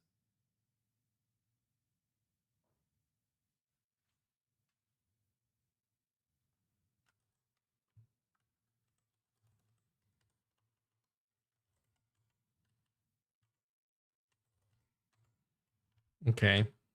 Anyway. Zig2. Reach unreachable code. Oh shit. Oh no, that's bad actually. What's going on in here? Integer overflow.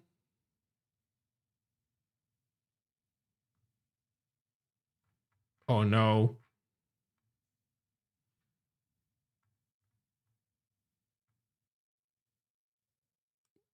Why are we looking at stuff inside stage 3?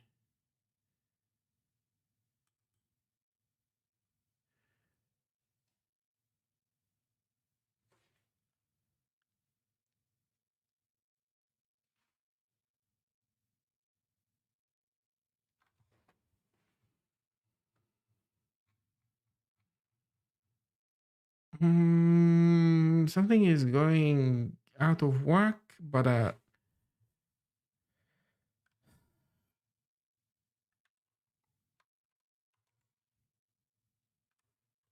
okay, let me try deleting the cache just to be sure.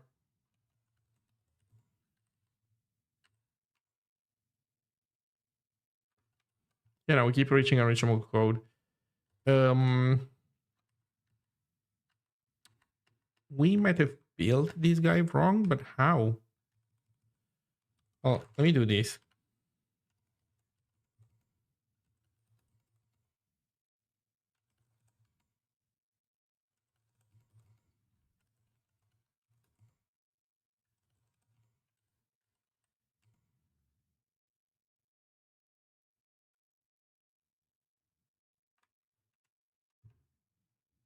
That is crazy. So building Zig 2 failed horribly.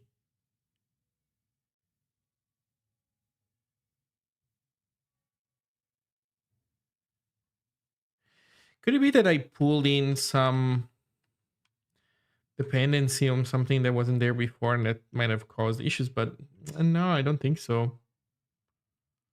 We didn't really do anything weird, I think. I could try bootstrapping again.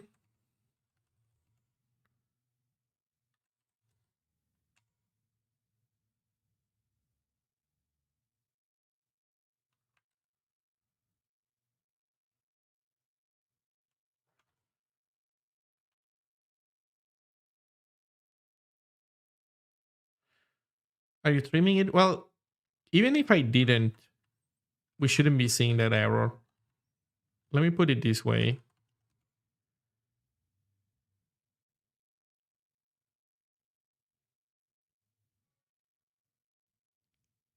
So Zig1 is doing fine.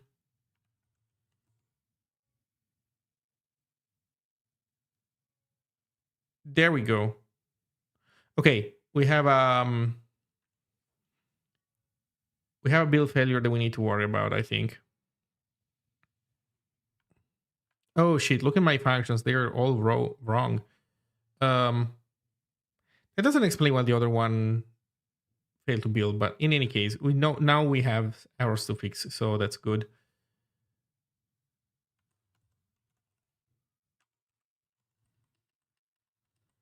So yeah, of course, that's a U8. That's a U64.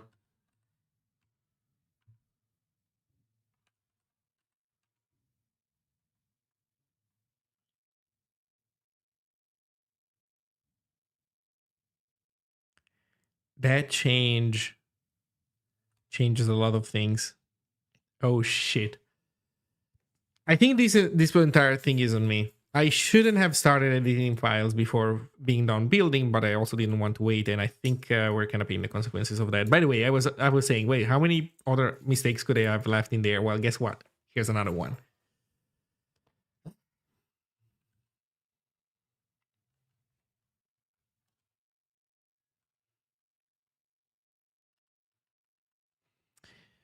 Let's see, unrelated. Most control flow constructs introduce variable with the pipe value pipe, yeah, but functions use parameter colon type syntax. Curious of any thoughts? So you would expect the function signature to be like function name and then pipe.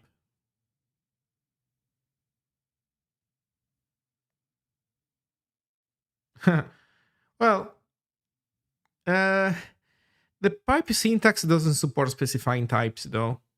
I think there were proposals about that, and I think that India rejected them. Generally speaking, so like, how can I say? It's not necessarily like a hard blocker, but it's is that argument to make correct? I believe so.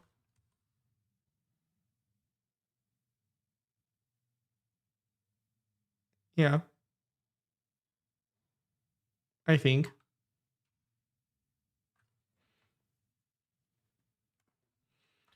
It's basically the number of processors that I have, right? so that it does something better than just single threaded everything. Although right now it's busy doing a single threaded thing, but I think that should be it. I don't know. We'll see. Yeah, I don't think that the functions in the future are gonna change in that way. It would definitely be a curious change, but at the same time, I don't know. So far, functions seem fine. Like, I suspect that something like this could happen if there was like a need that was felt by somebody, but unless that happens, eh.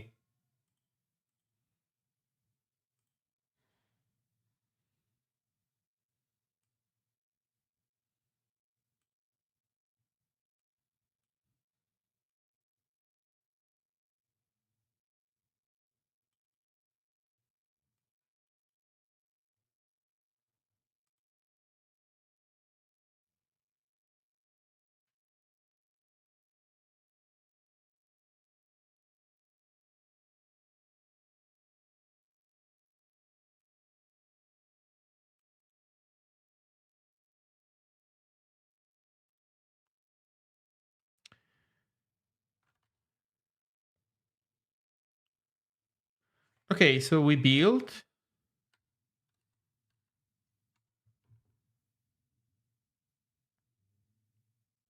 Or we didn't. You know, I'm modifying the wrong file. Or are we installing this with the lib? Let me see.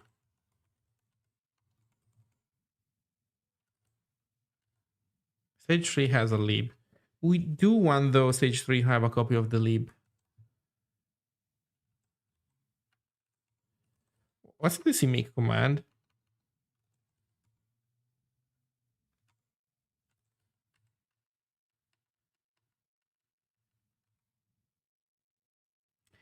You know what? I think that the Zig no lib on here is a problem. Here we do want to copy the lib.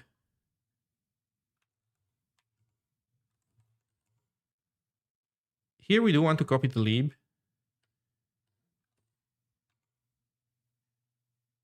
That still does not explain though. So this is still picking up the lib in stage 3 and it's still giving it the wrong thingy. Let me try this.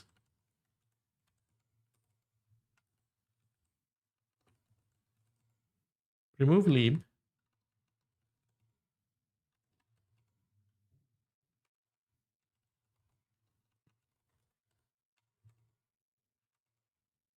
That did not install the lib. That actually sucks. That actually did not install the lib. Now if I run it now, it will pick up the new changes, but now Zig1 is corruptible. No field name none. Oh my god, so more issues in there. That still does not explain though why is CMake being such a bitch. Like you would expect.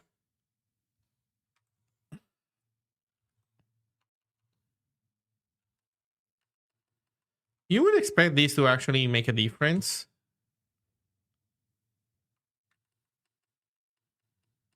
What if we do this?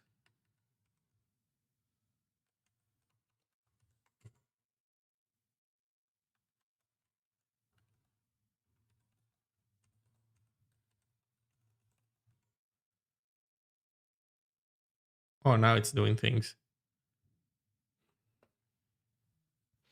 Huge CMake moment. I don't know.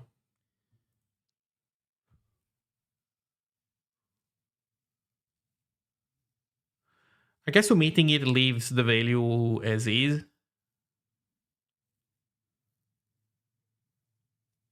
Something like that.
Well, in any case, the next problem is this. The next problem is that in fuzzer, we expected 0 arguments from 2. Oh, you know what? I forgot to change the definition in ABI.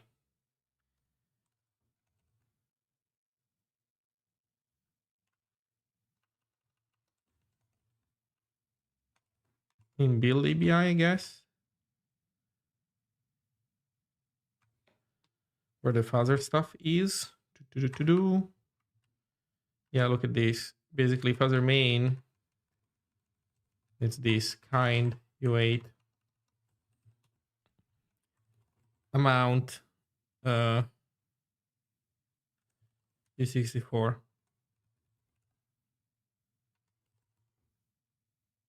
That's how it needs to be. This should not impact this build though, because the build runner gets built on demand. So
hopefully.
What a nice watch CMake build stuff stream.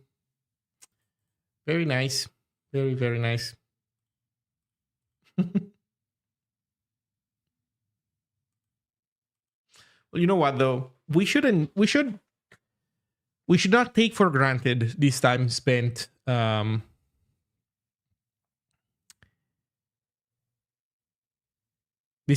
watching the compiler build stuff, because in the future we're not gonna have this anymore. Once incremental in Zig lands and you're just working on a Zig project, you don't get to watch the compiler compile much anymore. So, you know, all these moments will be lost in time. All these moments of um, brotherhood and self-reflection and you know, intimacy in a sense, all lost to the wind of incremental compilation.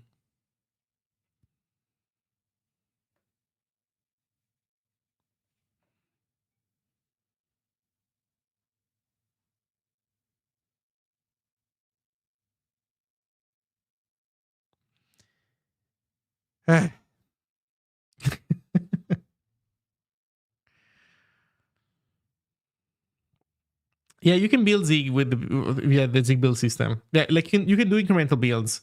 Well, you know what? Me on ARM, I think might be a little bit too early, but we could definitely do better than what we're doing here. It's just that I bungled it. It's on me. I bungled all the build commands in the beginning and while doing edits. So, oh well. When will I meditate if not during a build? That is a good question. You know, they what's the story that they used to say that you know, back when there weren't, you know, big cities and everybody was doing like agriculture and farming, like animals stuff, like people had a given rhythm during the day, and they had like moments of quiet that they completely lost in as life changed. So yeah, there's another. Yeah, I wasn't going that back, but yeah. And so yeah, things have changed in human life, and I feel like we're about to reach that kind of change as well in lower levels of the development. And by the way, we're gonna be the first one. Jokes aside, think about it. We're gonna be the first ones. C doesn't get this. I mean, C builds aren't horrible, right? If you do a bunch of compilation units, I don't know, maybe you spend time linking, but it shouldn't be too bad, I guess. Unless the project is giant. I imagine the giant projects in C, since you don't have super granular incremental, maybe it can get bad. But man, C++, C++ developers are like hunters. And then you have Rust. That's also another language that doesn't have turbo fast builds.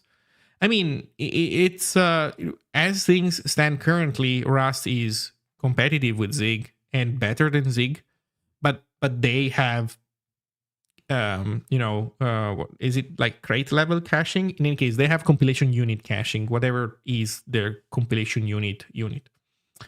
Um, we don't have any caching basically for Zig code, so we're competitive, but we do all the work all the time, and they don't. So once we have incremental, we're gonna be the first ones. We're gonna be the first to move away from the pastoral life to something else, with all the good and bad. So yeah, maybe we'll need to find new ways of meditating. You will need to be more deliberate with your breaks, because otherwise it won't work. So you know what? Talking about breaks, I'm gonna take a short one, drink something. When I come back, this thing will be done, hopefully. Enjoy the ads, which are coming, by the way. I just saw the thingy that told me.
Okay, let's see how it went.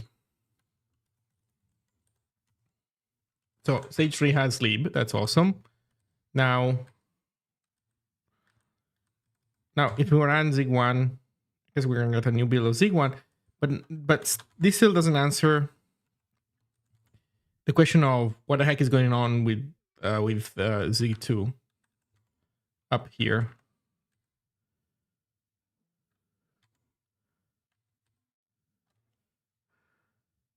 Okay, so here we are getting this build error, which I think is the same as before. But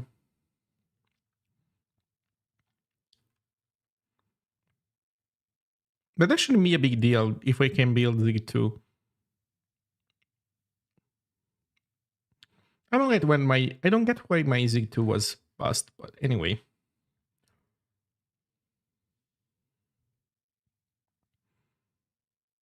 No field name known. Yeah, because they renamed it to Forever. Fuzzer 605. Yeah.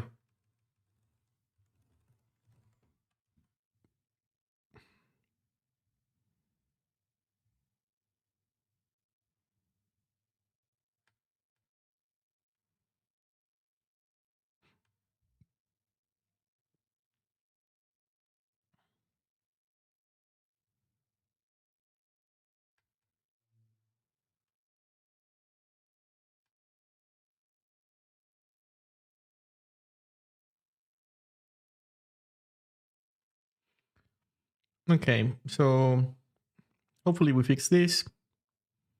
There's also this expected zero arguments found too. But that part we fixed because we did that in our ABI stuff. I think we changed it while the thing was building, so I didn't pick up on that. Okay, so we built Zig 2. Now watch it go insane no matter what. Yeah. I'm surprised that this is happening. So our Zig 2 is just bust. Who knows why. So what we want to do, I think, at this point is oh,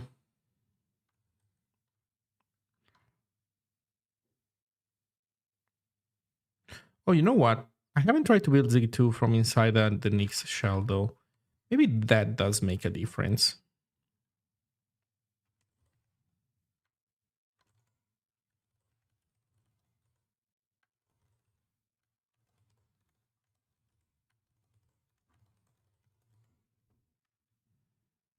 Or maybe not.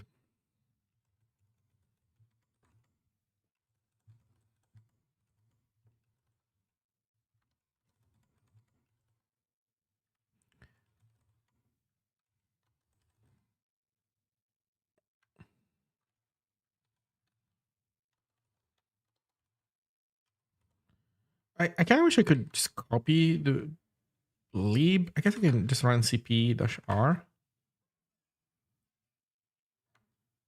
Okay, wait, where am I? I'm in build.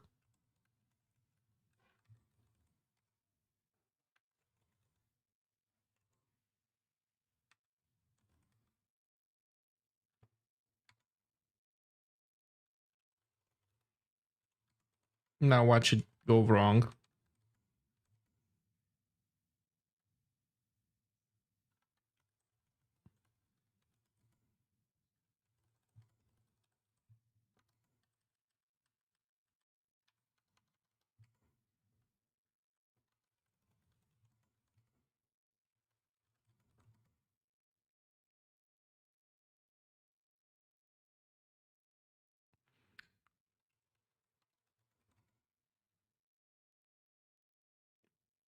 Oh, wait, this stuff should go under Zig?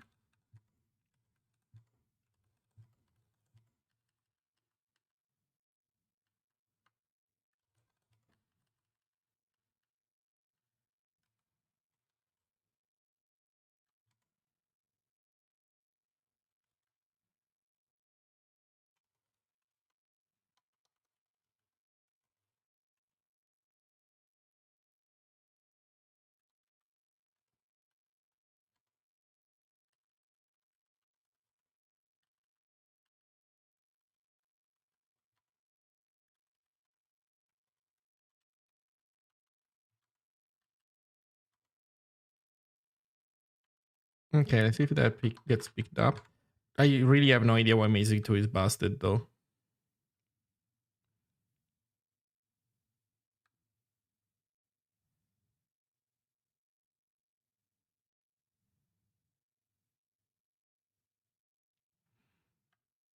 Tapping A has no members. That's actually fair.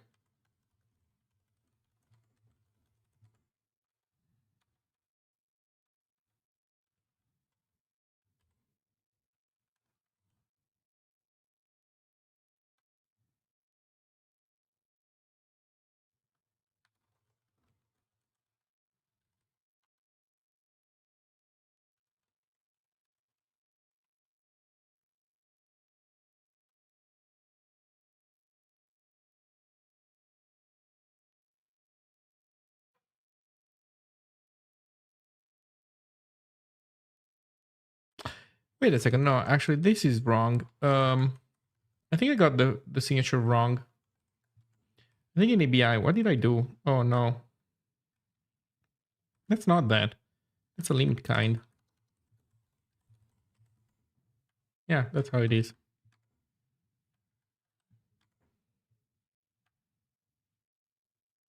But it still thinks that it's a U8. It's not.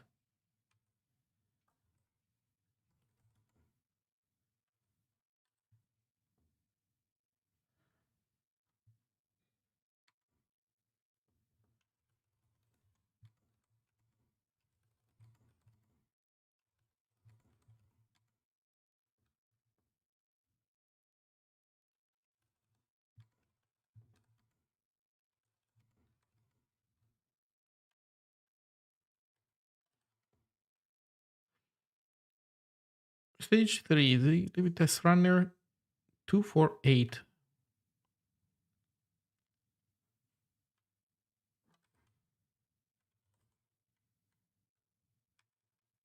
That's the thing that I changed.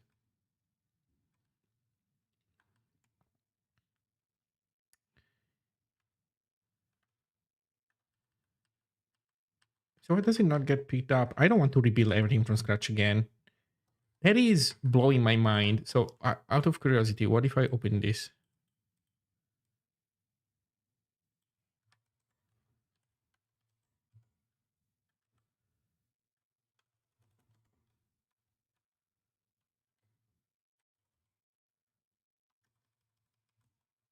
The copy. The copy is not happening.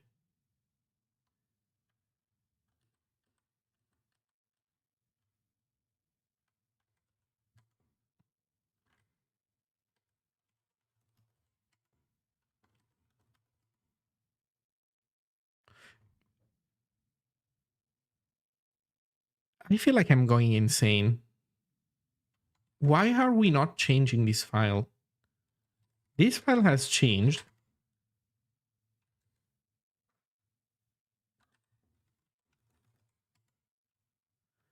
This file has not changed.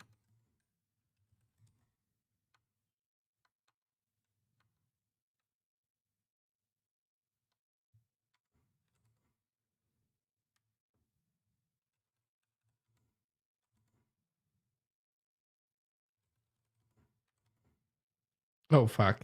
I think we are dealing with these. Um,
Okay, it seems like we finally fixed all the weird issues that we were having. Except stage 2 that is busted for no reason. Wait, so now we're fuzzing. Wait, equals 10.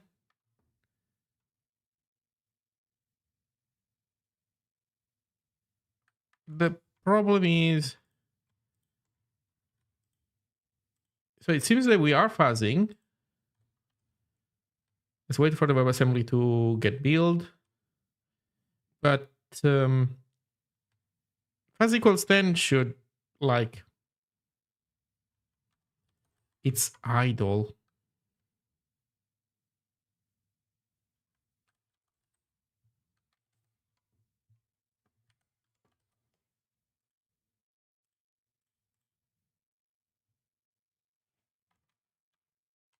It seems that we're having trouble. We need some logging. Okay, since we're having these many problems, let's go in stage 3. And you know what we do? We remove lib. And if we remove lib, we're going to use the main lib. And we're going to be happy. Okay, so what's happening with our fuzzer? We don't know.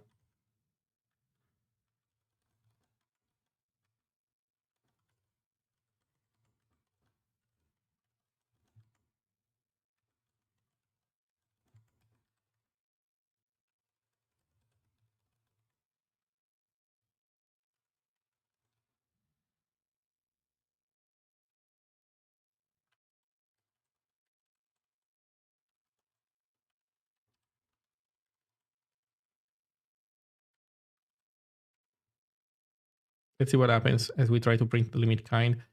Although I don't know if it will show up though. Because I think that the parent process eats that print. So more than a debug print, we need a panic.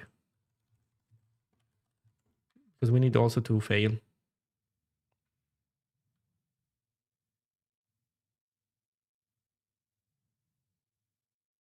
Fuzzer main iterations. Okay.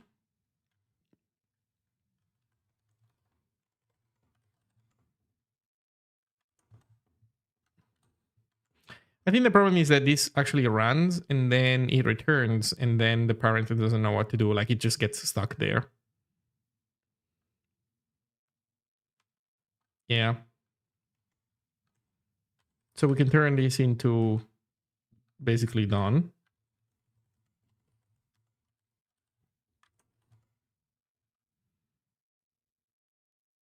10,000 iterations is not a lot, although it might find the password before it gets to there. No, 10,000 iterations are not enough. So it gets to the end, fuzzer main done. Okay, so the problem is that, so this is all going fine so far. The problem is, okay, we're done calling fuzzer main. So what happens next? Well, I guess the question is who calls fuzzer main?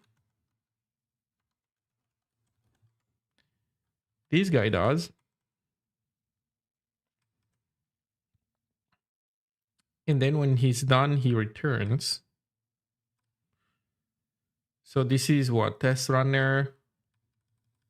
Oh, this is fuzz. Who calls fuzz?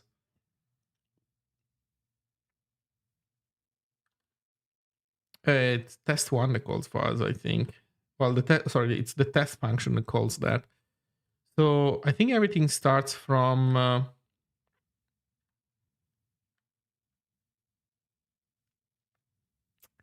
the run step, maybe even.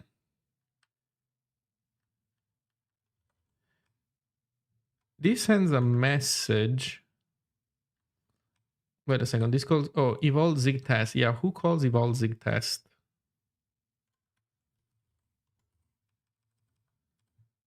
Build runner? Web server. Yeah, finish build. Calls fuzz start. Fuzz start spawns some thread pools, some threads.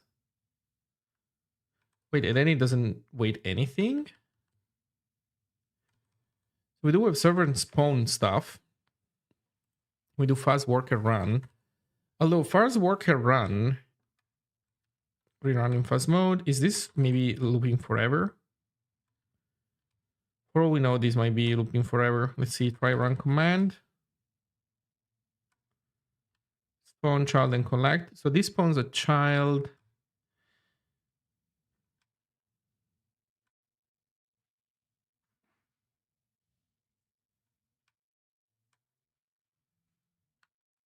Okay, this calls evolve Zig test. So break try child.wait.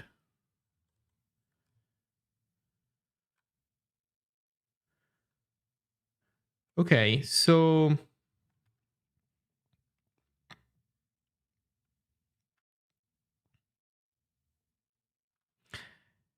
I think that all this stuff is fine.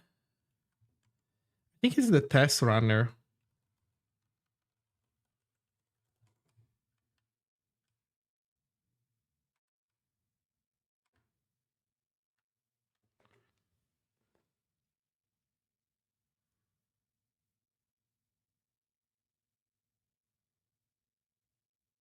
Failed with error, blah, blah, blah.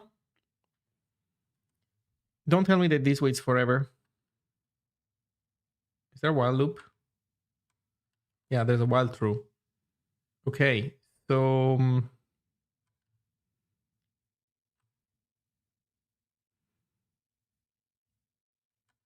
we need to basically end if you are in limited mode. Or actually, regardless, let me think about it for a second. So the fuzz executable is running.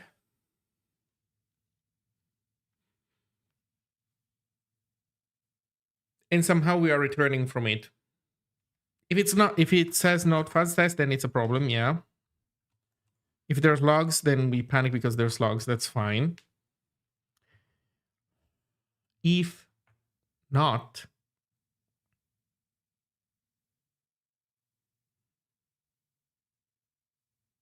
well, we should return at this point and exit 0.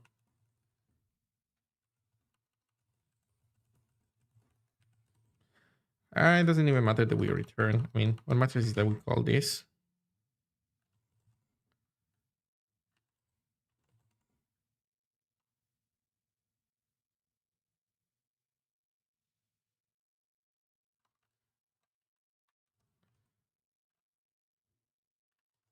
We should also assert that if we got here, then mode is limited.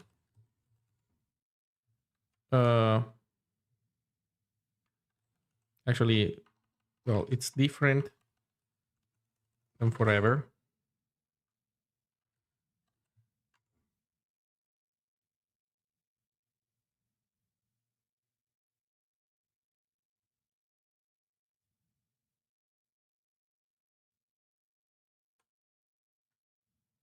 Still not working as we were hoping.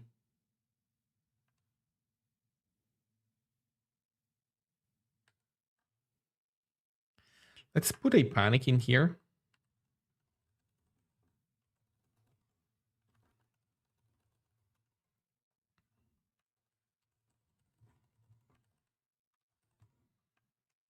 And let's see what happens. Could it be that we never get out of here?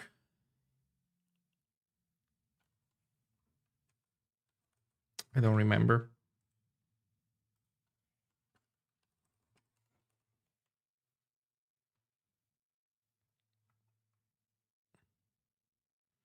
We have test 1. We call testing fuzz, but no, we don't have a loop in here. It's not us. Okay, so we do call done running the test.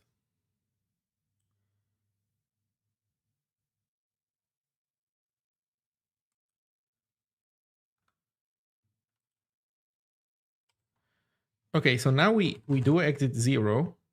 We don't stay in the while true forever.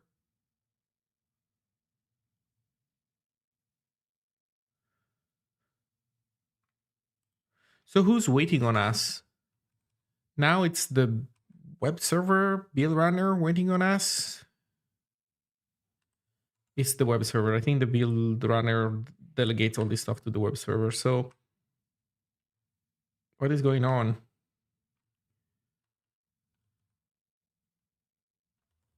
Fuzz start. Wait, start the wait group. Oh, you know what? It's coverage run that never returns. I bet you that this is the guy that stays alive forever. How do we do this?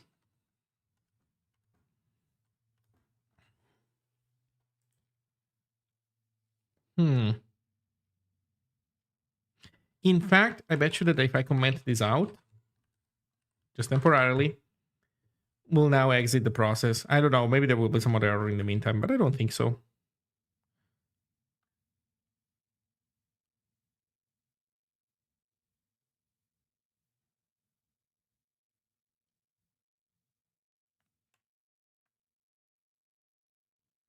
Never mind.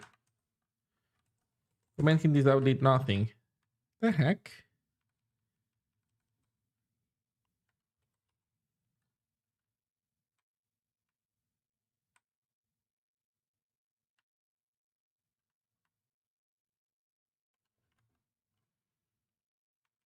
Spawn WG.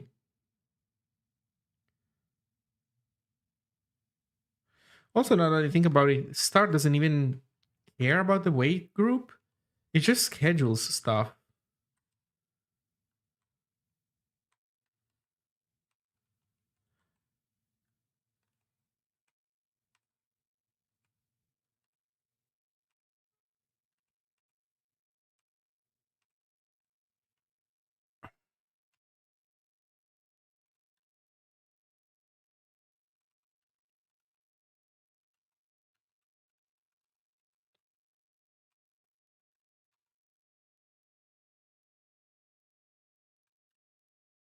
While true.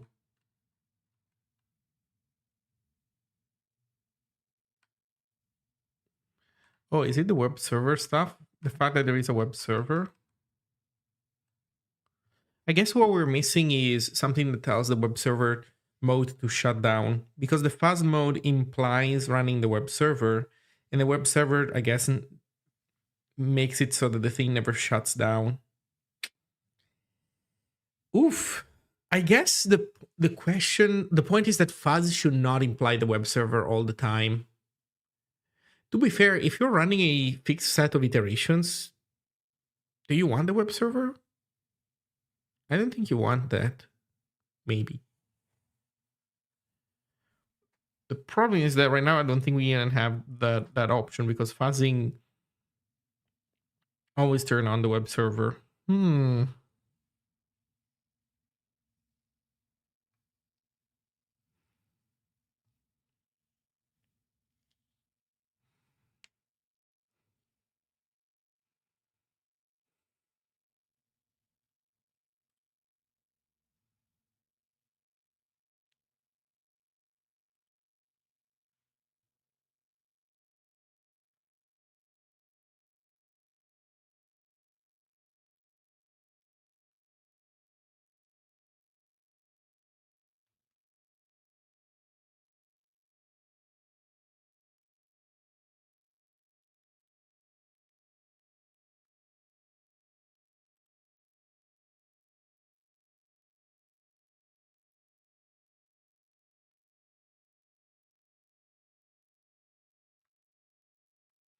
Well, I don't have a question to this answer.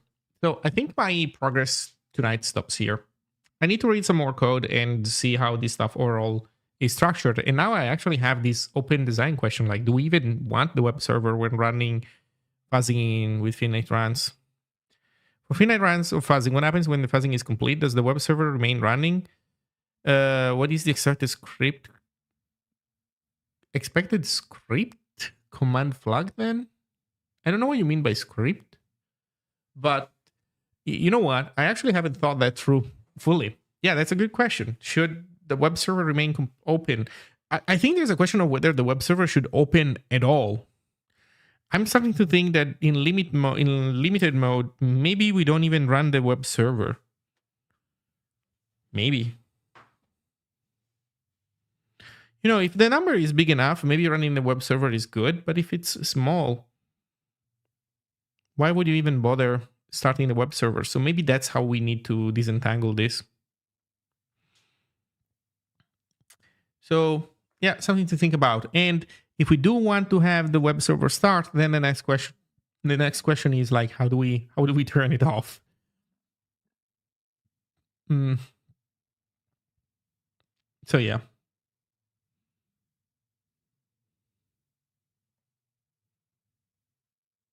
Yep.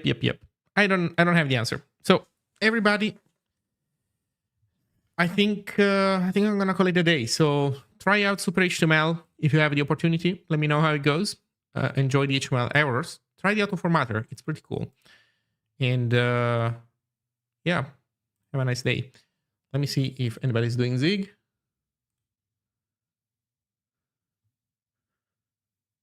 Okay, there's Ethernet cable live, so I'm gonna read the Ethernet cable.